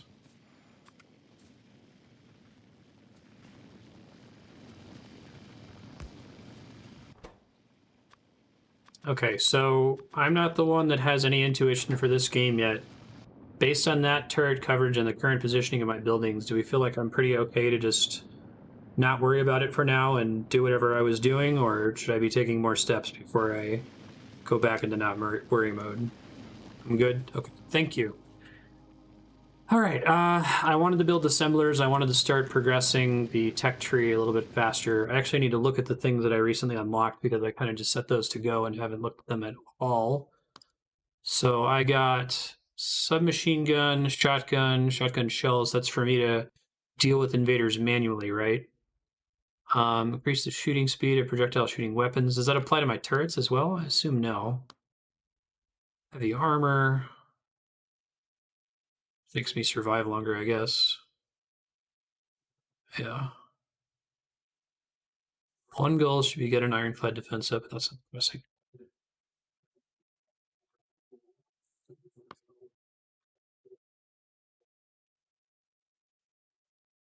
Didn't I have a place that shows me the full trees somewhere? I know I can click these to see what I'm able to build right now. Is this also effectively just a list of the different trees? These yellow options over here? Right, so I can make green science, make steel,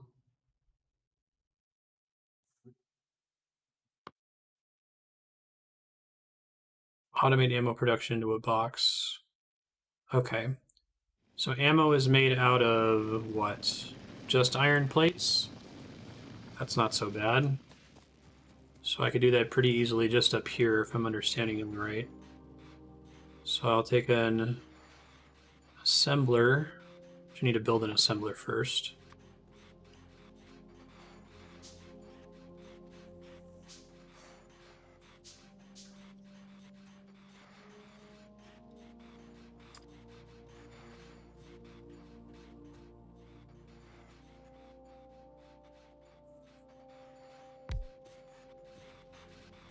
I can make a little arm that moves stuff into it.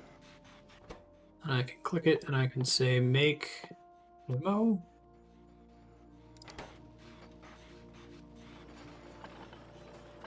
And that arm is probably fast enough for the speed of the assembler, right? And then I'll make another arm on the other side, put it all into a box. Okay. Yeah, I thought I had that turned on. I think I misclicked it earlier. Having a box with 2K ammo in it is a nice fallback. Assembler that makes turrets is also nice. Yellow assembler will be fine for hours and hours and hours. Okay. thank you. Oops.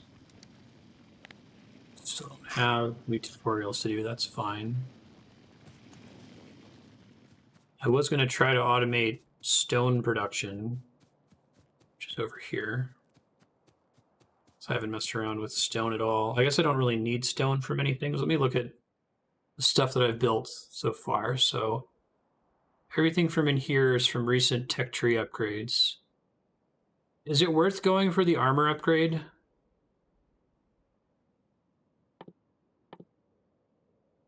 It's not a super high priority.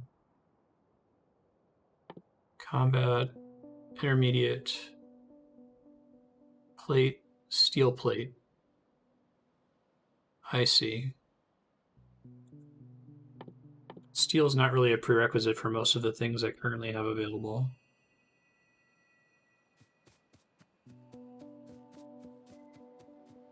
It'll be mandatory later. Okay. Let me look at what's coming down the pipe in the tech tree here. Automation 2. Everything coming up is going to require green science. So what's the difference between assembling machine 1 and assembling machine 2? Like I said, I wish these tooltips like gave you a quick one-sentence blurb of what they do. It's fun to try to figure them out. It's just faster. Okay. Well, in that case, I've automated plates. I've automated iron plates. Let me try to connect those two machines to make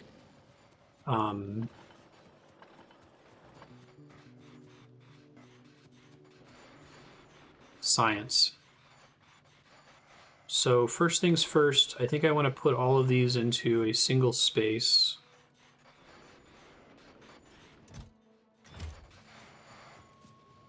Make a bunch of cogs, and then I can send the cogs down via a conveyor belt.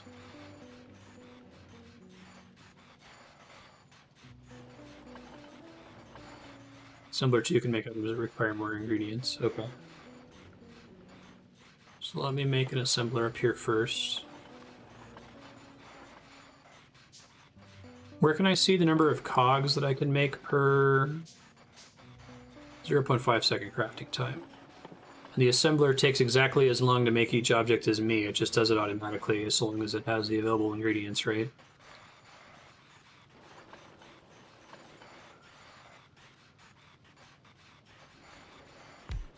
Assemblers are slower than me.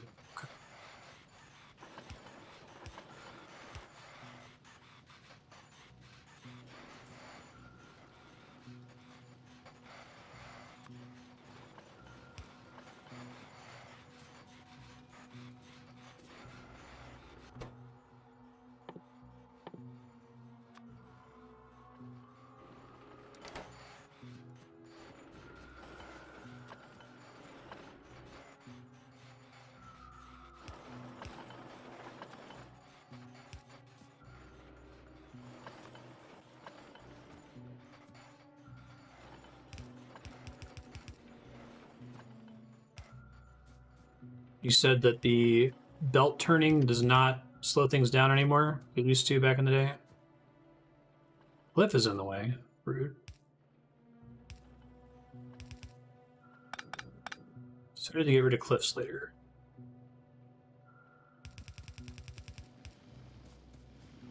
Oh yeah, I don't want to get in the way of this resource field here.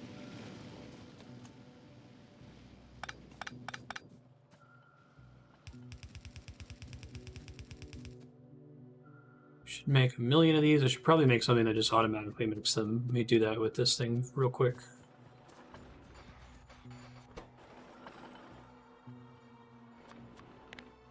How about instead you make variables? Oh, does that need gear wheels as well? Oh shit, I didn't think I realized that. Well, I'll just make my own for now, it's fine.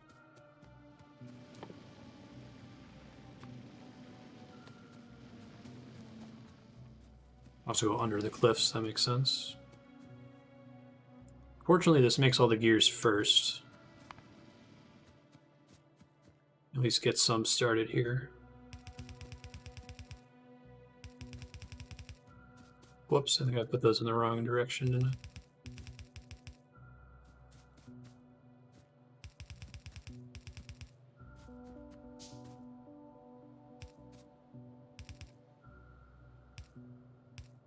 Are you able to plant more trees later to help with pollution?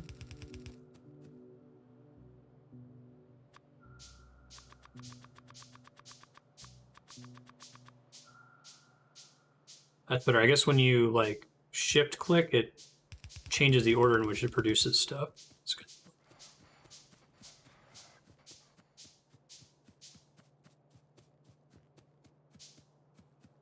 Not in the base game. Okay.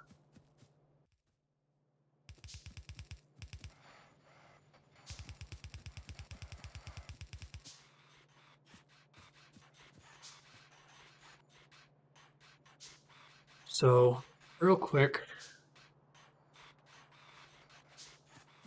now want another assembler here, and I'm going to have to build more of them in a second, but trying to focus on one thing at a time.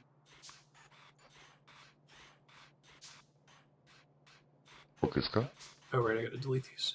Hey, thanks for the follow. Assembler. What kind of environment destroying planet invader would destroy plant trees?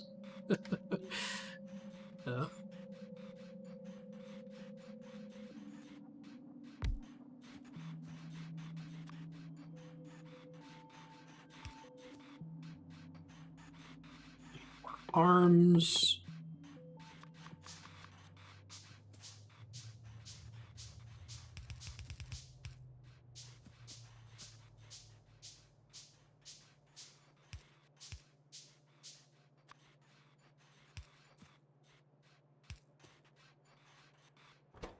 Now I tell you to make science. Okay. Now the problem is, let me try to think about how to do this. The assembler is way slower than the supply I'm able to provide to the assembler.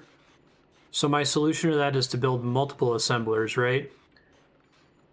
Is the idea then to have the multiple assemblers along a belt that has all of the materials that you need so that they're just picking them up along the way?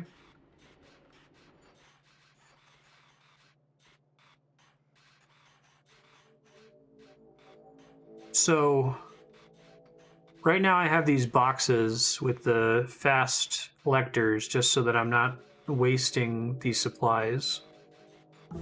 Theoretically, though, oh geez. Uh-oh. I should have prepared for this. I guess, can I start researching at least the red part, or does it need the red and the green in order to make progress? If I remove the boxes, I can have another row of assemblers down here along this belt, with a similar row of assemblers up here. Okay, so I need to hurry up and start making green then. Well, I'm going to be stalled for a while, but that's okay. I'm going to try not to think about that or stress about it too much here. Don't assume you need to hurry.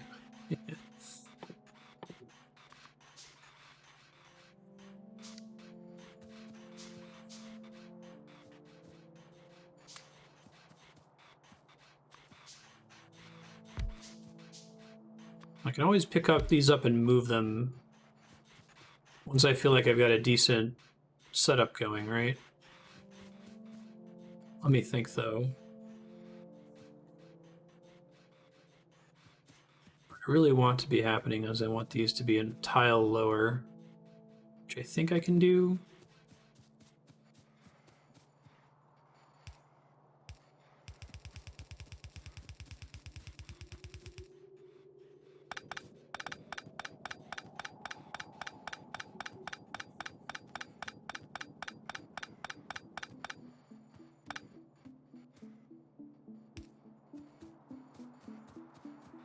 So if I put another one of these guys here,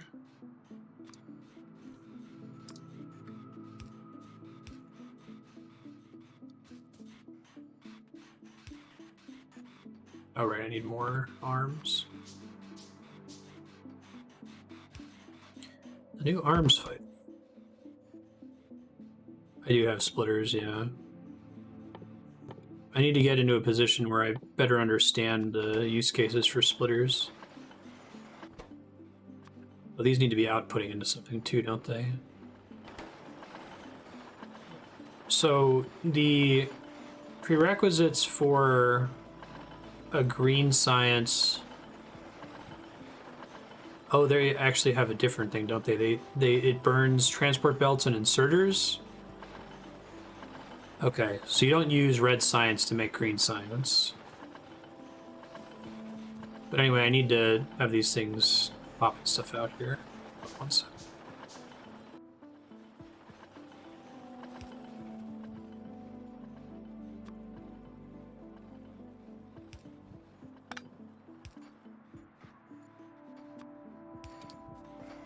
What am I not having right now for making these? Electrical circuits requires... Need the iron plates.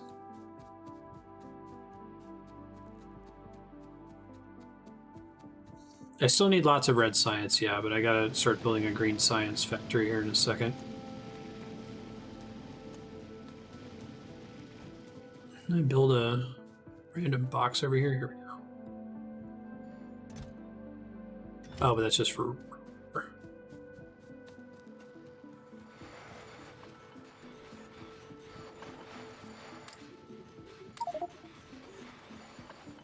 Inventory is full, okay.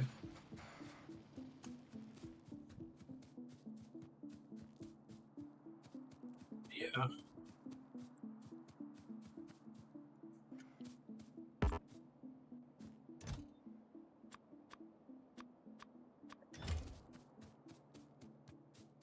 Let me head down here, make some inserters. My next big plan is to move to making inserters, but I gotta put these somewhere.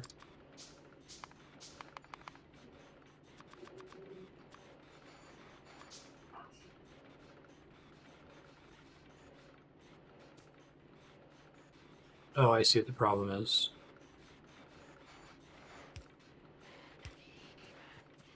And I can put some boxes up here, basically. I don't want to use those forever, because it's not great, but at least gets the job done for now.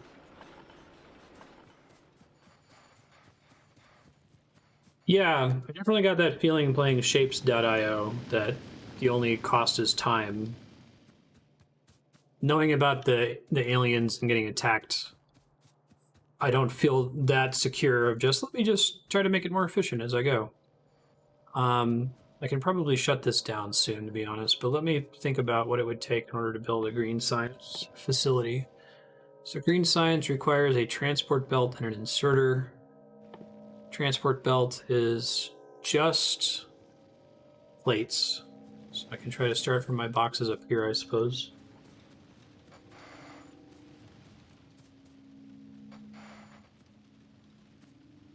Make more assembling machines.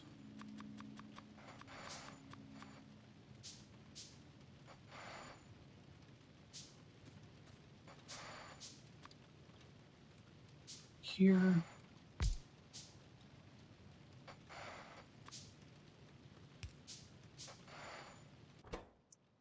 You should make... Oh, but it still needs the shit.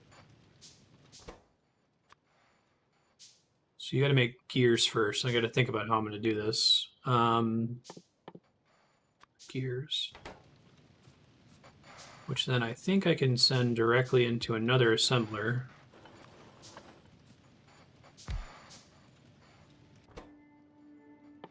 And I can tell this one to make that.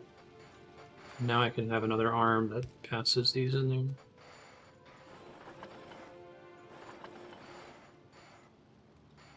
Okay. And I guess let's make a box for this really quick.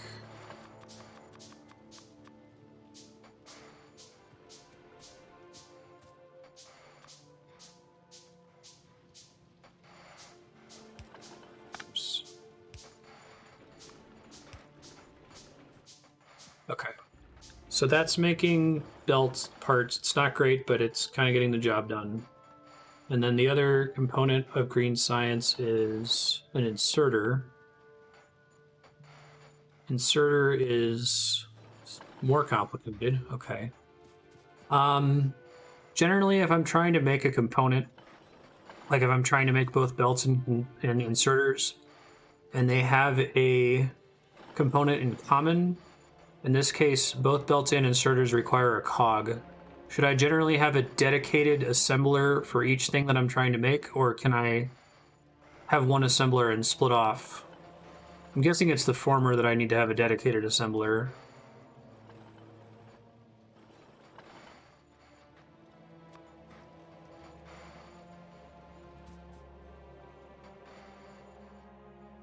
On crafting time.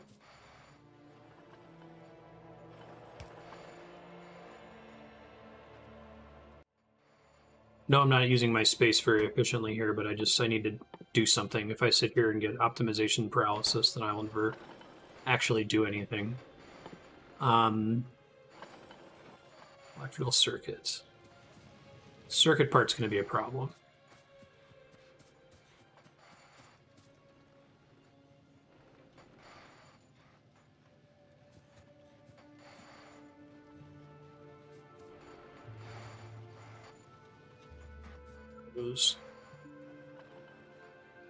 Depends how fast the items are and how many you want. I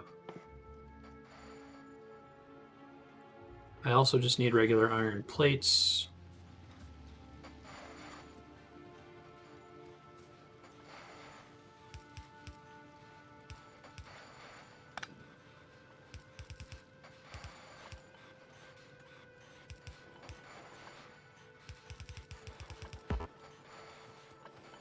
Can I reach?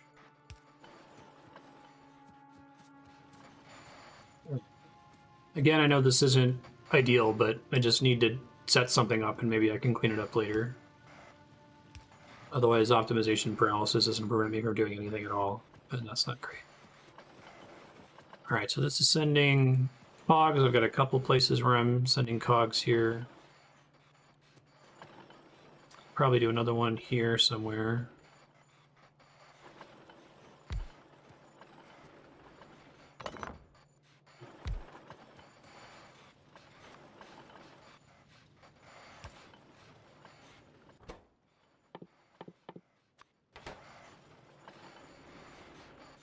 And I can maybe make a long guy.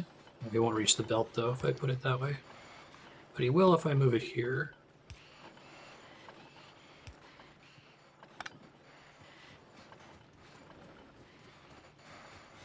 Not good. It's okay. I just need a bunch of cogs down here. It's fine. I'm not going to think about it too much. I know that it's terrible. I want to see how light works here. Oh, it needs power. Of course it does. All right, those are pretty decent coverage. That uses up a space, doesn't it? That's just like a quality of life improvement.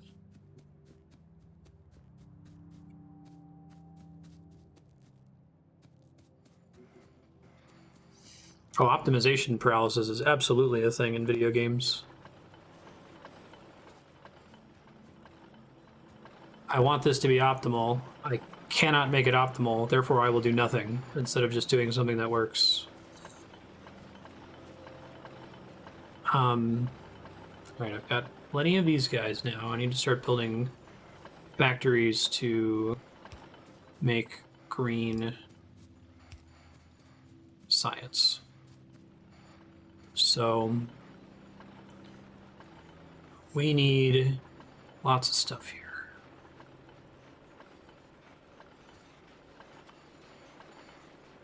I can make a splitter that sends some of this up this belt, right?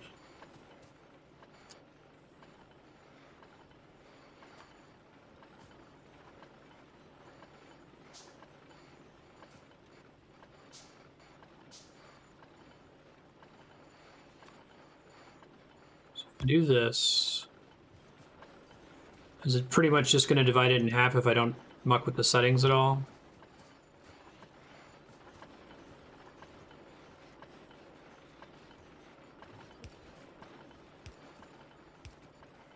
I'm going to move this turret here in a second.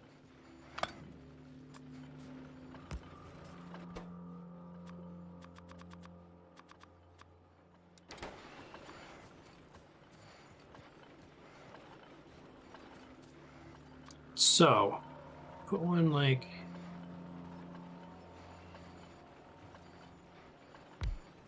here, here, here. Let me actually figure out what the hell I'm doing with this.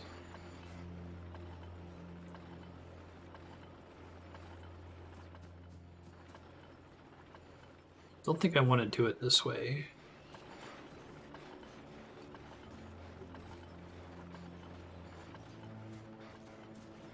I think I need to space it out one more.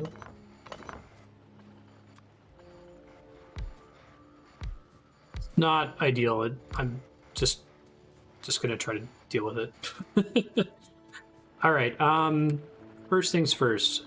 Arm to pass you down here. Oh, but now there's not enough space. Okay, but I can fix that.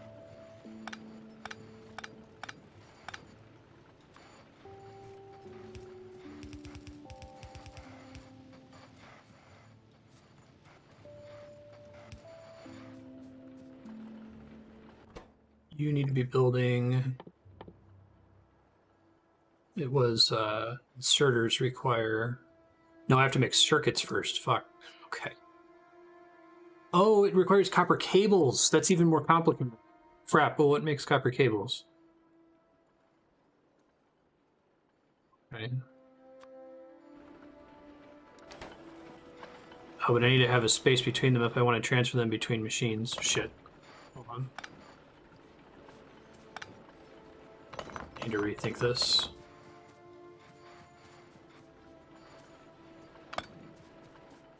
I just move you up here so I don't have to think about this as much. Might end up having to have stuff up here later, but that's fine.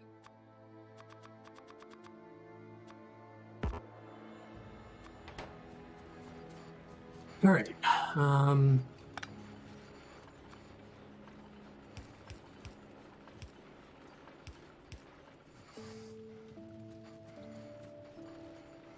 I need to make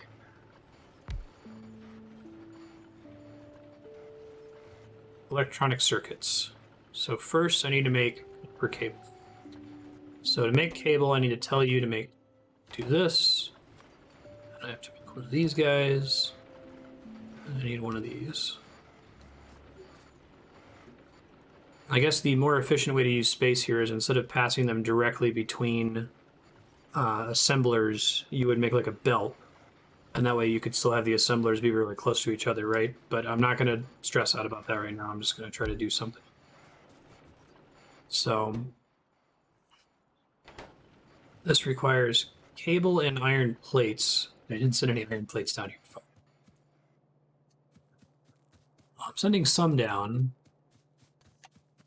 but I need to like reorient them so that some are on one side and some are on the other. No, I don't, because it's just going to grab whatever it can from the belt, right? It doesn't care whether it's where it is on the belt. If it sees one either on the top or the bottom, it's going to go for it.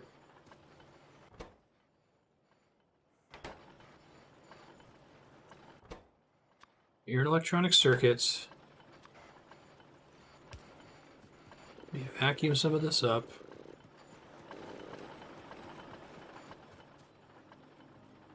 This is reversed. All right. Now your circuit, what else did I need for an inserter? Needs a wheel and a plate.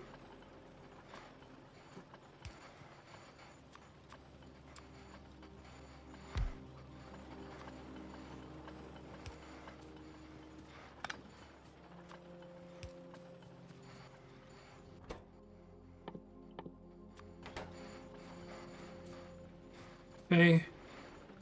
And then I need to make more of these inserters. I'm just going to go into a box for now until I find out what the hell I'm doing. Benefit of items being on their own belt sides is that they can't clog each other up. I see. Which could happen in this situation that I'm in right now.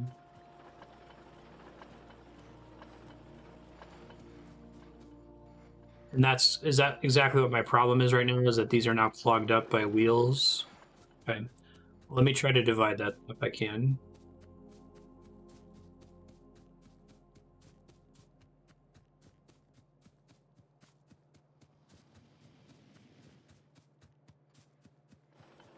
back and adding an abstraction layer earlier in my code or something. So the problem is here. If I want, I guess I could make it join at the bottom. Is that how that works? Or it's perpendicular? Shit, what did we do?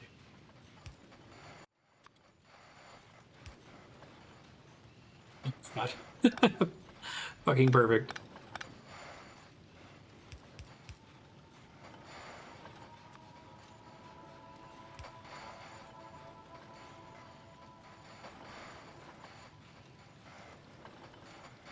No, but that's not...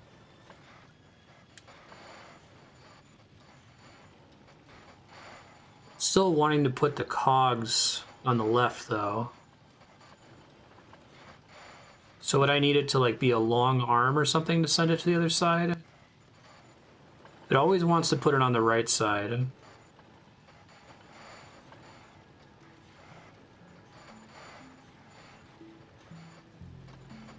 The red one's the problem right now.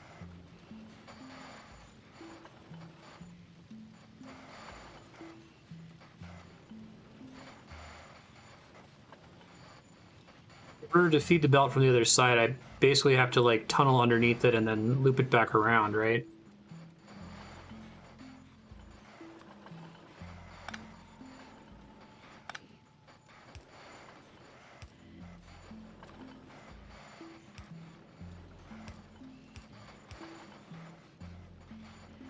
We're saying this red one's still going to be a problem with the way that it's currently set up.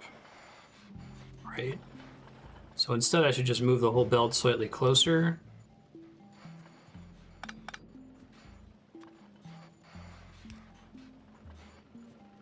Make this a regular arm instead, maybe? Oh, no, it doesn't have power. God damn it.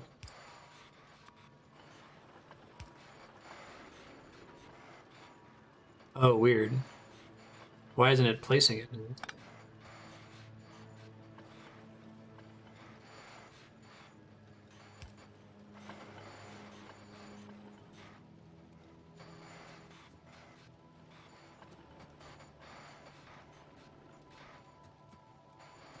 Figuring why that cog's getting stuck. Is it because it's trying to place it on a curve? I didn't think that was a problem. I guess this one's stuck too, and I don't think I realized it before.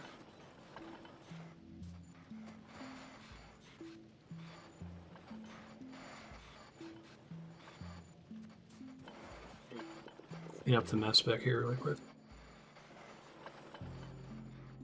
Oh, it's trying to place it on the far side of the belt? Huh.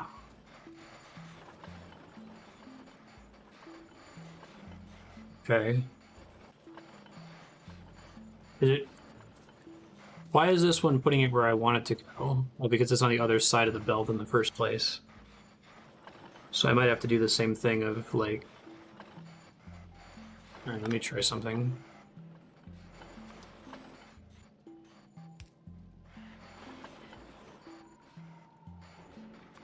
It's super janky, but I guess it'll at least get the job done.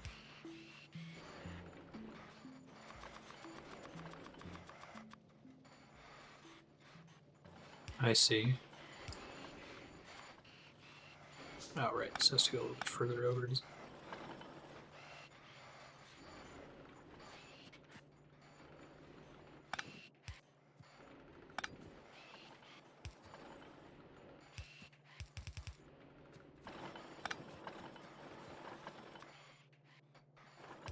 Is this the true meaning of jank? I guess I don't need two of these. Oh, no, I know I do, so I'm grabbing from two different. But I only need one to send it back onto the proper belt, right? That turns down one step sooner.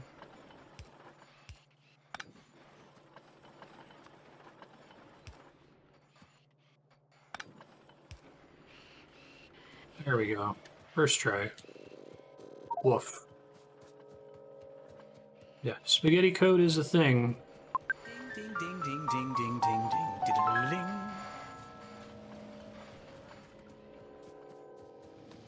Put a splitter further down. Wszystko? Hey, thanks for the follow. Appreciate that.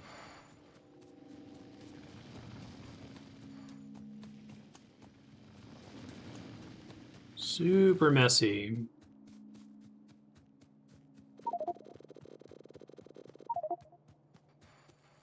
Let me bang some stuff over here really quick.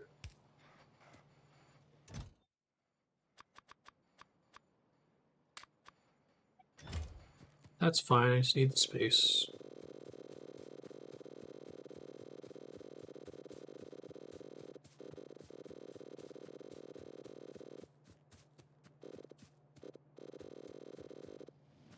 That's what we want.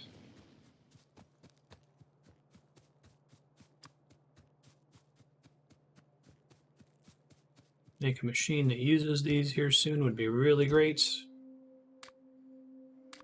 I want to deposit all of them. This is probably fine. Spaghetti is also delicious.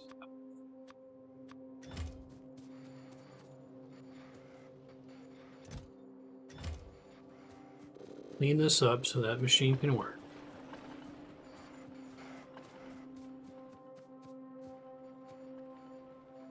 Yeah, I need to understand the filtering function of splitters a little bit better. I get the concept. I'm not yet intuiting when I should be doing that, though. That's what's causing me most of my grief right now. All right, so now I have a box of inserters, and I'm also going to need a box of belts. You can probably just do all of that down there instead of, I think I'm currently doing it up here, right?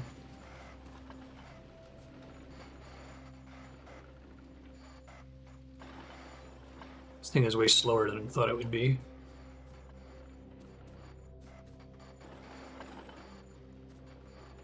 Can I make a thing that says only grab, like, suppose I wanted to have 3 things on this belt. I want there to be iron plates, I want there to be cogs, and I want there to be belts. Can I make a device that says only grab belts and move them this way? Splitter will do that.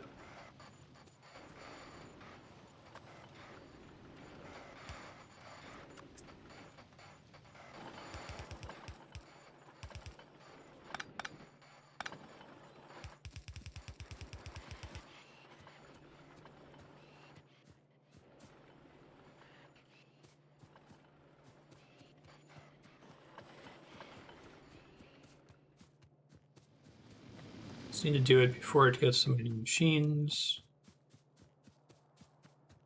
Oh, 3 things on a belt is complicated, even with the splitter. Well, I guess this is still going to get backed up here, isn't it? I can see how that becomes a problem. Never mind. This is a bad idea.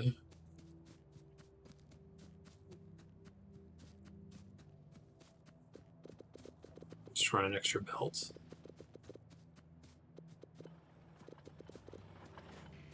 Yeah, you'd have to consume them at the same rate. That makes sense.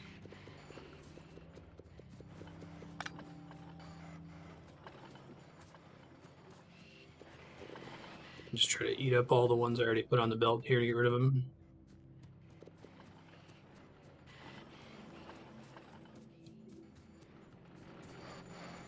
Do you want to have a max of 2 items per belt? Sure.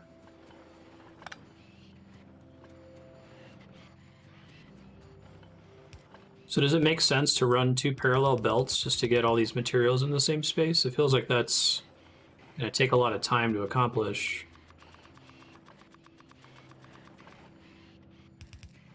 Or use up a ton of space. I feel like there's got to be a device I can use to do this a little bit more efficiently, right? It does make sense to do that sometimes. Okay, thank you. Oh, shit. I can do an underground one to avoid that problem, right?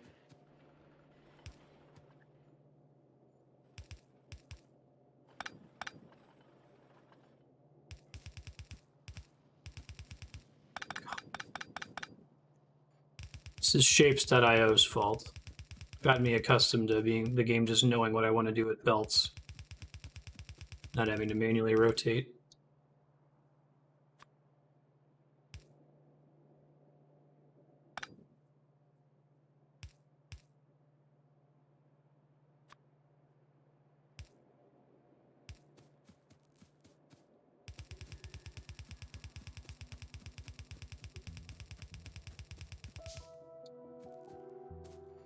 Okay. Might finally be able to make the infamous green science lab now. Let's give it a try. Make sure that this thing is actually working. Oh, I made a backwards thing up here. Oops.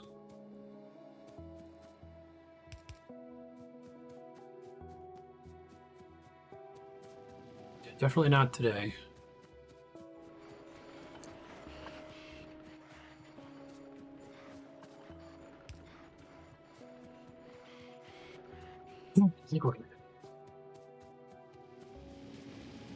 And the enemies are going to generally move through my belts to my machines before they start fucking with my belts, because the belts don't impede their progress. Is that true?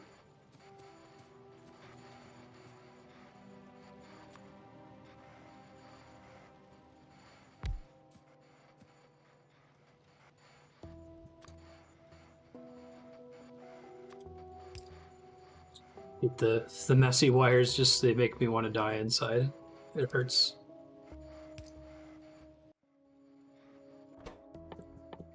Green science.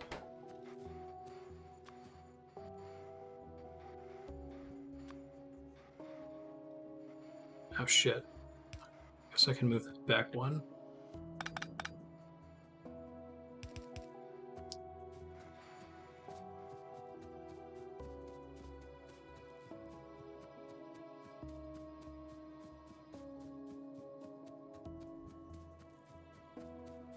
Craft a copper wire, click on the corner pulls.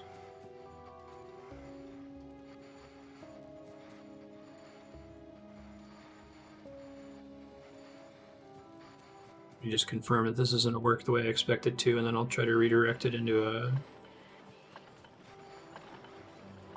slab.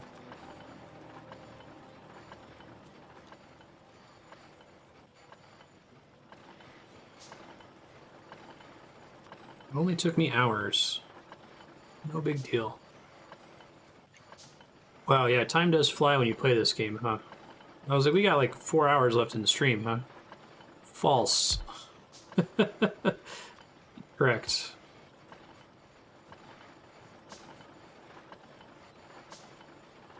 Factorio is a time machine.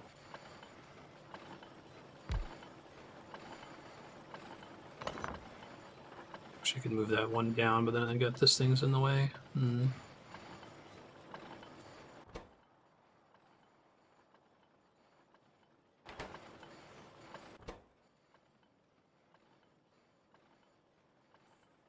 Why isn't this thing running right now? Because I don't have red running at the same time?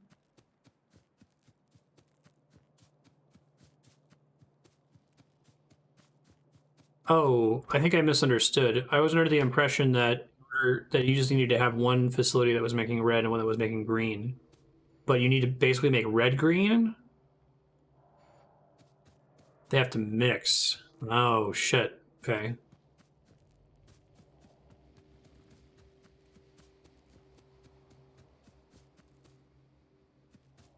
Need to feed that lab the other science. Okay, I misunderstood that part of it. Yeah, like, can I basically just retire my old labs now? These labs were only set up to, Han. Let me give me a second to talk this out. My old labs only really made any sense at all back when I was able to research things by researching red science alone. But now that I need red green at the same time, they're effectively pointless. I may as well just redirect everything from this assembler to the new green factory. Once you unlock red green, solo red is no longer relevant. Right? I guess is what I'm saying.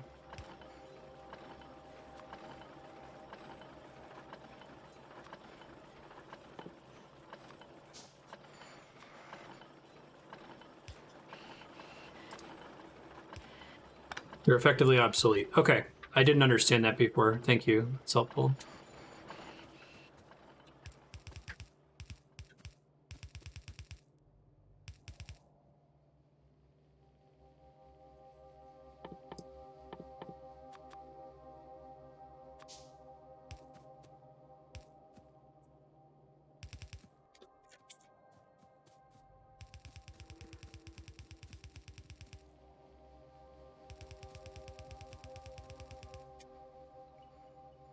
I guess I could technically feed that onto the...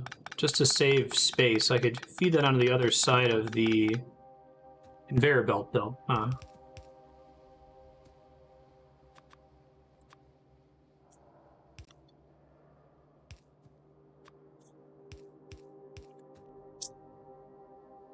Because it's going to be pulling from that anyway?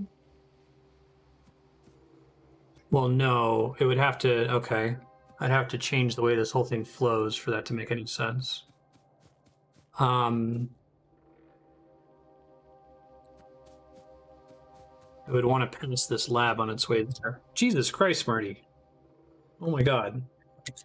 You are not a graceful kitty.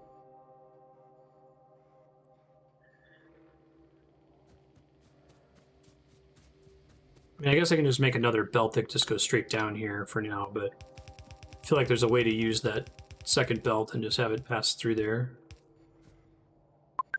Let's see how this goes here.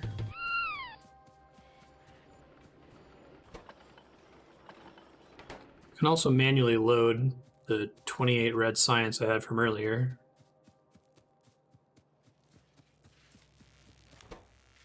Gotcha. Okay. So I should probably think about it this way, that every single time there's a tech upgrade, it needs to be building onto my old factory system. That's actually a pretty elegant game design, game mechanic. Like, I really like the concept that as you progress down the tech tree, you don't just abandon any of your old production lines. You now have to factor them into your new production line, and it gets progressively more complicated. Yeah, so my cat's running around knocking things over. Turn on the cat cam. No, he's sitting and staring at me angrily because he wants to be fed. Hi, Ben. Can I help you? All right, so part of my issue right now is I don't actually have that much in the way of red science. And not that much in the way of green science either, but... It's interesting that it won't fill up the stock very much. This can hold up to 50 of each of these, right? But it's only going to feed up to like 2 at a time.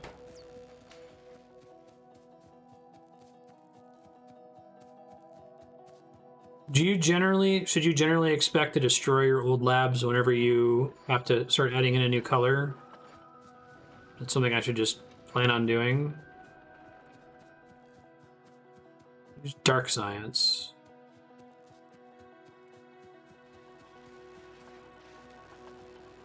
I'm trying to think of what else I can do that's productive right now.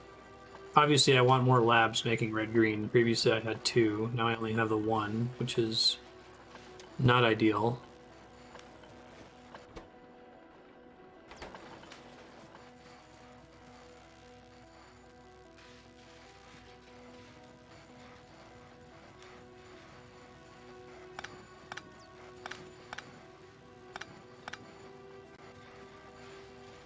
Build labs way out of the way.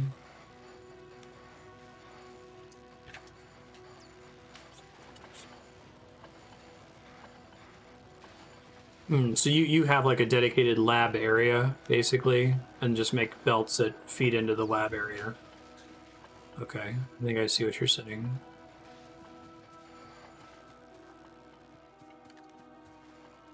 That seems like that's something that you need to have foresight to be able to set up, though, which is challenging.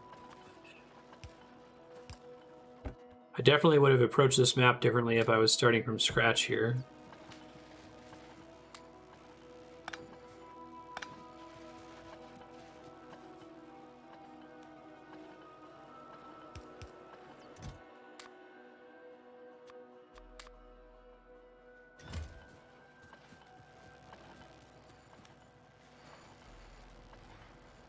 Yeah.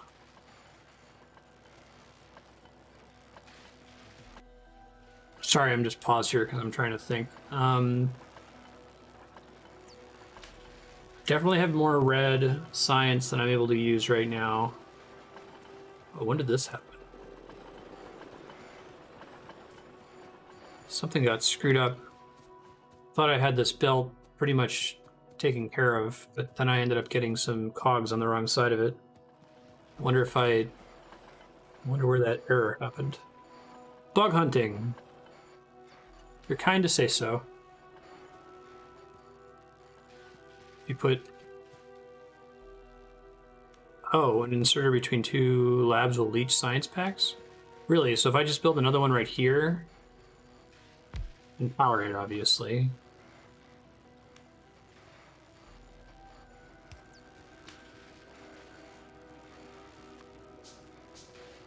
It'll just say, hey, do you have science packs you're not using, and just take them? Oh, that's nice. But you can only...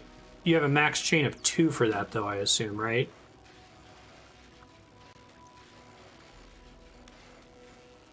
Short the Factorio standards. Yeah, thanks. We play a heck of a lot of games on this channel.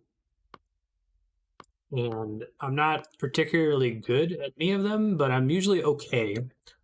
There's one genre that I really fail at is real-time strategy, and Factorio is not an RTS, but it has a lot in common with RTS. I get, like I was saying, optimization paralysis. Placed on water to create terrain you can build on. That's kind of cool. Advanced material processing makes a steel furnace, which is faster and gets me closer to the electric furnace, which lets me not depend on coal anymore.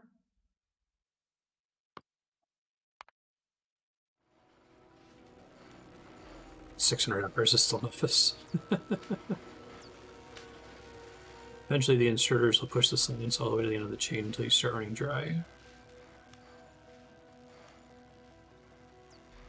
Okay, so let me try to understand that. Just trying to do the math in my head. Each one of these will hold a maximum of 2, right?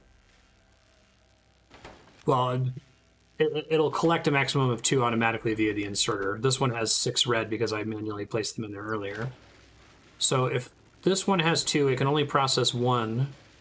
This one says, hey, do you have any, and takes 1, bringing it up to 2. So as long as I have enough supply feeding into the first lab, I can just do that indefinitely.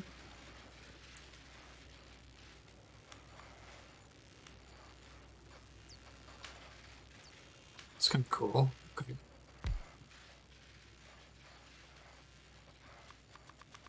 Just make a chunk of these. I'm so glad that it auto-crafts the prerequisites for things, right?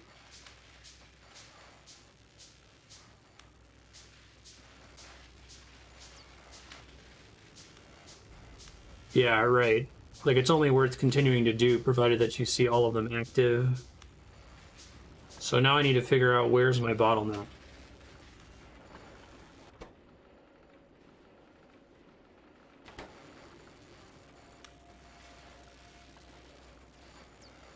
Throughput of the initial inserter.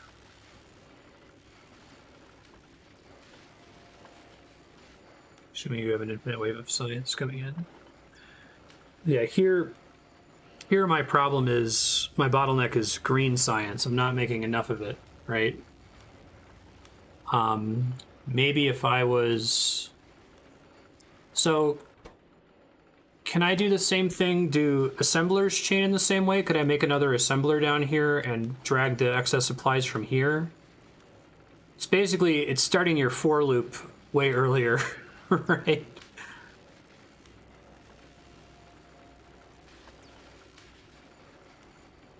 They don't chain like labs do. Why not? Because they both... Is it just something that's hard-coded into labs, that behavior, that it checks to see if it has too much material and then, while it's processing, then passes it along?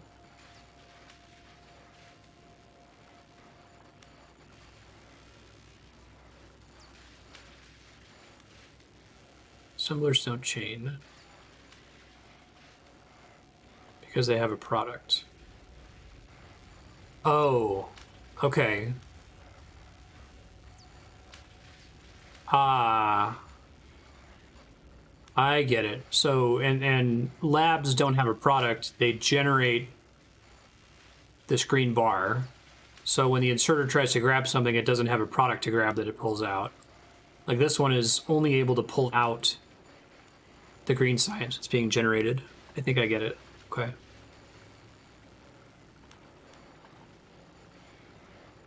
So in that case, I don't really have a lot of space to work with here.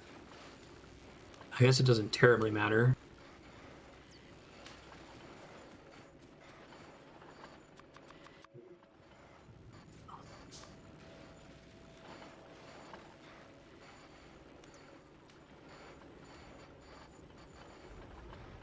I think I can do this.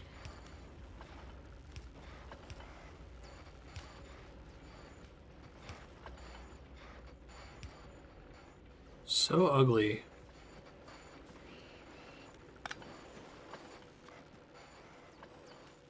Oh, there's no power.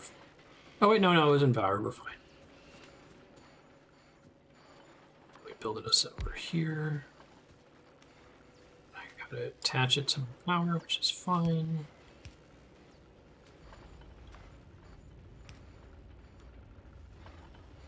It's less fine. You need to make green signs? Right, so that's making green science now. And then I think if I understand it correctly,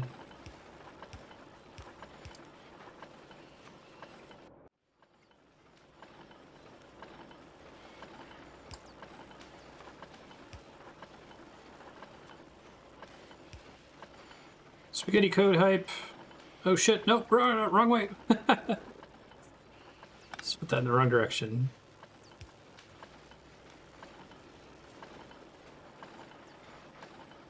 Oh, but now the problem is it's hitting that side of the belt. Okay. So I would need the red to be on the other side of the belt. Is there a way for me to... Basically, is there a thing I can do that flips which side of the belt something is on quickly? Is it just a splitter and then redirecting it back onto itself? Okay. Or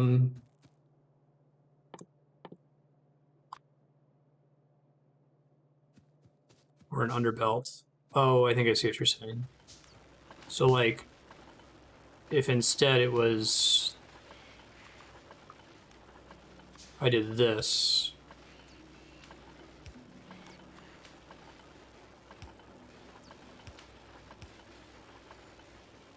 Just like shapes.io, once you do this enough, you like look at the things you just built, and you're like, what the fuck was this? When did I make this? What is this?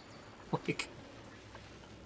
Alright, now in theory, I don't need to build more labs because this is already feeding back into my existing lab chain, so I can make more labs.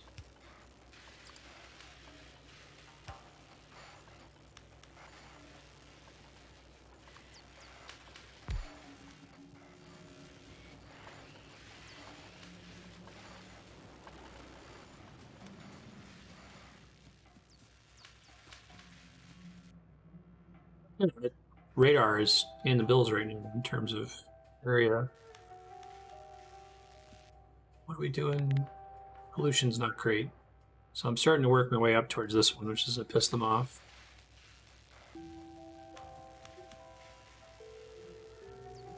Make a U-bend and a belt segment in the middle to flip belt sides.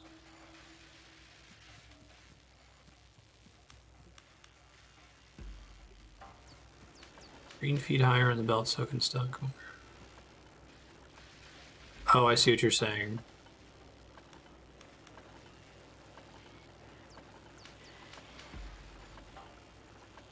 Basically just remove that part of the belt because it's getting too far forward. I see. The belt goes up and down and you feed into the other side.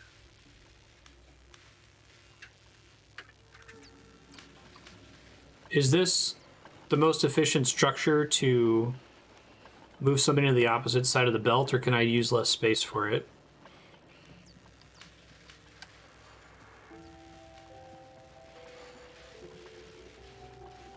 You get your green backed up right now. It's not much storage, only a small segment.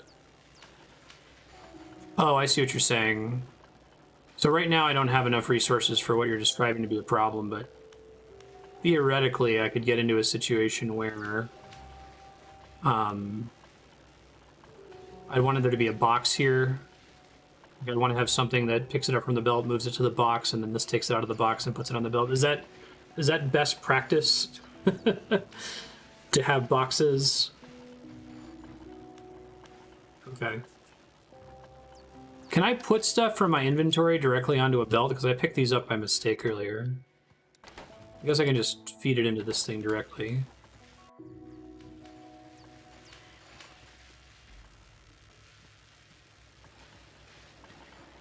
Is it always let me think how to ask this question.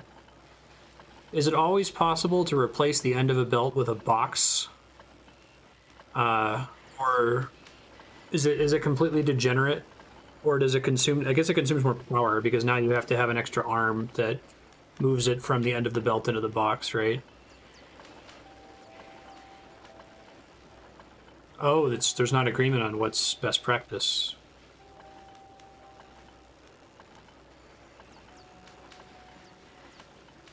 So like, okay, here's my question. Like,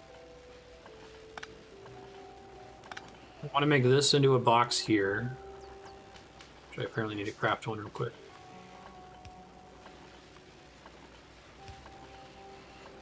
Right.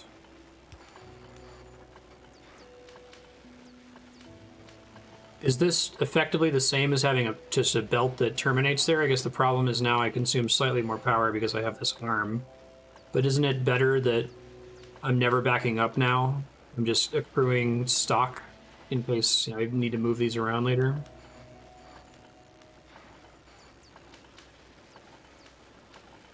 It's interesting, though. I feel like I appreciate that there are different opinions and different ways of thinking about it, but there's got to be a right answer, right? Like, there's got to just be math.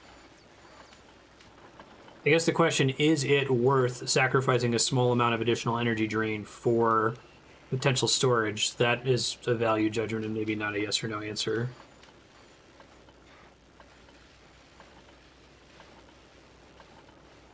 The box could fill up with one or the other blocking research. Oh. Okay. So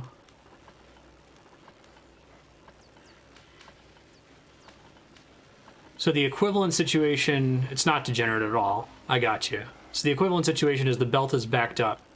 Because of the way the belt works, it's always divided into a left side and a right side. But you can't tell a box only ever go up to this amount of this material and then stop and only collect this other material, right? Accruing stock means pollution spent for stuff you aren't using. I see. Okay, so I guess that makes the monsters make a little bit more sense. This whole time I've been thinking, like, I feel like the monsters are kind of extraneous. They're just an extra thing to do. They don't really add too much to the core gameplay loop, but if they discourage stockpiling, I can see the gameplay purpose there. I've been wondering for a while, like, are there monsters in this game because Factorio started as one thing and then kind of evolved into another, and it hasn't really, like,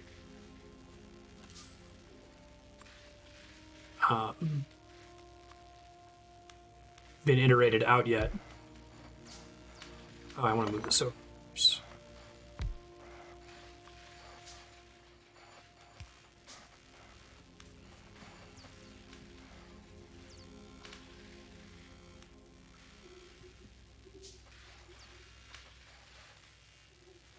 Could be a mod.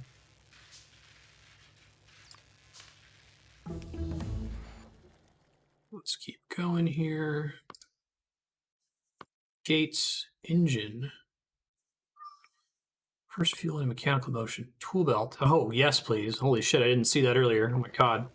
Is there one that makes me move faster? Because the classic upgrades that I take immediately.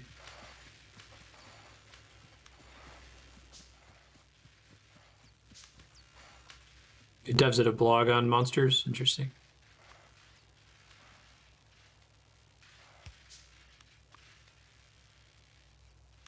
I guess they provide the option to play with monsters off if you really are turned off by them.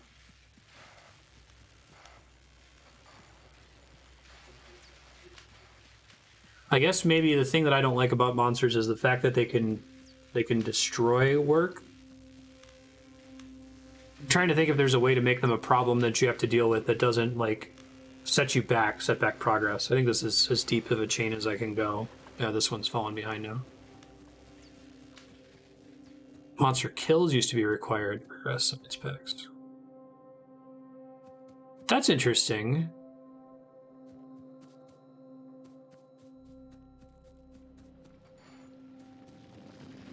That way it's like you have, not only do you have to build turrets, but you have to expand out to kill them in order to get resources to move forward.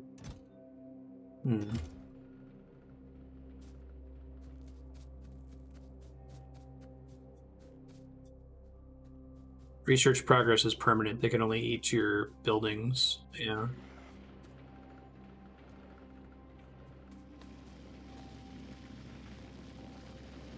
Yeah, I'm just trying to brainstorm, like,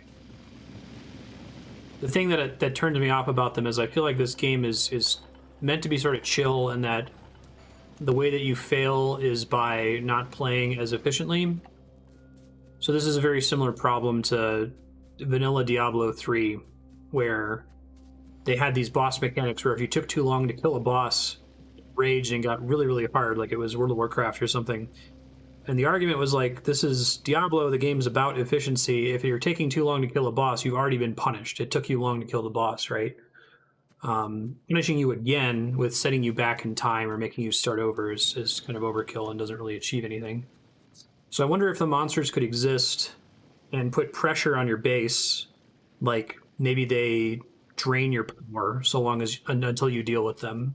It's just that like actually destroying structures is... I think it adds a stress element that is less interesting than just the main pressure that they place on you, that it's a problem that you have to solve and build for. All right, anyway, I need to think about my next thing that I'm doing. I've currently got a decent amount of red and green science. It could be better. I'm going to look at the stuff that I've already unlocked and think about things that I can make that are new. What are repair packs used for? Repair-friendly entities. It's like if they damage a building or a turret or something. I guess I can start placing lights.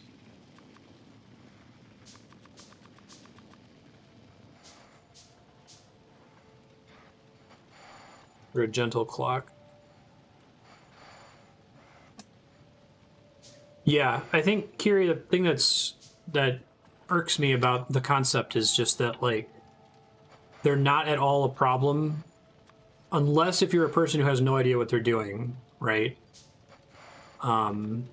And if they're so close to not being a problem, it seems like they're close to just being iterated out entirely, or iterated in a way that they don't actually risk setting you back. They just become something like, oh shit, now I've played the game for 10 hours and now I have to deal with this new thing that wasn't an issue before, right? Oh, I can't really project how much light they get when it's daytime. I'll have to wait until nighttime.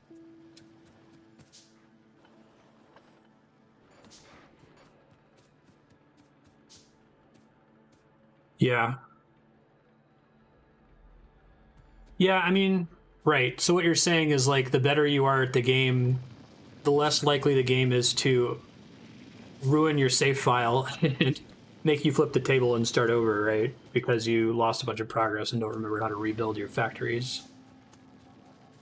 I think it's a weird snowballing problem where, like, the more competent you are, it's an upside-down difficulty curve. The further you get into the game, the risk of everything going to shit goes to nearly to zero, if not all the way to zero.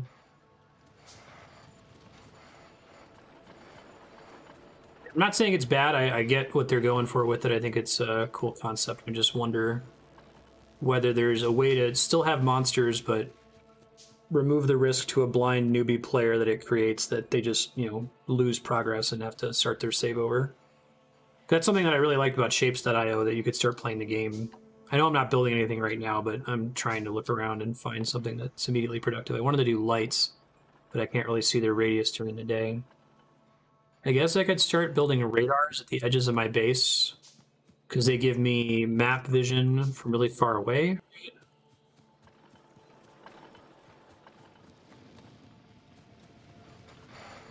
Local fauna. Try doing radars. And you said individual radar dishes are a very large power draw, right? So I should be careful about overdoing it.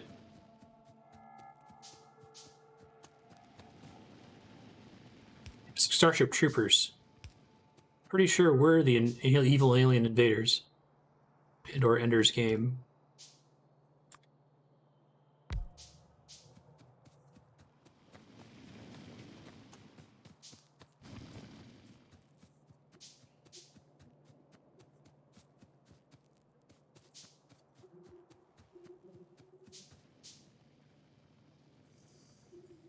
They redid the tutorial experience.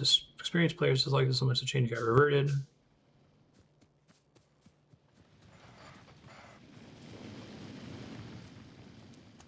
Same as 3 or 4 assemblers. Okay. So pretty large draw is what you're saying.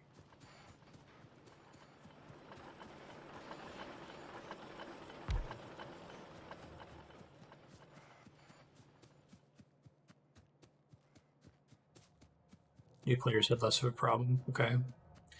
Yeah, I was just wondering if it's like a RuneScape problem where your hardcore player base is so hardcore that it's like driving the design approach so strongly that you don't really get too many new players coming in anymore because they pop in and you tell them, hey, at any time, all of your buildings could be destroyed. And they're like, oh, well, I guess I'll go play a different game. Because I'm really into like the chill, take my time aspect. I guess those players are expected to just turn on peaceful mode or something. But I don't know. So there's some more radars. They're going to take some time to reveal the map. Was going to work on automating stone. I don't really need stone for anything right now from among the things I've built already, but I might soon.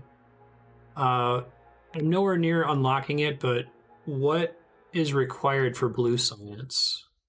See that in advance?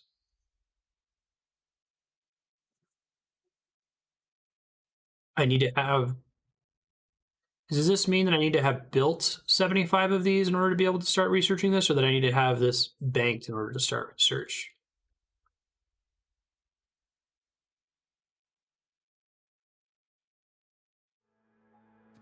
Well, the Factorio trailer.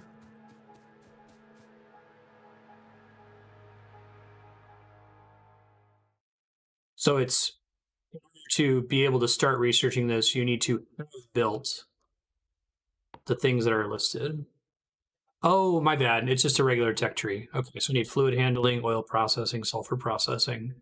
Okay, my bad. I was looking at this. I'm like, what is that even there for? That doesn't make sense. So fluid handling requires automation too.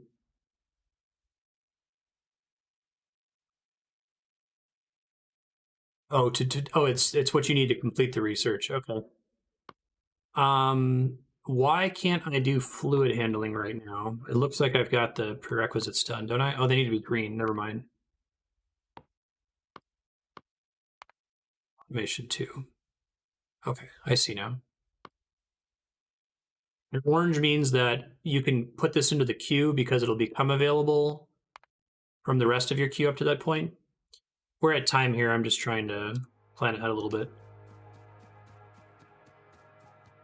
Okay, this is time. I'm going to need to take a really long time to give some notes for my future self for the next time we play this. So let me pause the clock here and start talking. Future Marstead.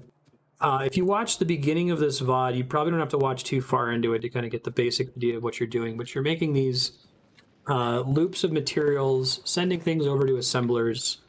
Your main goal is to progress the tech tree. You press T to see that. Right now you need a red and green science. You're building red science here. Red science uses copper plates and iron gear wheels, and right now you really only have the one factory that's producing it. So maybe one thing you can consider is making more red science so that you can get that down this belt a little bit faster. All the way down here, they're also making green science. Green science is made out of transporter belts and inserters. Your transporter belts are coming along this belt here. Your inserters are being made along here. They're a pretty complicated product. They're made out of copper wire, which is coming from this copper, which is then processed into circuits, which is then combined with, I think, gears up here in order to make the inserter.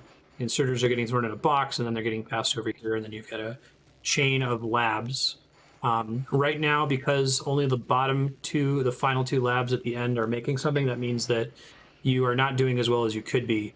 You probably need to be supplying more red. All of these have green in them, so try to shore up your red production up top. Shapes.io is helpful for kind of grokking this game, so maybe play a couple minutes of that before your next session. It's quite a bit less complicated, though, quite a bit more abstract, so you kind of have to think in the specifics of like copper and iron and not just colors and shapes. Down here, you're probably good on fuel production, electricity production for a very long time. Don't worry about that too much. I guess you can always come down here and inspect things to see what you're doing, but yeah, consumption very low, probably fine, and probably will be fine for some time before you have to worry about it again. If you look on your map, you can see where the enemies are when this pollution cloud reaches them. That's when you're going to be in trouble. You might want to consider increasing your turret coverage to make sure that it's around all of your buildings. Right now, you're probably fine. You eventually, though, are going to want to automate ammo production and feed that ammo into the turret so that they can defend the base indefinitely. Check your power consumption by clicking in any power pole. So it doesn't really show you consumption, but it tells you whether they're providing insufficient electricity, right? How am I reading this? What is bad? Production is 2 megawatts higher than consumption, so we're fine, is how I should be reading it. Okay. I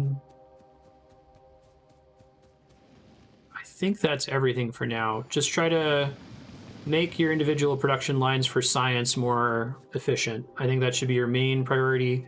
Once you maybe get a few more of these labs producing, try to automate ammo production and then feed the ammo into your turrets. And then I think you could just keep focusing on science from there. Go ahead and make a manual save. Thanks, folks. Let you guys know what's coming up here.